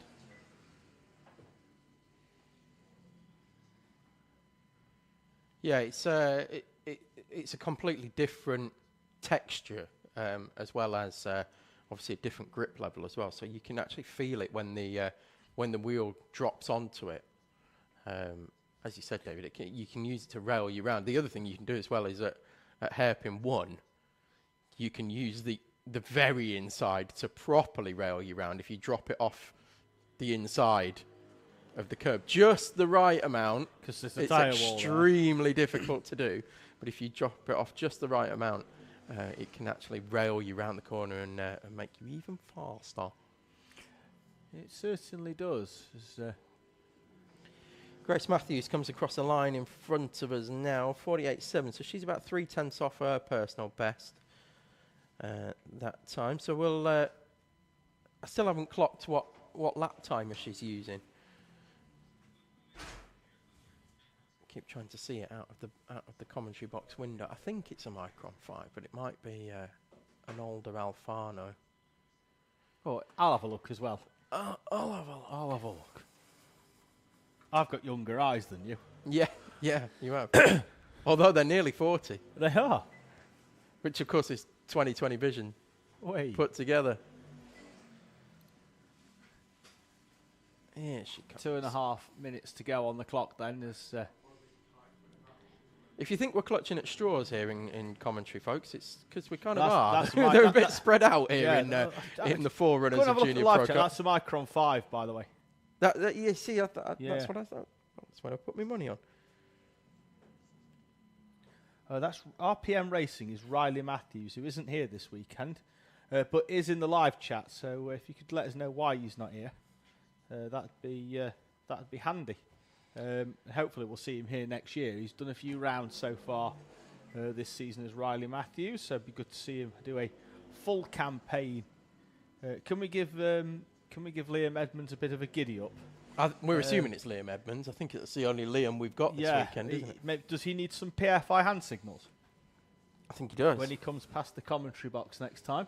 Said he needs a giddy up, so I think that means somebody needs to jump on his back in a piggyback style and then, dig the heels into him. That's not going to help when like a human Yellowstone. Yeah, that's not going to help. It's going to put him well overweight.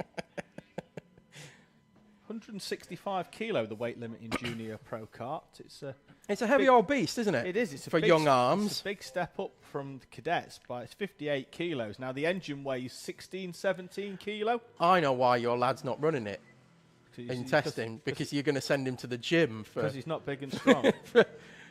for 3 months. Yeah, I just make him do a plank every We're morning. just doing arm day today, son. Yeah. What we're doing today, Dad? Arm day Arms. again. Arms. Can we do no arms? Arms and neck.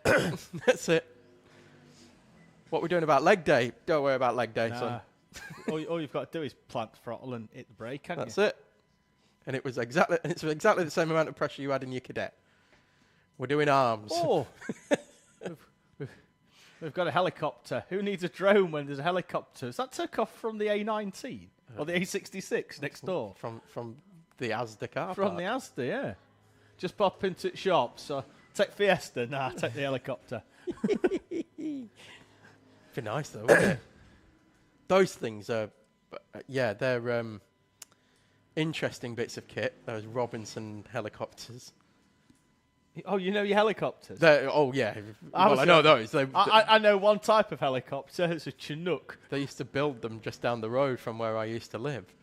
Time is down to 0, so Reece Cranston will be met with the last lap board when he comes round at the end of this lap.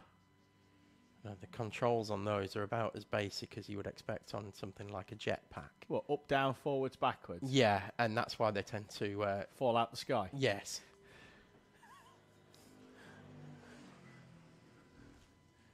Cranston leads us over the timing line then now with a gap of 6 seconds back to his nearest challenger. As he commences the final lap here of the Teesside National Circuit of round number 8 of the NRG Karting Teesside Owner Sprint Series. So Cranston still pushing, head down behind the steering wheel down that back straight. That's because he doesn't want to get stones in his eyes and his open face helmet. Old school, some goggles. I like it though. I do like it. I genuinely like the clear visor. Proper clear. No stickers on it, nothing. I like it. Anyway, Reece Cranston coming over the line to take victory in heat number 3. That's all 3 heats, all 3 victories for Reece Cranston. Clean swept the weekend so far. Liam Edmonds comes over the line now to take P2. Alana Howard will follow very shortly in P3. And Grace Matthews, who set a personal best lap on the last time around, will come over the line now and finishes P4. And Reece Cranston, in fact, set the fastest lap of the race on the final lap as well. So we said he was pushing on. Let's have a look at how fast I could have gone. Yeah, it's always good to just keep pushing. Also, it's good to sort of see, like, where, in terms of your tyre pressure, what the life of that is still like towards the end of the race. I like to call it the Valentino Rossi method of going racing. Just pace yourself throughout the race. Let's just head at a gentle pace, and then the last lap, blitz it and go, right, that's what I could have done if I'd really tried. Yeah, and that basically just ruins everybody else. Yeah, everybody's psyche is takes a pounding because of it.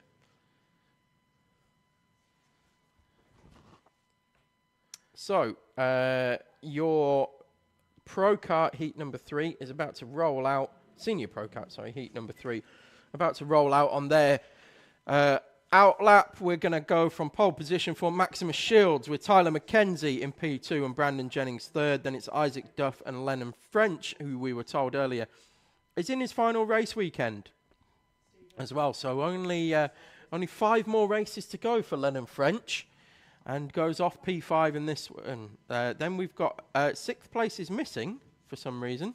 Well, I think we had 18 signed on, but only 16 have arrived, so we've just removed them, but haven't updated their position. Okay, so then it's Kyle Burns, Ike Needham and Flynn Claxton, then Oliver Hill, Connor Lucas and Danny Bean, Joseph Williamson and Matthew Hauschby, Sophie Pawsey, George Ludwell and James Kay.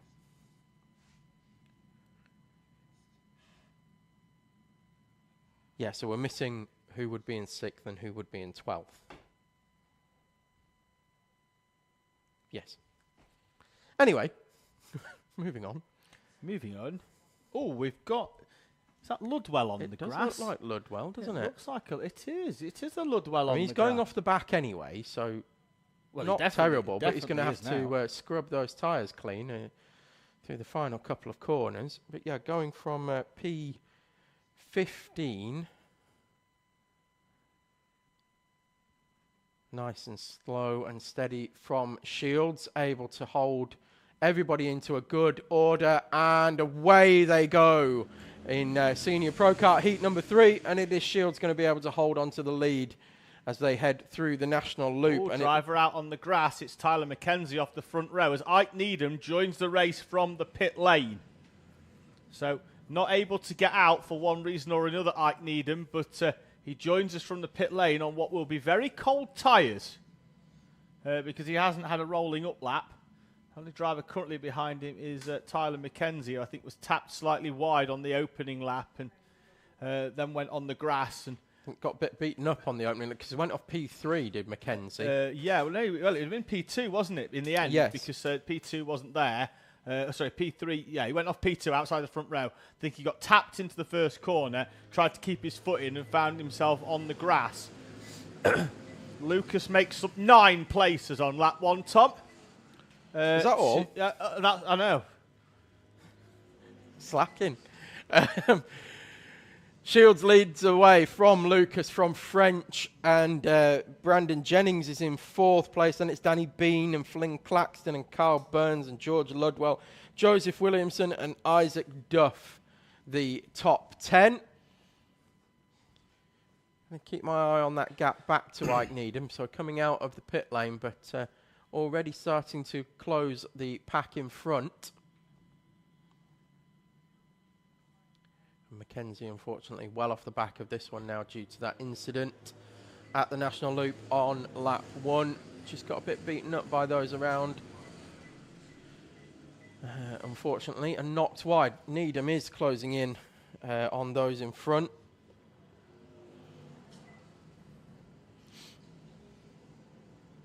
Of course, and Needham is showing us a lap down, I think, for some reason. Yeah, well, he didn't trigger the timing line at the start. He came out, didn't he? But he shouldn't be a lap down. He should just be at the back of the pack. Yes, and we've got a contact warning going out for Matthew Houshby in 12th place. He effectively didn't start. Leo tripped the timing line, but he didn't. He came out the pit lane, did Ike Needham. So yeah,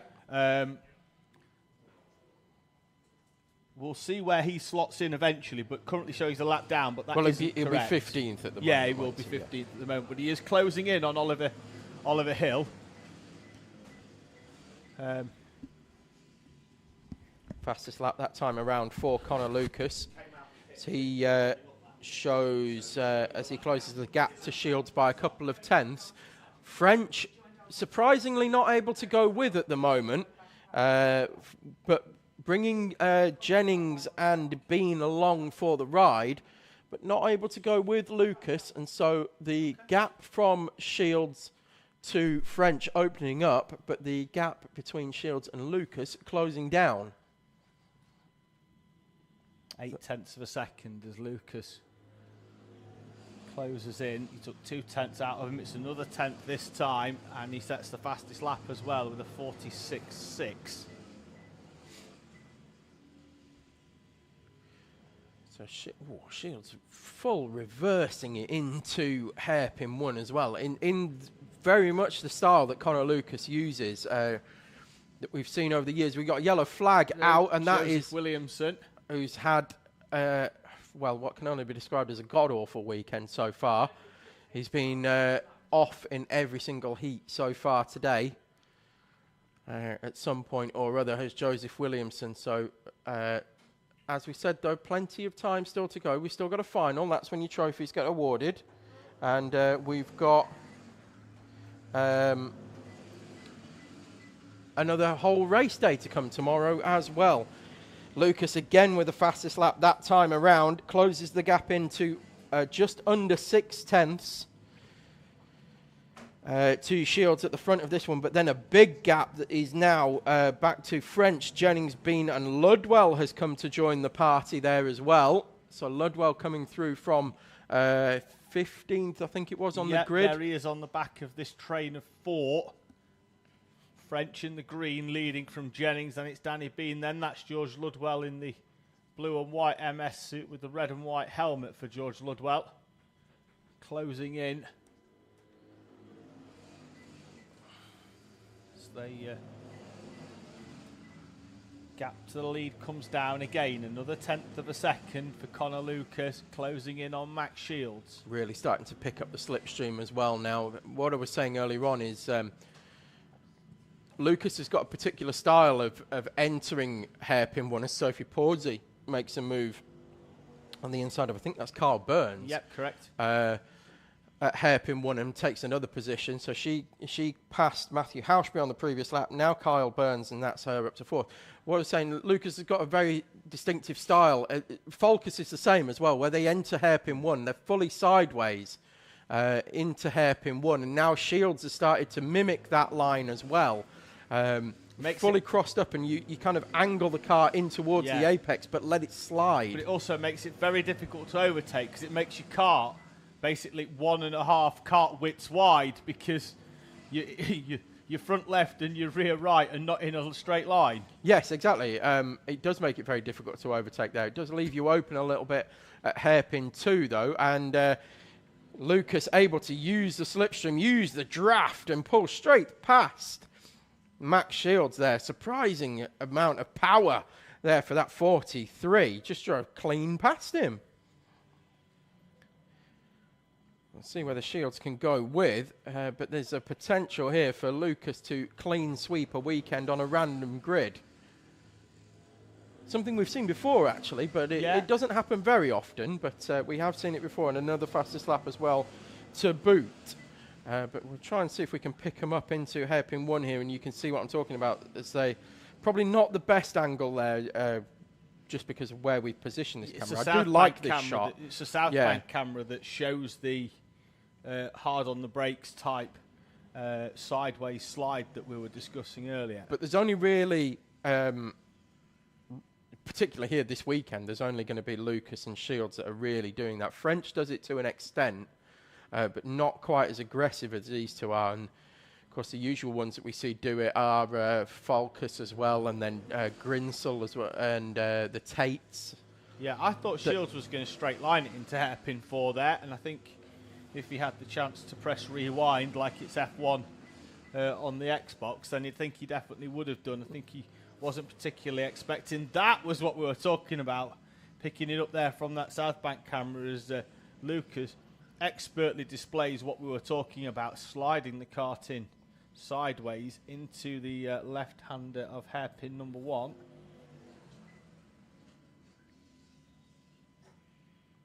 It's incredibly difficult to do, and it's the best way to describe it is you need a huge amount of faith in what's underneath you. Yeah. To be able to do that and know that the kart is going to go with you, and you're going to be able to gather it up and then take that line. Which only really comes from years of experience. Yeah, it does, and but the way that they do that is, like you say, from experience, but just doing it repeatedly, and then you know it's going to be underneath you. You don't have to think about it. The ones who are in our novice and possibly even our clubman class and our junior pro karters, they're not here we have go. That experience. Now it's heating up as Lucas defends from Shields down the back straight towards South Bank. Shields was right in the slipstream, got a good run out of hairpin 2, dipped down in the seat to minimise the airflow up and over the Nauseo panel and the steering wheel. And Max Shields in the wheel tracks of Connor Lucas. So they run up towards hairpin 1. He's not close enough, but they go sideways through there anyway. So needs that run out of hairpin 2 again. See what Lucas does. I don't think he's quite as close this time. Certainly not close enough that he dips down behind the wheel. No, we've seen that quite a lot from Shields, and I'm surprised that he hasn't done that time around. It's normally a bit of a Shields trademark, is that? But electing not to. Still 40 seconds to go, so maybe quite comfortable just to sit behind Lucas at the moment. 2 laps to go then. It's not a tactic I would employ if I was ever near an overtake on Lucas. I'd be trying to get through as fast as humanly possible, because otherwise you're just going to drive away from close round hairpin 1, needs to get the drive round hairpin 2. It's a kart length. Let's see what the slipstream does. to reel him in. Very little by the look Ooh. of things. Oh, that's Kyle Byrne round at hairpin number 1. Not happy either. Must have got some help somewhere. Where was he? He was in 10th place at the time. Yeah, in and around Houshby, Claxton, Kay, Pawsey, that sort of group. Final lap board is out. It is Lucas, but only just from Shields. I think Shields is going to have to go full send in hairpin 1 and 2, and then pray to everybody that he can pray to that Lucas doesn't respond. And he tried it, didn't he, between hairpin 1 and 2, when Lucas had him covered. Yeah, and Lucas is going to defend down the back straight. Shields is going to take the wider line. Lucas then comes across. Shields then will try and slot in and carry more speed round South Bank and does so. Lucas defending the inside of hairpin number 3, and I imagine he'll do the same at hairpin 4 and does. Shields will need the switch back, but I can't see him drawing alongside. He does not.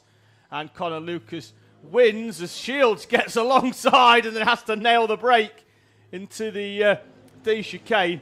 That's your top 2 in front of Lennon French and George Ludwell, Brandon Jennings, Danny Bean and Sophie Pawsey, Isaac Duff, Flynn Claxton and Matthew Houshby complete your top 10.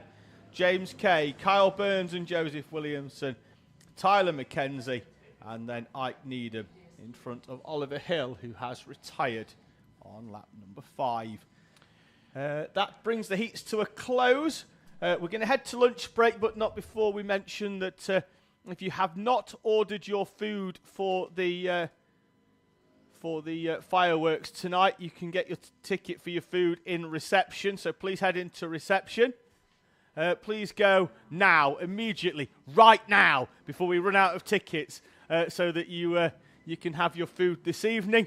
That'll be taking place tonight at around about 6:30. So when that happens, congregate down near the front where we have our driver briefing in the morning. And your food will be available from 5:30. We're going to head to a lunch break of roughly around half an hour. Don't go too far away, and we will be back in around about half an hour's time with our finals from round number 8.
Hello and welcome back to round number 8 of the NRG Karting Owner Sprint Series. Como Bambino are making their way round for the first of what will be 6 finals here today at the penultimate round of the season.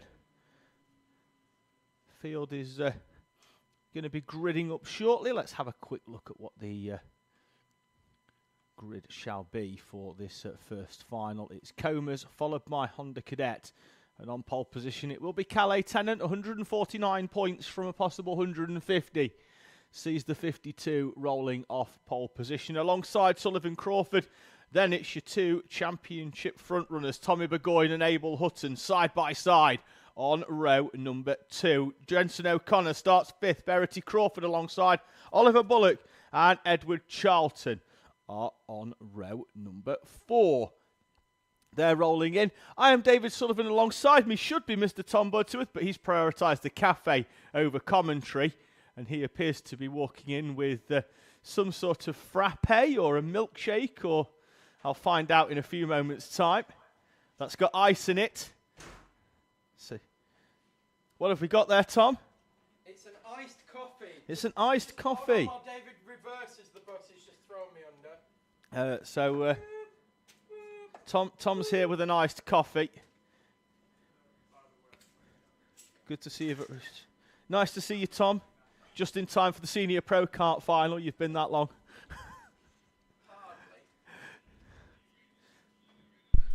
Hey up. Who are you? I'm back with my iced maple spice latte. Oh, you've been eyeing that up since breakfast.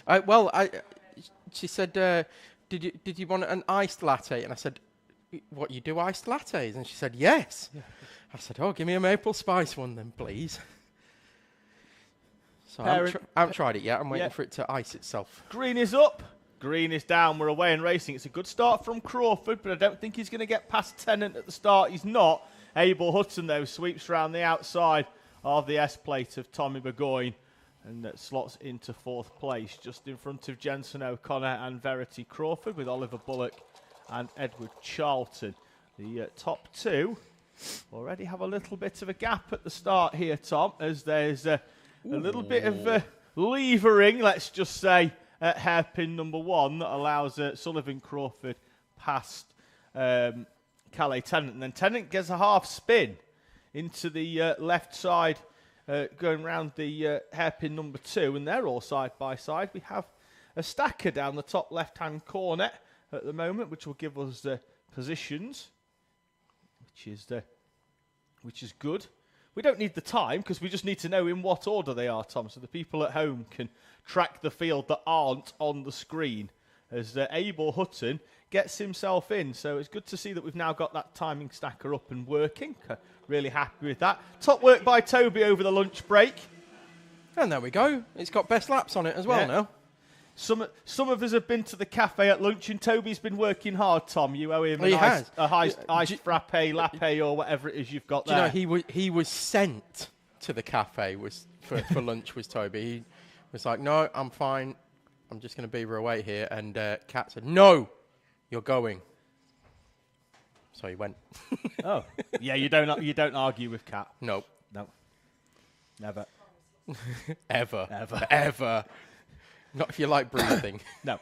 Sullivan Crawford then leads from Abel Hutton. That's your top 2. Calais Tennant. Jensen O'Connor is in front of Tommy Burgoyne, or at least he was when they crossed the timing line. He's not anymore, as Tommy Burgoyne was in 3rd place. He's trying to get 4th place. He's trying to go round the outside of Calais Tennant and has to slot back in again. So Crawford leads from Abel Hutton. And then it's Calais Tennant, Tommy Burgoyne, Jensen O'Connor, Verity Crawford and Oliver Bullock. The top 7, a bit of a all together at the same time. Just, good to see Oliver Bullock's come back. Yeah, it this. is. He's not really had the day I think he'd have hoped for. Oliver Bullock, but seems to have some pace now. As Abel Hutton's just overtaken Sullivan Crawford for the lead. Still side by side, but Crawford's going to be on the outside. He's going to need a bit. He's got a bit. Oh, wow, he had a bit and a bit more. Crikey, that was close. But Crawford manages to hold on. And then Hutton goes a little bit wide. Calais Tennant then follows. And that allowed Burgoyne a bit of a sniff of third place. But great to see Jensen O'Connor able to go with once again. And Verity Crawford and Oliver Bullock all as a group of 7, in fact, as they head around the national loop. Yeah, there's some litter on the track up there. It looks like a carrier bag's blown across the track, and all of our Bambinos missed it. They went to the inside, and then it blew across the rest of the track after that, as Jensen O'Connor is wide at hairpin number 1. Verity Crawford finding a way through and up into 5th, as the leaders are once again side by side, Tom. I'm wondering whether Abel Hutton's going to learn from the last lap and able to hold on.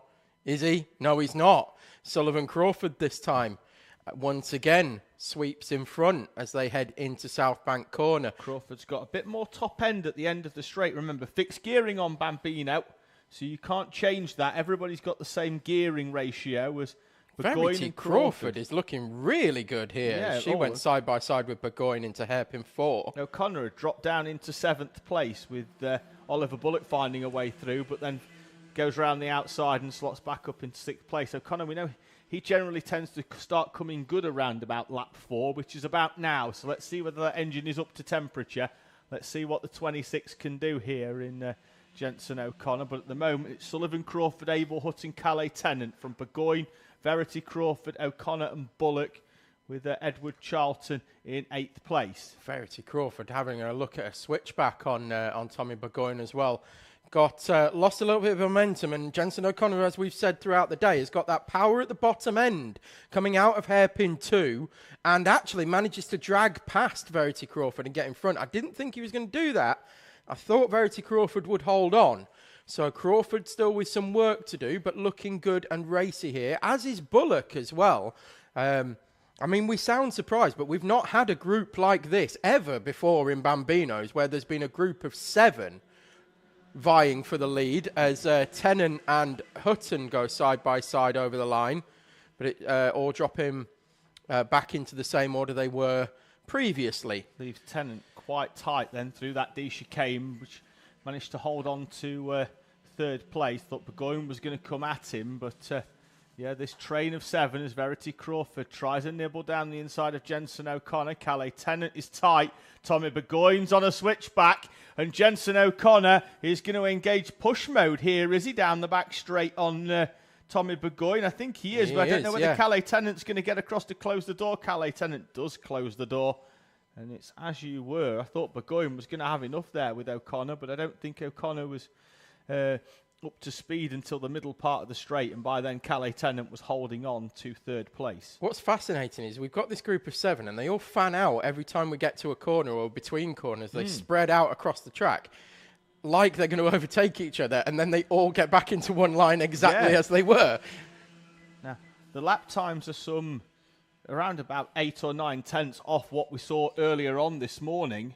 Yeah, Sullivan Crawford in the 1:01.3s leading this one, so we're potentially even, like a second and a half off. But it is making for entertaining racing. Yeah, no complaints from this side. As Burgoyne and Tennant again are side by side, and we're going to switch back once again. That was risky from Burgoyne because Crawford was looking to cut inside as well. Yeah, but he's got Hutton in front of him, and they're the 2 closest. Calais Tennant's close on points as well, but he does need a little bit of fortune, and we're 3 wide as Verity Crawford finds a way past Jensen O'Connor at South Bank. She's up into 5th place with Jensen O'Connor down into P6. Crawford, Hutton and Tennant, then your top 3 still, as Tennant, though, is alongside Abel Hutton.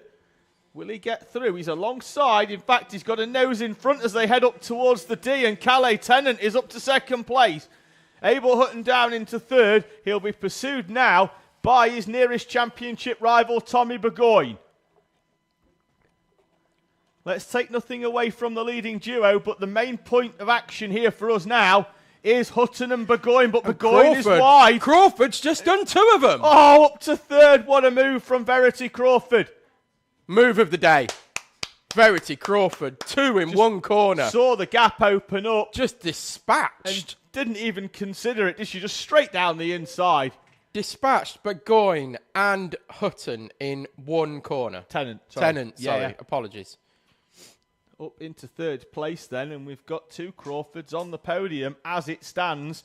And the timer already is down to 0. We've not even looked at the clock. There's been such a great race for Coma Bambino. But Sullivan Crawford has got 1 minute to hold on here from Abel Hutton, Verity Crawford, Calais Tennant, Tommy Burgoyne, Jensen O'Connor, Oliver Bullock.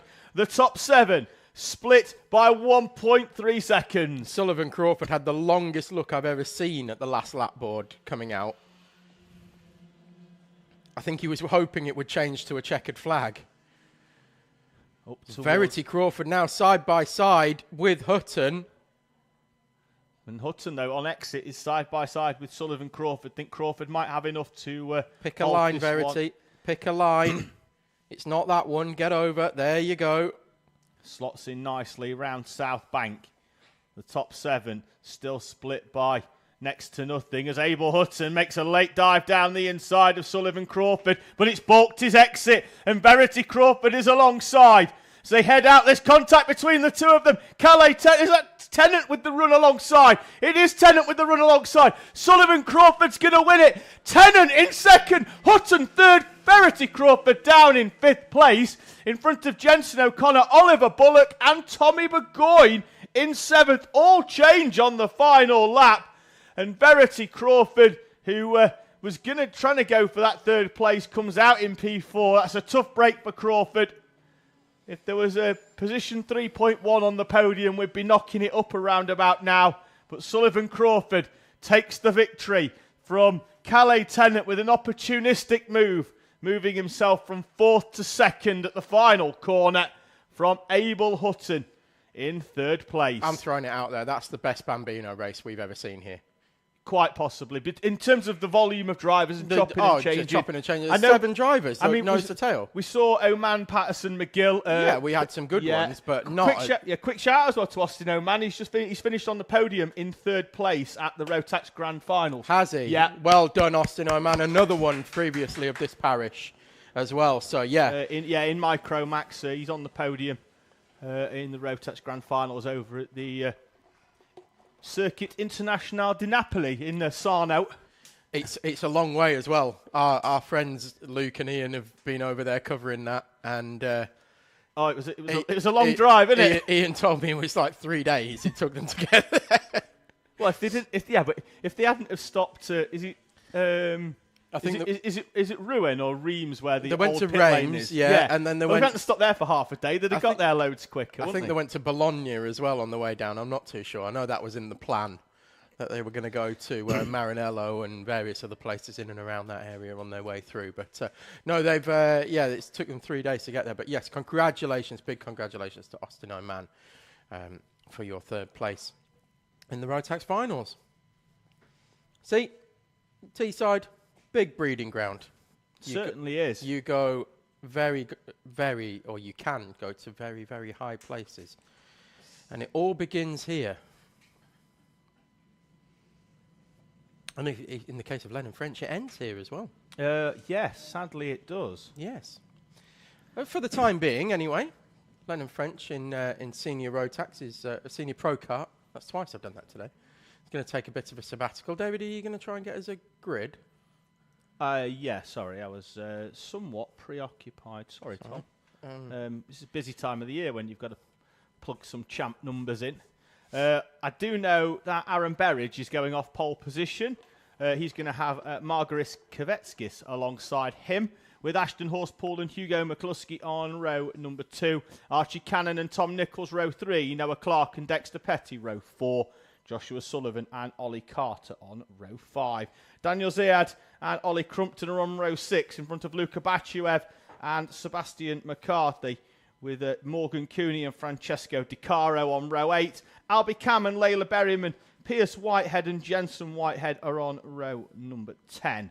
Then it's Jake Gibbon, 21st, Tristan Gilfillan, 22nd, Robin Ashton and Sam Dixon, with Harry Scrafton, Jacob McDonald and Andrew McCrossan, your final runner of the 27 here at Teesside for this penultimate round. If you're wondering if there was a different pronunciation there for Kvetskis, that's absolutely correct. We were told during the lunch break the correct pronunciation for Margaris Kvetskis. Yes, but see, I've commentated on Margaris a number of times, and it turns out that I've butchered his name on every occasion. But at least we know now. But we are very, very thankful to his dad for coming and letting us know in a very polite manner as well, I must say. You don't always get, sometimes you get people knocking on the door and just go, "You're saying my son's name wrong." And it's like, okay, thank you very much for the update. But it was like, if you wouldn't mind, please. And I was like, absolutely not. I remember we really doing appreciate it with Max Taddy in the live chat comments. Do you remember? Oh, yeah. And that was quite informative. In a good way. I don't mean that in like a, we were told under no uncertain terms or anything like that. No. It was we were asking. It was capital letters. You're saying this wrong. It was, which I was fine. I've always said Taddy. I think some pronounce it like Taddy-I. Yes. Well, there's someone else with the name Tad who actually has the name Taddy-I, who's also in karting. So that sort of leaves. Well, I was saying this before. Like, confusion. there's Ashley Haase, but his name is spelled the same as Haas, like the chassis, which is Italian. Yeah. But he's of Jamaican descent, so it's pronounced Haase. And his dad also politely just came and knocked on the door and went, "Would you just need to let you know?" But yeah, it's this. Here we go then. 10 minutes on the clock. Green is up, green is down. We're away and racing. Kvetskis comes over to block off. It's a good start from Hugo McCluskey off the outside of row number 2, and he slots in front of Ashton Horspool up into third. Horspool fourth. Then it's Nichols in front of Cannon. Clark, Sullivan gets past Petty as they go off the line, and then there's a little bit of bumping and boring in the mid-pack, but everybody so far is round hairpin number 1, and, not round hairpin number 2. Sebastian McCarthy has been mounted by Layla Berryman. They are stuck together at the moment, the front end of that cart pitched up on the back of Sebastian McCarthy's cart, and Layla Berryman earlier had Luka Bachuev on the back of her cart, unfortunately, so it's been a tough day for Berryman, tough break for McCluskey as well as they come through over the line to the end of the first lap. And it is Berridge from Kvetskis, from Hugo McCluskey, from Horspool, from Nichols, Cannon, Sullivan, Clark and Petty, the top 10. We've had a stray transponder again, Tom. It's picking up an extra one. Daniel Ziad is in 10th place. The field make their way through. We'll get that rectified shortly, but it is indeed Berridge leading. It isn't Stray's transponder at the front, but Berridge is broken away here, Tom, at the front. Kvetskis is under pressure from Hugo McCluskey and Ashton Horspool. And it's allowing Aaron Berridge to break a gap of what will be, I think, around about half a second as they cross the timing line here at Teesside. Berridge leads. Interesting to see whether that's a tyre pressure thing as well, Tom. We know that if you go up in tyre pressure, they come in quick, you can go, but that will affect you further into the race. Or whether Berridge has just got supreme pace. He's been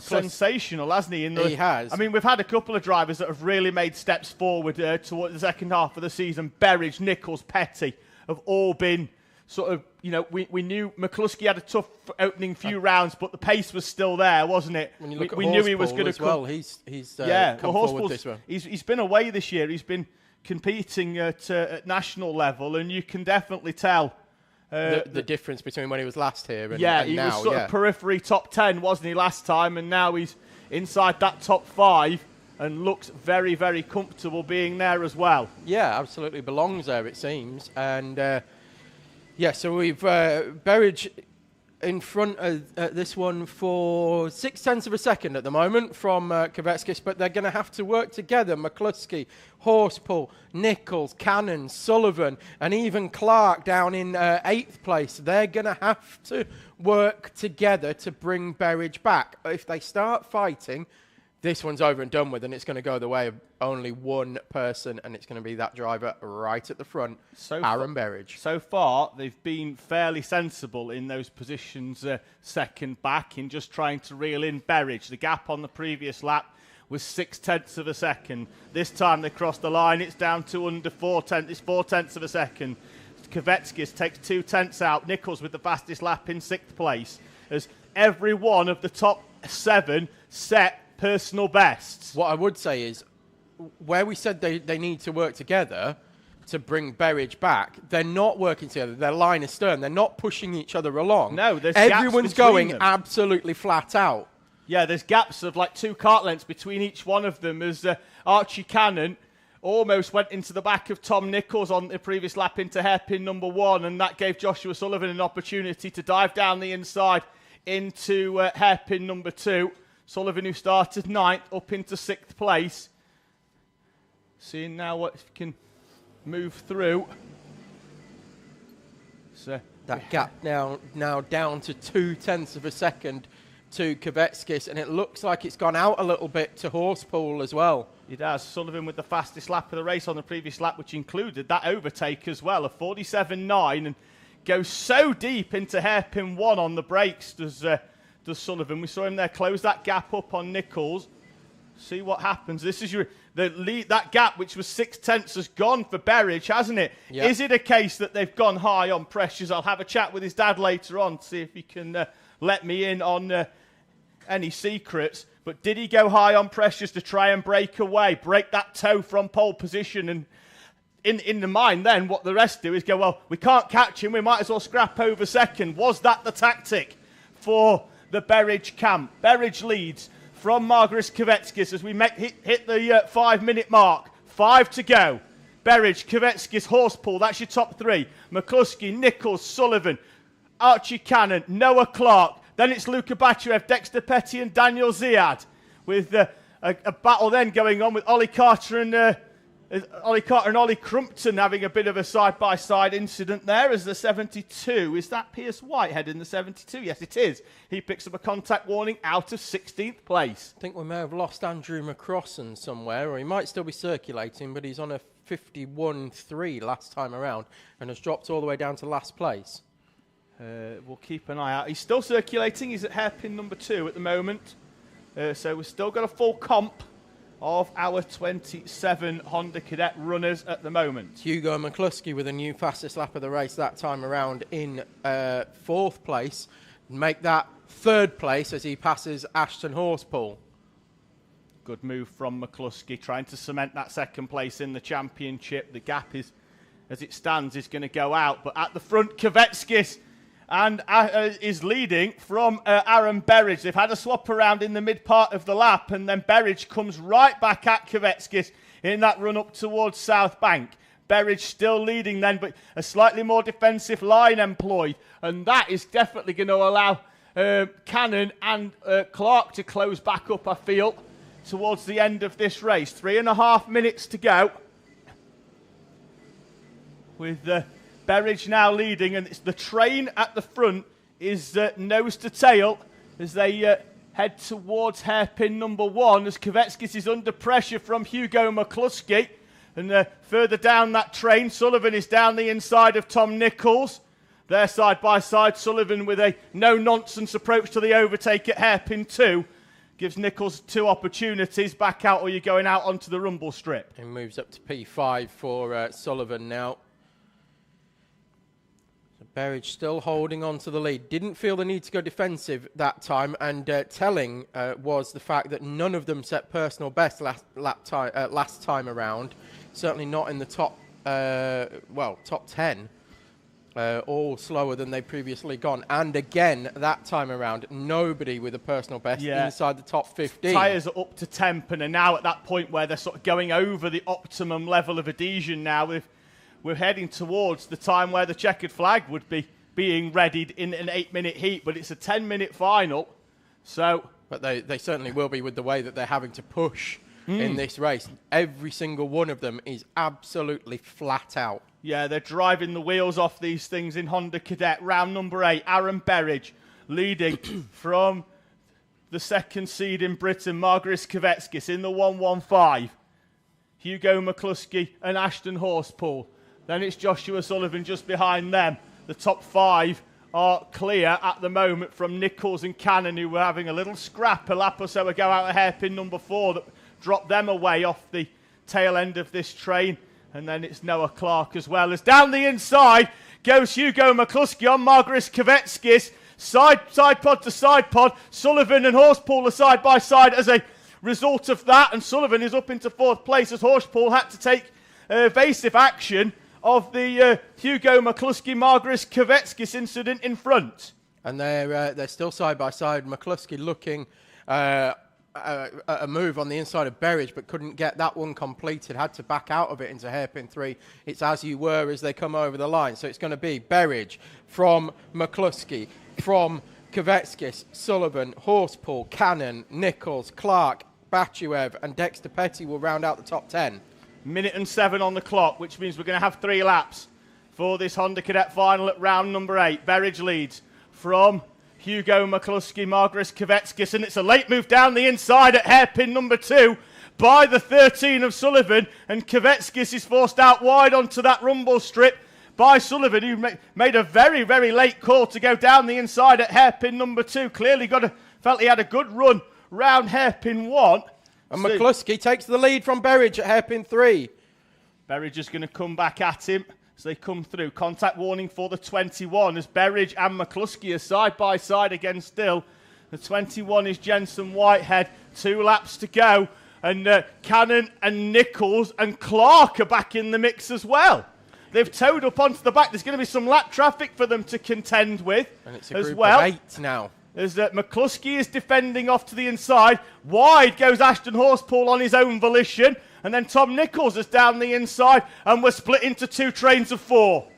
Yeah, Archie Cannon got past Tom Nichols. And then Nichols immediately retook at hairpin 2. So that's kind of split that group now. Oh, McCluskey's left half a cart width for the inside. And Berridge is down the inside at hairpin number 3. Sullivan's alongside as well. Bit of a switchback coming here for Sullivan on Hugo McCluskey. They're side by side. McCluskey's up on the back of Sullivan. McCluskey's round and onto the grass. And Kvetskis is back up into 2nd place. Lap traffic in front though for Aaron Berridge as he comes through on Andrew McCross. And there's more contact. And Archie Cannon has come through as they struggle to find a way past the lap traffic. Cannon is through up into 3rd place. He was 7th 3 laps ago. Sullivan back alongside Nichols as well for what will be 4th place down the back straight. So it is Berridge at the moment from Kvetskis, but that's going into hairpin 3. How's it going to be coming out of hairpin 4? They're side by side. Squeezing each other. Aaron Berridge, Margaris Kvetskis still side by side between the 2 leaders. Coming through over the timing line. Berridge wins it from Kvetskis, and Archie Cannon in the right place at the right time. 7th with 2 laps to go. Finishes in 3rd place in front of Sullivan. Then it's Nichols, Ashton Horspool, Noah Clark and Luca Bachuev in 9th. Pierce Whitehead 10th. Daniel Ziad, Ollie Carter, Ollie Crumpton and Dexter Petty. Francesco De Caro, Jensen Whitehead and Albie Cam. Hugo McCluskey in 18th after the incident, heading towards the timing line as the last lap board was shown. Robin Ashton and Sam Dixon, Jake Gibbon, Morgan Cooney and Tristan Gilfillan, Harry Scrafton, Layla Berryman, Sebastian McCarthy, Jacob McDonald and Andrew McCrossan complete your Honda Cadet grid in what, as always, Tom, is a fantastic race. Yeah, great result all round. That was a fantastic Honda Cadet final. Congratulations to Aaron Berridge. Margaris Kvetskis on Teesside Owner Driver Sprint Summer Series is on debut here, takes a well-earned podium position in 2nd place. Likewise for Archie Cannon as well. Right place, right time. You called it, David, but taking 3rd place as well. Yeah, looking good recovery from Sullivan as well, up to 4th, and Tom Nichols a well-earned 5th. Well, Cannon here, on lap 10 of 14 was 7th, then he was 6th, 5th, heading on to that last lap. and was just in the right place at the right time. And we say that, that having that sort of little bit of a gap, that sort of 2 kart lengths, you can react really quickly. And Archie Cannon, who was unbelievably quick yesterday in practice, Archie Cannon comes through for 3rd place. 2 new names on the podium here at Teesside at round number 8 in Kvetskis and Archie Cannon. The 2 drivers that join us, having contested the British Championships this season, with Kvetskis in 2nd, Cannon in 6th in that championship. They finished 2 and 3 today, behind your Honda Cadet winner, Aaron Berridge. That brings to an end our Honda Cadet heats and finals for the day. Coming up next are going to be our Inter Rotax class, as well as our Honda R200s. Is that our grid, David? It is, mate. Right, I'll bring you through that then. So, oh, hang on. Yep, there we go. Is that it? Yes, it is. So it's Redland going off pole with Joey Swan alongside? No, that's a correction. Yeah, that's what that one there, pal. There we go. It is still Redland and Joey Swan. Yeah, it's Redland from Joey Swan, from Buddy Hugo, Grayson Crawford and Layla Bell in the Inter Rotax class. Then in the split grid, Honda R200s. As you can see them rolling down the back straight now. You've got the Honda R200s on the right, the Intermax on the left. Edward Rye goes off pole position from Rocco Geraghty. Then it's Toby Turner, Matthew Plant, Daniel Hulse, William Clare and Peter Webster. I had some of Peter Webster's cake at lunchtime. It was delicious. It's quality, wasn't it? Both of them, actually. Little squares. They were lovely. Yep, shout out to his mum Janet on them. Greatly appreciated as Redland and Joey Swan lead us into the first corner. Lind holds firm. Joey Swan slots into 2nd place just behind as the Honda R200s commence their race as well as they run up towards the National for the first time. It's Edward Rye leading them through. Matthew Plant's made a good start up into 3rd place in front of Rocco Geraghty. It's Toby Turner in 2nd, Daniel Hulse, and as we mentioned earlier, Peter Webster will go off the back just behind William Clare because he didn't take part in heat number 1, so he's already down 50 points. Yeah, William Clare, of course, is having a bit of a struggle today, but hopefully we will see a clean final and B, a finish for William Clare. Into Rotax are already heading through for their 2nd lap, so it is Red Lynn still at the front of this one from Swan, Hugo, Bell and Crawford. And looks like Crawford is trying to make a move on Layla Bell. Not quite getting it completed. Edward Rye looking very comfortable at the front of Honda R200s. But the fight is on for 2nd place with Turner, Plant and Geraghty. They've changed places on the previous lap. We're looking at the front of the Inters group. Redland there. And then Joey Swan with the orange helmet. And then that's Buddy Hugo in 3rd. Then just flashing through the bottom of the shot there, that was Layla Bell and Grayson Crawford. They're still in the same order, but I'm not sure for how much longer because Grayson Crawford looking very racy here and about to make a move on the inside of hairpin 1. Doesn't get it completed. We're back to our Honda R200s. As you can see, Edward Rye has moved away at the front of that one. It's this battle for 2nd that I want to see that we're just going to pick up here, and rightly so, because Toby Turner is in 2nd place, but Rocco Geraghty, who dropped down to 4th at the start, has found a way past Matthew Plant, but he's dragging Plant along with him, and we could have a scrap and a half on here. And just behind them in the background, you can see Peter Webster with a move down the inside of Daniel Hulse. Hulse tried to close the door on him, but Webster was absolutely adamant that that 25 machine was coming through. And what he wants to see now is Turner, Geraghty and Plant scrapping for the next 2 laps so he can catch up and have an opportunity at snatching a podium. Yeah, Edward Rye looking, as I said before, very comfortable now at the front of this one. He's well clear in Honda R200s. Still Turner, Geraghty and Plant.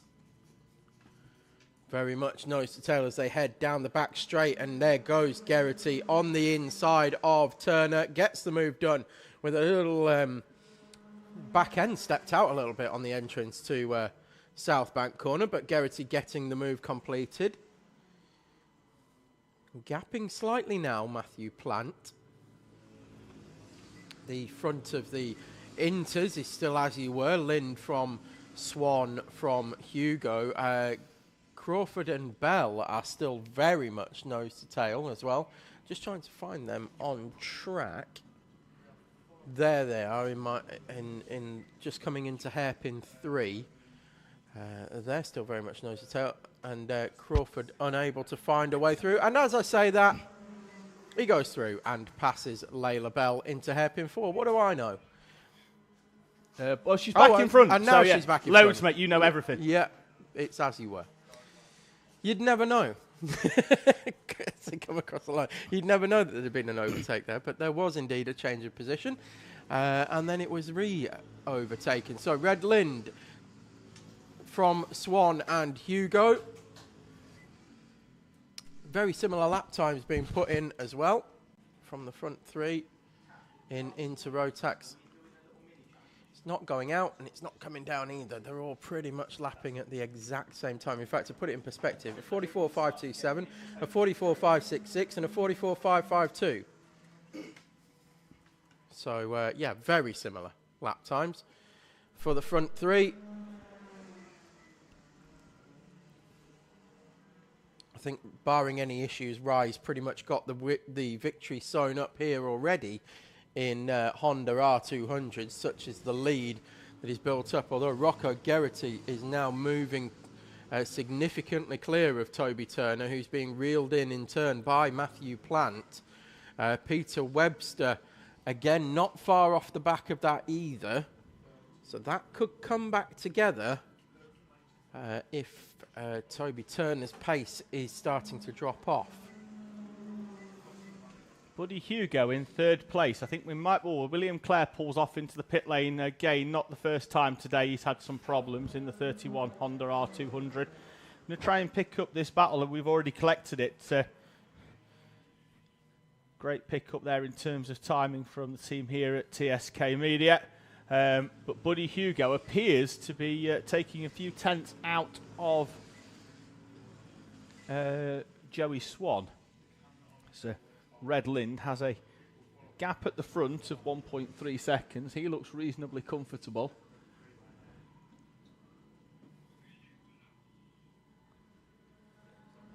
So still think that there's a chance of a podium overall here for Peter Webster. I'm just having a quick look where he is time-wise on the previous lap. But it was fairly similar to Matthew Plant, but Plant took a 1/4 of a second out of Toby Turner.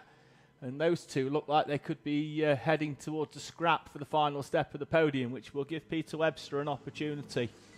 It's what I said a couple of laps ago. I think Toby Turner's pace is starting to drop off because Geraghty's very much gapping at the front. Well, Plant takes a 10th out of him. Webster takes 3 tenths out. We're going to have a good battle here, I feel, for the final step of the podium, potentially. These Honda R200s. He's now right on the tail as they head onto the back straight. We've got Toby Turner under increasing amounts of pressure now from Matthew Plant. There they are. That's Turner in the blue, Plant in the red. And Plant is in fact through. And now he's not. Turner's back through at hairpin 3 as they do a switcheroo. We're saying this is what Webster wants to see with these two in front of him. Toby Turner, Matthew Plant, Webster takes a 10th or so out, but not quite as much as he had on that previous lap for Peter Webster. So, see again, like that they're on different tyres to the Honda Cadets. The Honda Cadets run a Vega Cadetti. The Honda R200s here, at least, are on the same Mojo tyre that the Intermax are running. So the same that you've got your Joey Swans on, your Red Linds, Buddy Hugo, and the rest. That battle between Hugo and Joey Swan has come together once again down the back straight up towards South Bank, which might pick up on that shortly because this Honda, I think, might have a couple of laps to run before they start mixing it up too much, but we'll keep an eye out on both options.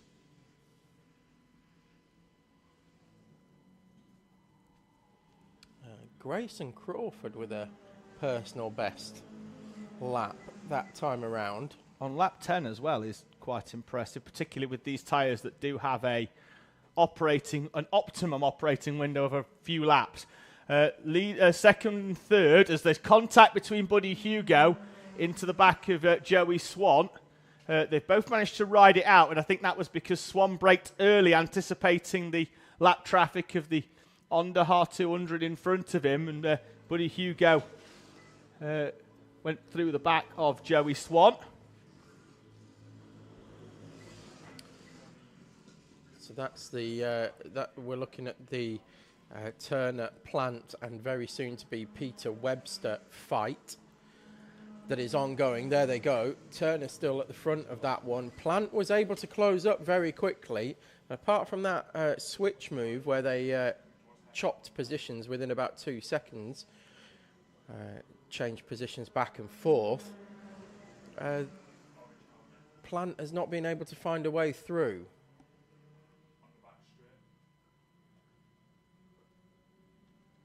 That's the Joey Swan and Buddy Hugo fight. This is for second place in Inter Rotax that we're now focusing on. I'm sure David will be able to keep an eye on what's happening with Plant and Turner and Webster. And in fact, Plant has now moved through on Turner, and I think Webster's right there as well. So we've got a group of 3 for third place at the final step of the podium in Hondas, and we've got a fight left the door open though. Sorry, Tom, just off camera, and that's allowed Toby Turner to get inside, and as you can see there, Peter Webster through as well. So I'll keep an eye out on that one. If anything happens in Intermax, let me know. But Peter Webster, as they're going to see the last lap board, but not before they get under, because the last lap board will be Red Lind. So they're going to actually get potentially 2 laps, unless Lind catches them on this lap, which I don't think he will. Through they go. Last lap for Red Lind, your outright leader in the Intermax class. He's got a big gap to Joey Swan, who again takes a punt through the rear by Buddy Hugo into the D chicane. Different braking points between the two of them, and a little bit of contact, and as they run up towards hairpin number 1. And they go side by side now down the back straight. Hugo and Swan are side by side down the back straight, and Hugo looks to have taken second place. That's correct, he's through. Buddy Hugo up for second place. Honda R200 will have one more lap to battle it out here. Hopefully we get this battle for second place. As over the line goes Red Lind already to take victory. Lind takes the victory. The Hondas are still racing in front of him. If we can cut back to this. There we go. This is a battle for second place in Honda R200. Toby Turner with Peter Webster, and Webster's under pressure from Matthew Plant. Red Lind's closing up on the back of them. He just needs to ease off. Yeah, he needs to not He's already seen the checkered flag. As, oh, there he goes. And now I think he's easing off. I think he's realised that this is one for him to watch as Toby Turner... the yellow flag's being waved, but these are still racing. Toby Turner, he's going to go slightly wide. Peter Webster draws alongside. Matthew Plant's in the mix. Turner for second. Rise already won it. Peter Webster in third, or second place, sorry. It's Rocco Geraghty in second. Forgot all about him, Tom. So it's Edward Rye, Rocco Geraghty, and Toby Turner on the podium in Honda R200. Your podium in Inters, Red Lind, Buddy Hugo, and Joey Swan. Yeah, Edward Rye, very, very comfortable. So comfortable, we barely even looked at him during the race. Likewise for Rocco Geraghty. Once he'd made his way past Toby Turner, it was plain sailing all the way to second place for Rocco Geraghty. But the fight for the podium in Honda R200 went on right until the checkered flag, with it going the way of Toby Turner. Likewise, the Buddy Hugo and Joey Swan fight, that went on up until the last half of the last lap, with Buddy Hugo just taking the victory from Joey Swan and demoting Swan down to third place. So Red Lind victory in Inters, Edward Rye victory in Honda R200s. Coming up next will be our Rotax final. which will be the juniors going off first, followed by the 2 senior runners around about half a lap behind. And we're already heading out onto the grid. So pole position goes to Jared Fox-Whiteley with Max Wilkinson in second. Isabella Stansmore-Wilson third. Oscar Waugh in fourth. Amy Peacock in fifth with Riley Sims-Ezard in sixth. P7 for Joseph Mills with Holly Swan alongside. Then it's Freddie Widrington and Joseph Yao finishing the top 10. Then we have Jake Gruffity and Jacob Carnes. Then we have Samuel Yeadon and Sam Robson. Alex Forsyth with Oliver O'Donovan alongside. And then we've got Elliot Dalton Ayres, Ava Reynolds, Evelyn Bye, William Howard and Pierce Whitehead. The final of your junior runners. Then behind them we have the 2 senior runners, which I'm not really sure it matters which side of the grid they're going to be starting on. There's only 2 of them. They start side by side. It's Paul Swan and Bradley Heath. Right, here we go. It's a very, very slow roll up. Jared Fox-Whiteley as the pole man. It's his prerogative to dictate the pace. He's decided he wants to be slow and steady until now when they power down and we are away and racing. Fox-Whiteley up towards the first corner.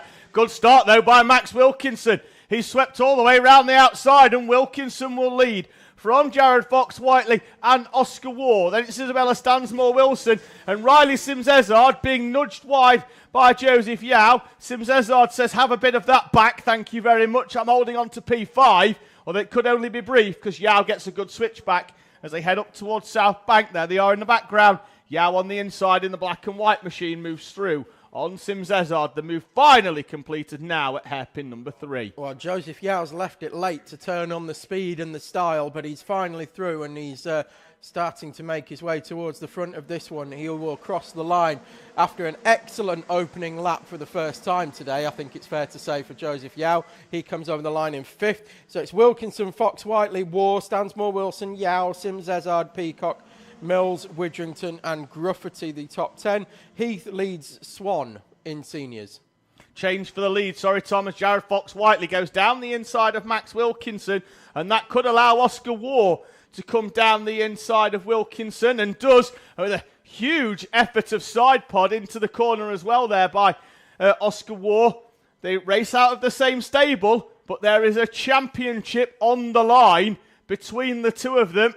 As they, this one will definitely go down to tomorrow. I'll plug their results in way into the evening after the fireworks tonight because we'll save more fireworks for tomorrow in Junior Rotax when it's going to be Waugh, Wilkinson and Yao going for top honours. There's been a few fireworks in seniors as well. I've just been keeping my eye on that while you've been focusing on the juniors. The 2 runners in senior, Paul Swan and Bradley Heath, they had a bit of a ding-dong through hairpin 1 and 2 on the previous lap, and that was good to watch. And Heath is certainly not being dropped by Swan at the moment. So they head round hairpin 4, do the juniors. About to start another lap. It is Fox-Whiteley still, but now Waugh is in P2 from Wilkinson. Stansmore-Wilson has retaken the position from Yao. Then it's Peacock and Sims-Ezard. Mills, Widrington and Gruffity. We've got a contact warning going out for Amy Peacock as well. That was possibly with the switcheroo with Riley Sims-Ezard. We look at the second and third place runners. Fox-Whiteley looking comfortable at the front of this one at the moment. But Waugh and Wilkinson, as you said, David, fighting it out over a championship. Do they need to get involved with Fox-Whiteley here this weekend? Or even in this final? Well, no. If you're Oscar Waugh, do you just take the points for second? Well, you've got to. Yeah, I think it's whether you take the points for second, but Fox-Whiteley, it's whether they can catch him, Tom. They might not have a choice whether to turn this effectively to battle for second into basically a championship battle between the 2 of them because... What I mean is, does Waugh try and just get his head down and try and reel in Fox-Whiteley, or is he just going to consolidate and start defending for second place? Well, at the moment, I think you have to push to start. It's too early to be trying to defend positions. Just have to push, open up the gap, and then If Wilkinson remains on his bumper for the final few laps, then you switch your attention. Oh! But at the moment, Who was that went wide? Was that Stansmore Wilson? it's Wilkinson out of It's third Wilkinson. place. Max Wilkinson, he rejoins. Just looked to lose it. Yeah, I think he dropped a wheel onto the grass, did he, through there? He looked like he was on the inside of the He circuit was on the with inside of everybody the going national all the loop. way around the outside. But now, that's changed matters completely, because now Oscar Ward just gets his head down, takes his points for second place, which in terms of a championship battle is effectively a victory, with Fox Whiteley out at the front. Stansmore Wilson, the final provisional podium at the moment, but still 7.5 minutes to go. Wilkinson all the way down in 13th now.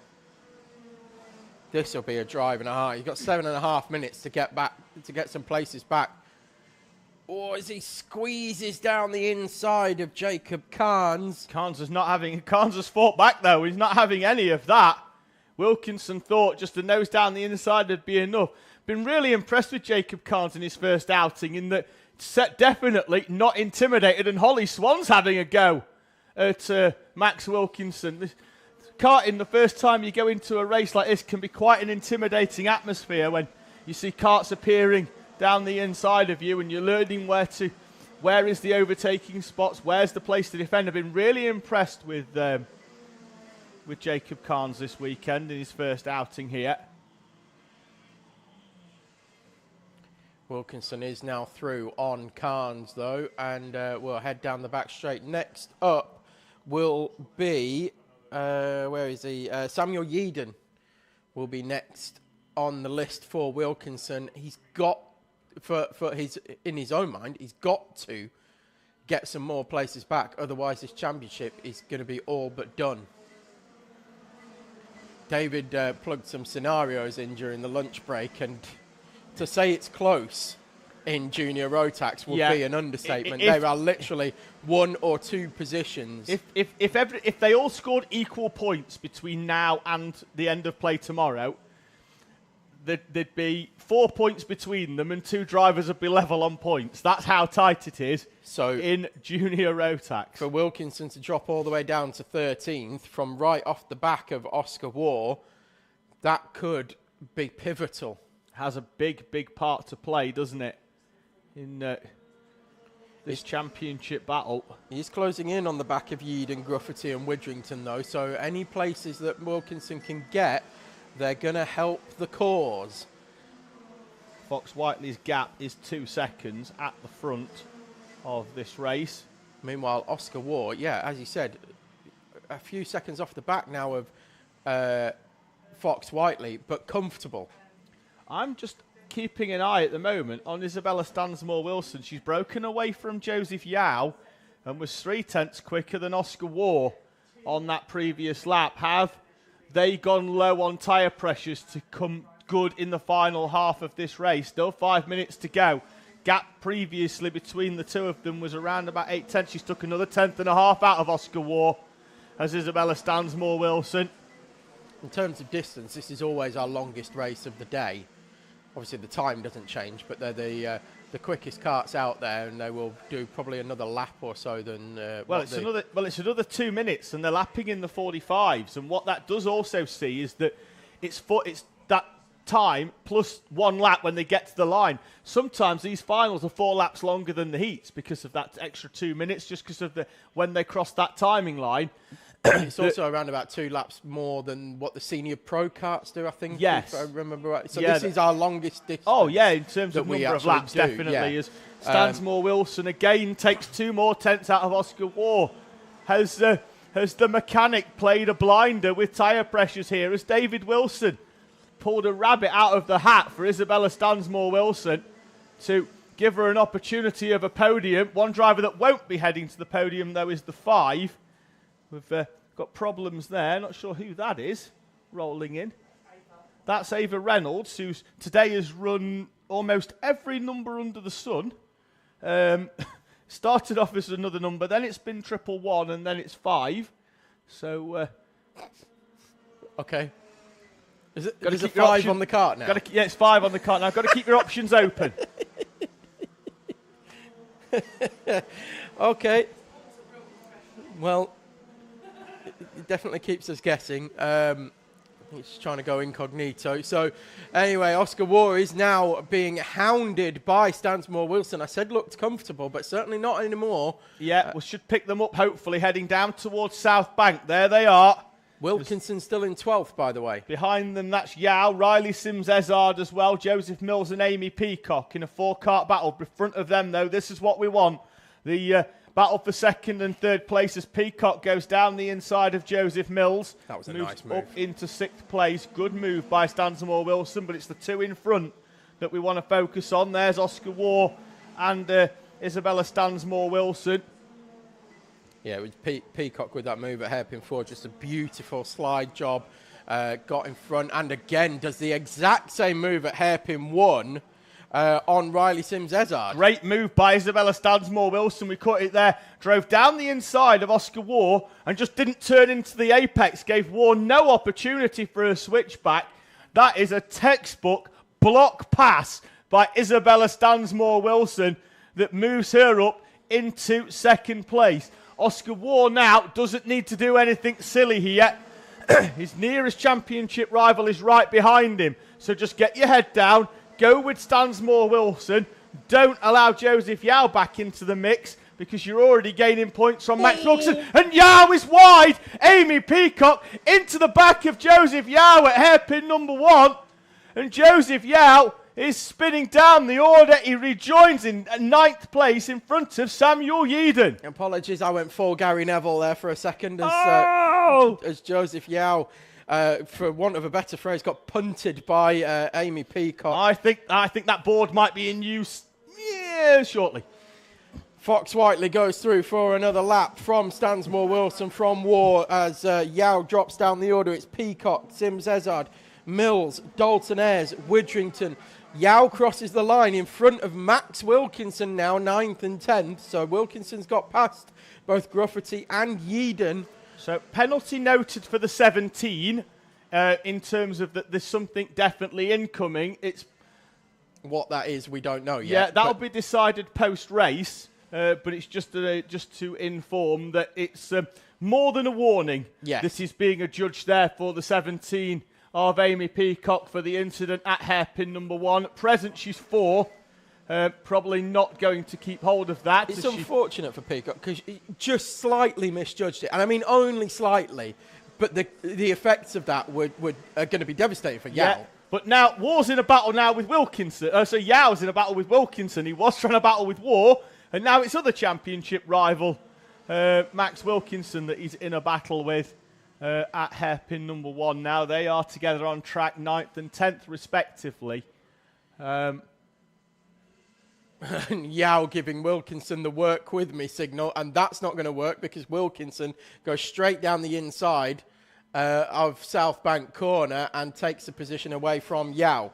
We look at Stansmore Wilson, Waugh, Peacock, Sims-Ezard, Mills and Dalton Ayres. They crossed Jared Fox-Whiteley crossed the line with around about 2.5 seconds to go, which means we now have 2 laps.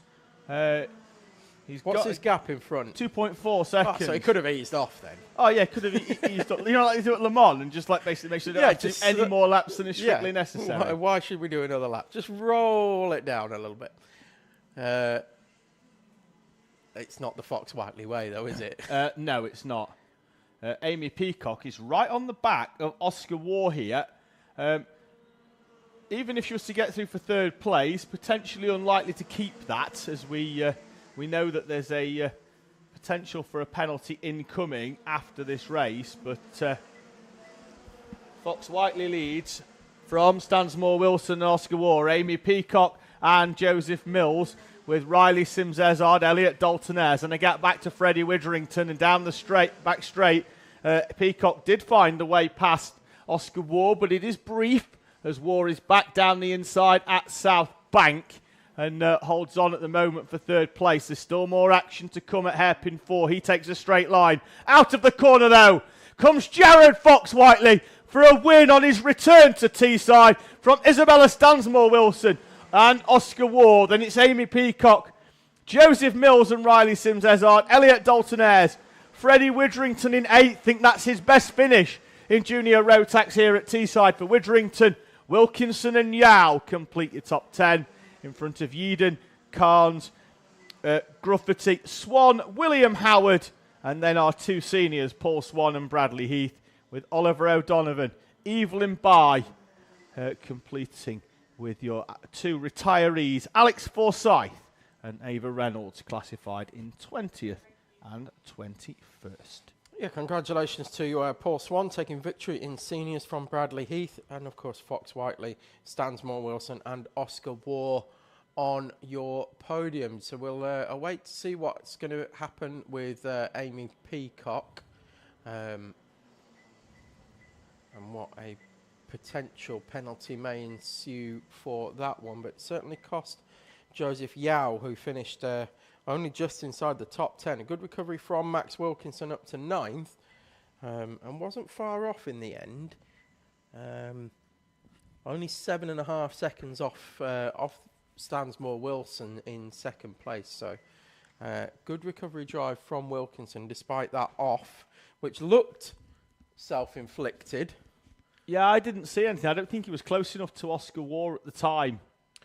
Not to the front. Sorry, his front to War's rear. Yeah, as in like you put the nose down the inside and you end up then crossed up. Yeah, it was a bit of an odd one. Just ended up on the inside. Anyway, well, we shall move on. That's the end of our 2 strokes for the day. We've got 2 more finals here. The first of which is the Junior Pro Kart final. We will have seniors following straight after. 12 minutes on the board here for our 4 runners. It's Reese Cranston, followed by Alana Howard with Grace Matthews and Liam Edmonds in 4th. Oh, what's Edmonds' points are down? What happened there? Let me have a quick look at. We had a DQ somewhere. That's what I'm looking at. Or a non-finish. Yeah, what have I missed? What have I missed? Underweight, heat 1. Ah. There we go. Again, Poirot makes an appearance. Curl that moustache, David. Curl it. Hence why he's in 4th place, having been in 2nd for most of it. That's a very fast start this time by Reese Cranston, who decides that we're going to take the rolling start. And Alana Howard, Grace Matthews and Liam Edmonds are all off at the first corner as Grace Matthews comes into contact with Alana Howard, and those 2 karts are still together. They both climb out to try and free the pair of them at the outside of the first corner. There's a contact warning for the 26 as they come round. Both drivers jump back in and rejoin the race at the outside of the first corner. Reese Cranston leads by roughly the full length of South Bank. Yeah. Well, that's ended that action then, hasn't it? To an extent, yes. Grace Matthews has got a problem. That kart going slowly then at hairpin 1, and will roll off into retirement, I feel. Already rolling off to the inside. That kart will be collected, and we have, there it is, Grace Matthews just turning the kart off, and that is a very angry racing driver, as you'd expect normally after a retirement. Takes a seat in the... A retirement in the final as well. Yeah. Yeah, doesn't make you a happy bunny. That's for sure.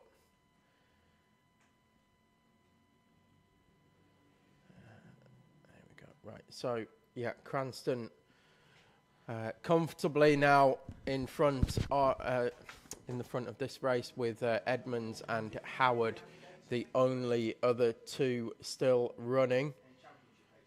But I think the best way to put it is Cranston is miles in front. In fact, we've just got it across the line now.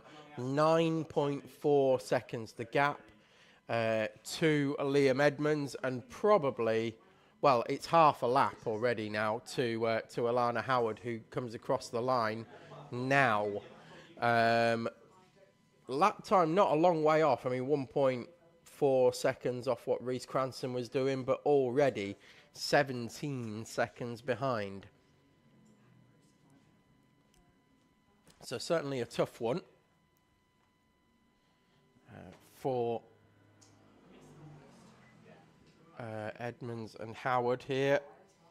And it's just going to be a, well, barring any issues, it's going to be a lights to flag victory from Reese Cranston.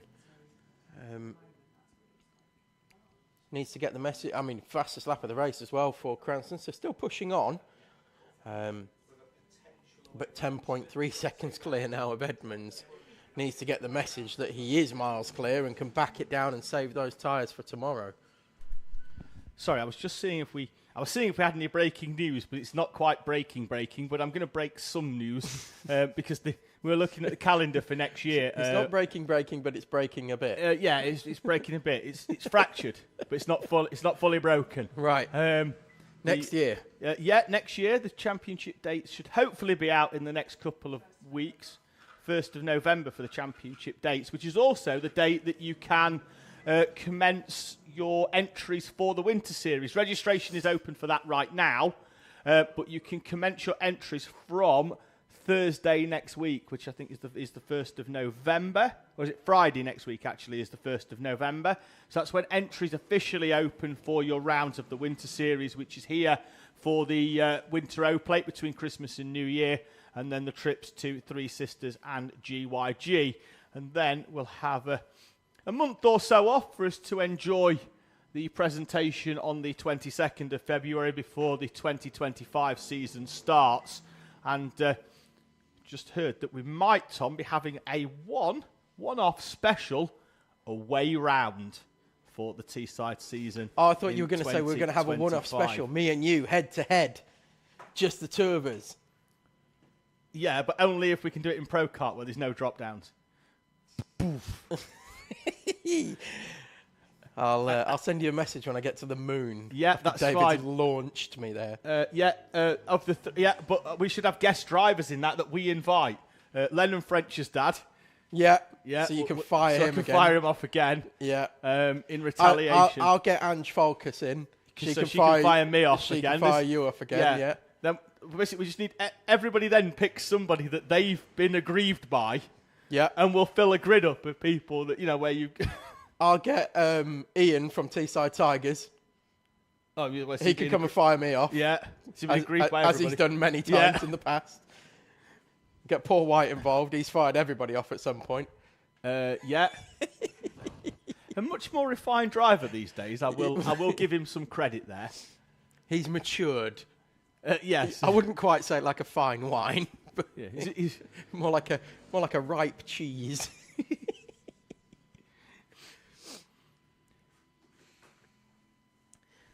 So as we divert slightly the topic of conversation, surprisingly, Reese Cranston is still at the front of this one. Is he just about hanging on? Audible sigh from David. Liam Edmonds still in second from Alana Howard. The gap is going out consistently now. It's up to 13.2 seconds, Cranston to Edmonds, and it's probably about 20 seconds or so out to back to Alana Howard. This race, sadly, has just become really a test session, hasn't it? Because of that opening lap incident where Cranston got a clear run of things. But stick with us, because in about 6 minutes' time, we're going to have a Senior Pro Kart final. We are going to have a Senior Pro Kart final. It's going to be on like Donkey Kong. It's always a highlight, isn't it? Is Senior Pro Kart. But well, you say that. It is always a highlight. You're absolutely right. There is no question of that. However, today, Bambino final. Yeah. Junior Rotax final. Honda Cadet final. It fluctuates, doesn't it? It fluctuates between years on what is the sort of most entertaining class. And normally it's the one where you've got a lot of drivers on a very level playing field. This year, I think Honda Cadet has been up there. Bambino, the last couple of rounds, has been up there, hasn't it? What I would say is traditionally, Bambino is our least exciting class. It tends to be a bit of a procession. And it fragments. However, today, bit, and you get field spread. Today, absolutely bonkers. Junior Pro Kart, on the other hand, traditionally, really, really exciting racing. Today, processional and spread out. Yeah, apart from the first corner, which was bonkers. Of course. You take that out of it. But it's interesting how we've had that split, and now Now, Bambino is the exciting class. Certainly was today, anyway. That was the front 7 as well. And big, genuinely, we haven't talked. We normally award a driver of the day, but if it doesn't go to Verity Crawford, then I will give her a personal big shout out anyway. Yeah, normally we have 2. We have a driver of the day and a commentator's choice. So we'll discuss that. I think it's going to. One of those will be going the way of Verity Crawford because she has done outstanding today. Big step forward, and that's what we like to see as well. Is the big leaps forward. The good thing with that driver of the day and the commentator's choice, normally we're fairly in agreement with it most of the time. Yeah, we do. Yeah, we do. Which is really good. Yeah, we are very much on the same wavelength when it comes to that sort of thing happening. 3 minutes and 40 seconds remaining in this race, with Reece Cranston out at the front with a gap of 15 seconds. Which is that was the gap at the opening lap incident caused. Riley Matthews has been in touch. Apparently, he was never going to make this meeting. It's his parents' wedding anniversary today. we get married on a race weekend, eh? Yeah, I know. Saturdays, Fridays are the cool day to get married now. They've been getting lessons from Howard Mitchell. Yeah. We decided, British 24-hour weekend will be a good idea. Speaking of the lovely married couple that are Andrew and Howard, they're not actually married, that's just a joke, but they are best buddy commentators in the same way that we are. Yeah. Sometimes. Sometimes. Sky Sports did a piece last weekend on Kenzo Craigie. Don't know if you watched it at all. I did not. But Andrew's... yes, at Three Sisters, yes.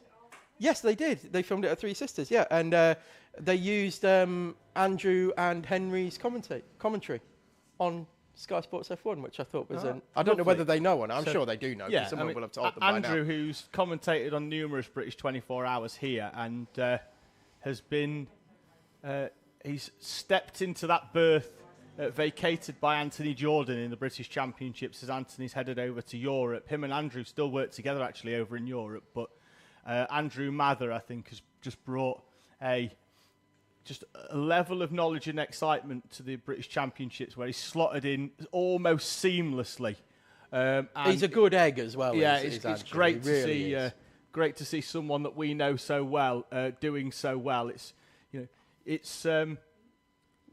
We all like to think that we're brilliant in this game, Tom, and it is naturally subjective. Some of you do, right? Yeah. I'm just distinctly average, but get in my way. I do enough to get by. Yeah, whereas I am brilliant at being average. So yeah, there we go. But everybody wants opportunities and that sort of thing. But it is great to see somebody that we know achieving so much and being, so good at it. Well, likewise McCarthy as well. Chris McCarthy, formerly of this parish, did a few rounds here of commentary with yourself. Yes, he did. And he's making big steps in commentary as well. Yeah, commentating on Formula 2 and on the Formula 3. Yeah. Also does Formula Regional Europe by Alpine, with Alpine. Did you do some IndyCar as well? Yeah, he did. Yeah. So, yeah. Great to see those guys stepping forward, guys that we know. From us, a big shout to them. It is generally quite supportive, isn't it? Because everybody knows everybody in this. It's like one of us gets an offer, and it's like, I'm busy that weekend, but I know this person or I know this person, and you put each other forward for certain things, and it's it's good like that. It was good to have two new voices for the British 24-hour this year. Indeed. Well, talking to Harry Benjamin last weekend, just brief as it was, but... you spoke to Harry Benjamin? You've not mentioned it. No, I was just going to say, what I was going to say about that is that he knows a lot of the commentators that we know and works with them. And so we were just sort of spouting names at each other and go, oh, yeah, we know him, and it's great to work with them and that kind of thing. So, yeah, it was... That was quite nice, and it just shows what a close-knit community we all are, not just in terms of commentary, in motorsport, where everybody knows everybody, but in commentary as well. Let me guess, he's never heard of me. I don't, to be honest, we didn't get to Teesside, to be honest with you. But no, it was, that was a nice little chat anyway, but He was a busy boy, so let him get on and get through immigration.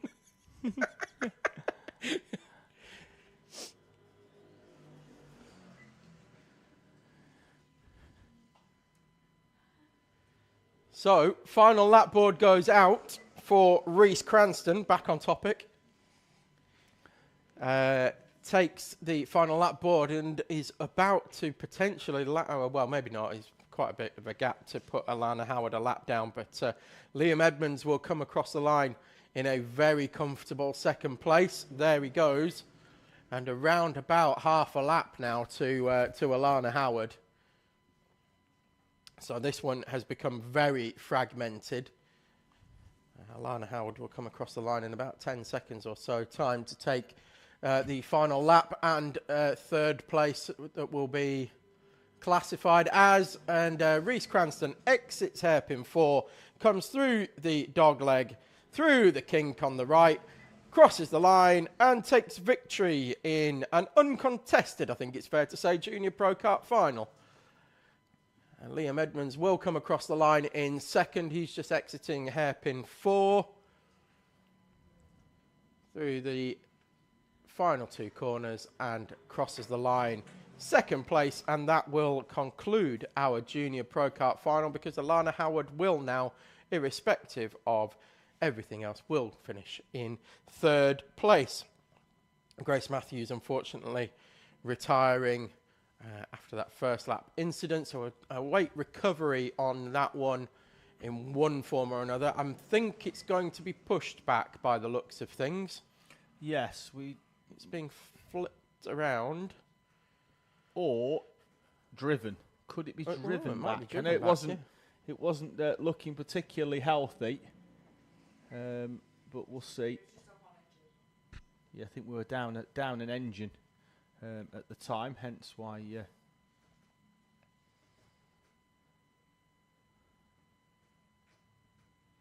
she's going to be able to do hairpin number 1 in reverse. I think at this rate, and then cut through the barrier. I still think that would be a good race to have here. A reverse. Obviously, you're going to have to avoid the curbs like the plague, because they are directional curbs. Yes. The red and white ones are. Yes. I'm angled. Sure they've run an endurance owner pro kart race in reverse round here before. I'm sure of it. And we do sometimes do reverse international. Not very often because But yes, you're going to have to avoid those to be fair, curbs. yeah, but, we've used the. Could be good fun. We've used the West Track they use it in reverse for kart testing sometimes, and Joshua very much liked coming down the mountain. Yeah, the wrong I bet. way. Laguna Seca-esque. Yeah. Down the corkscrew. Loved it. Grace Matthews brings the kart back in, albeit slightly slower than expected, because I think we are down to 1 engine for Matthews. It's time for the final race of the day. It's time for our final in Senior Pro Kart, as Connor Lucas leads us out of the dummy grid with Maximus Shields alongside him. George Ludwell and Lennon French on row 2, Danny Bean and Brandon Jennings on row 3, in front of Sophie Pawsey and Isaac Duff. Then it's Ike Needham and James Kay, Matthew Hauschby and Flynn Claxton, with Kyle Burns and Joseph Williamson. And then it's going to be Tyler McKenzie and Oliver Hill, who has had a retirement earlier on, so he'll roll off P number 16. Field already beginning to form up slightly. They'll tighten up a little bit more as they go round hairpin 3 and 4, as those drivers just stop the warming of tyres and just set themselves into position as they come out of hairpin 4. Here we go then for the final time of round number 8. The penultimate round of the NRG Karting Owner Sprint Series. Lucas on the inside. Went He's early. gone very, very early, hasn't he? And that's allowed George Ludwell. I get the feeling those two might have had a chat, and Shields is high and dry on the outside. And he's going to slot back in P5. Takes a huge chunk of curb as well, which suggests a bit of anger maybe. And then he's going to dive straight down the inside of Lennon French as he uses Danny Bean as a marker to come through up into into place. Lucas with a win here would secure the championship in Senior Pro Kart. I am sure of it, so I'm going to confirm that right now. Tom? That's all right. I'll talk people through the rest of the lap. So it is Lucas now with a bit of a gap already at the front of this one to Ludwell. Shields in third now from French and Bean. Then it's Jennings and Sophie Pawsey in seventh. Ike Needham in eighth with Matthew Hauschby. Ninth, Claxton in 10th. Burns 11th. Kay 12th. Duff 13th. Then it's Mackenzie and Williamson. Isaac Duff dropping 4 places on that lap. I'm not sure whether he had a bit of a half spin or something, but we missed it anyway. But Ludwell now coming under pressure from Shields, as it's not as dark as it looks out there on the camera. I can assure you it's still very much daylight here, but... There's your move from Shields down the inside. Ludwell's going to look for the switchback, but Shields should have track position. Ludwell's going to try and keep his foot in, and does, but Shields is having absolutely none of that. Some might suggest that he's a little bit angry that the start didn't quite go as he'd have hoped for Max Shields, and that what was a brand new sticker kit that I assisted in fitting last night now has a big scuff down the side of it, so we'll be having words later on. Oh dear. But they only stay new for about 5 laps anyway. 5 seconds in Pro Kart. Yeah. So hopefully that will buff off with a bit of brake cleaner. We've got Ike Needham down the inside of, I think that was Sophie Pawsey. It was Sophie Pawsey, and Ike Needham now taking 7th place away from Pawsey. Comfortable at the front of this one already for Lucas. He's miles clear now of Shields. Ludwell in third with French in fourth on his final race weekend for the foreseeable future anyway, as he's taking a sabbatical, we were told earlier today. A real shame that we're going to lose Lennon French, not only from this grid but also from other grids around the country. Is a worthy addition to all and will be much missed. But in fourth place at the moment with Bean in close company, and then we've got Brandon Jennings and Ike Needham now, as we said, up to 7th place. And starting to close in on the back of Brandon Jennings as well. First 3 minutes in the book.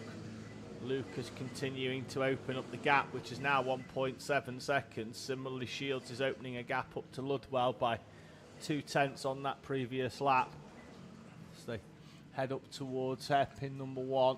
Ludwell's another one that we've said has taken a big step forward in the second half of the season, isn't it? It's, I mean, we remember him on novice plates here running around, and yeah, really has come on leaps and bounds this season to now be running what is essentially P3 on the road, although leading clubman class, of course, but P3 on the road in behind Lucas and Shields is not a bad place to be.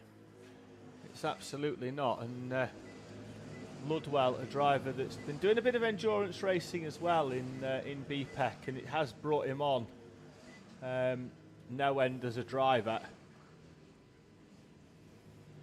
I'm not sure what his plans are here next year, but certainly one he'll be moving up into pro. As down the inside of Brandon Jennings in the background goes Ike Needham. That could give Sophie Pawsey an opportunity to overtake as well.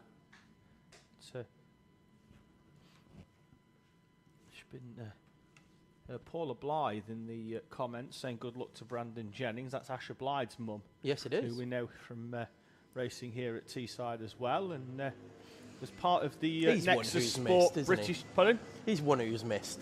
Yeah, part of the Nexus Sport British 24-hour winning effort this year. Yeah. Well, he's polled it as well in the past, hasn't he, Asher Blythe? Yeah. Polled it last year for Team Tate, didn't he? Last year, Yeah. I think was he in the Tate well, effectively it was TTM 2 because last year TTM 1 merged together with the red graphics card, didn't, to make TTM red graphics with last year's lineup was Jess Alexander, Sam Spinell, Scott Tate, Connor Jupp.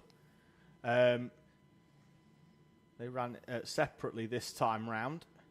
but it was Nexus Sport for Apollo that won the British 24-hour this year, having finished runners-up last year, so it was a natural progression, but they were very much the underdog going into the event, but just sort of flew under the radar until the early part of the morning where they had that gap and then trusted Asher Blythe to bring that kart home, and he did, to secure victory at the 2024 British 24-hour race. We look forward, as always, to the 2025 instalment of that event. From about 5 minutes after the end of the 2024 event. Yeah.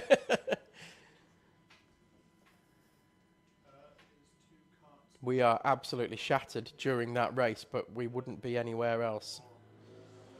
We absolutely love it. That's Sophie Pawsey hounding now Brandon Jennings as Ike Needham has made his way through and is looking to close in on the back of Danny Bean.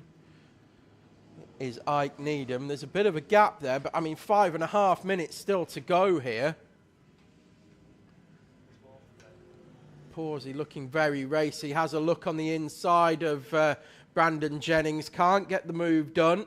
At hairpin 2 will tuck in down the back straight.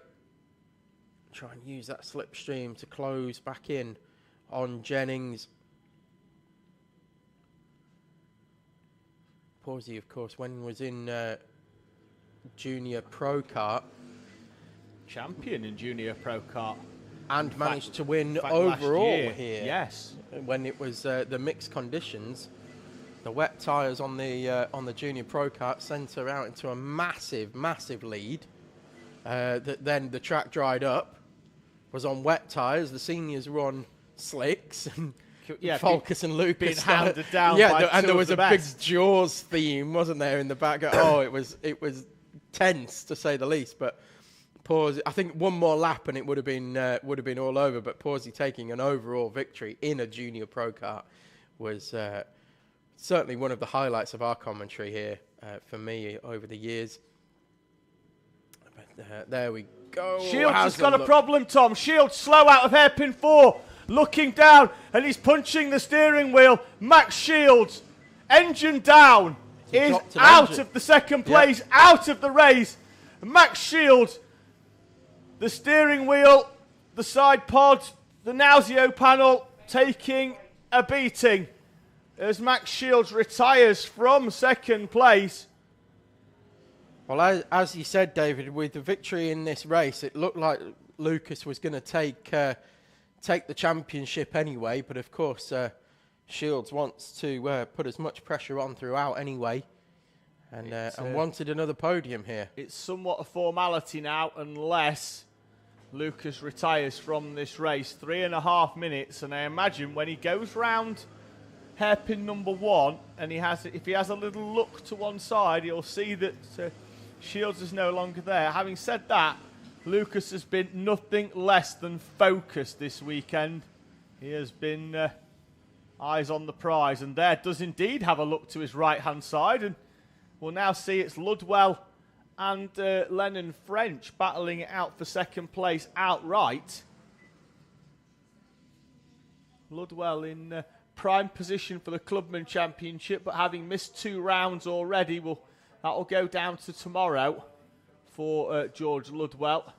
Still in the mix for that one. Brandon Jennings and Ike Needham, Danny Bino all still got opportunities depending on how things pan out. But at the minute, Connor Lucas is 2 laps, or so 2.5 minutes and 1 lap away from a 4th Senior Pro Kart Championship, a trio on the bounce, 2019 through to 2021. And now in 2024, he is heading towards his 4th Senior Pro Kart Championship here at Teesside. He's hustling it as well. He set fastest lap of the race last time around, and I feel like there's going to be a new one incoming this time as well, as he ducked down behind the steering wheel, down the back straight. And it is. It's a 46.317, a new fastest lap of the race. This is... it's too late in the year. I'm saying it's too late in the year to be putting a marker down, but he is stamping. his authority on this class overall. I've never seen him have a lead this comfortable and feel the need to push on like he is. No, there's almost. I don't know why he's doing it, but I mean, I'm not knocking it in any way. I like it, yeah. but I'm just interested to find out what the psychological factor of that is. Is it just I'm going to push 100% of the time now? Because that keeps me laser focused and, as if I'm hunting down somebody, is he hunting down the lap traffic, for example? He's hunting down another fastest lap. Yeah, he is, yeah. Shields already out of his car and watching the remainder of this race from the pit wall. The disappointment already etched on the face of Max Shields as he's going to watch his nearest rival, Connor Lucas, bring the 43 home towards the championship. Do you think they're messing about with tyre pressures or something like that? Oh, he's not trying to find out where they're going to be quickest. He's not messing about at all, is he? No, that's what I mean. Is it a full-on, hardcore test session where they're trying different things and he's just like, right, I'm going to push on 100% and see what sort of lap times we can do, and where we're quicker and where we're slower. Consistently been in the sort of 46 threes. His fastest lap is a 46.298 for Connor Lucas. 2 laps to go. And he is still absolutely wringing the neck of that 43 MS kart. I'm going to have a word with his dad and find out what's going on. I want to know. March straight down to speak to H. Yeah, and H says, we're not telling you. You can march back up. H always tells me. Oh, does it? Yeah, I just what's that? I don't. No, H, tell me what that is. I'll keep it a secret, I promise. And I always do. Final lap board is out for champion-elect Connor Lucas. He heads round one more time. We will try and pick him up on cameras. The battle for second place overall still rages on between Ludwell and French as we give Connor Lucas his victory lap honours of getting some TV time. I'll keep an eye on what's happening in second and third. He was 0.3 off his previous best on the previous lap, so backed it off now. Backed it off by a whole few tenths as Connor Lucas rounds hairpin number 3 and hairpin number 4 for the final time. Connor Lucas becomes a 4-time Senior Pro Kart champion here at Teesside. 2019, 2021 and 2024 Senior Pro Kart champion Connor Lucas takes victory from George Ludwell and Lennon French, with Danny Bean and Ike Needham rounding out your top 5. Nice to see Lennon French on a podium on his final race weekend here. I know it was at the because we lost Max Shields in the race, but still an excellent podium from Lennon French. You've got to be in it to win it. Certainly have. And he was, and he was there. Tucked in behind Ludwell at the end.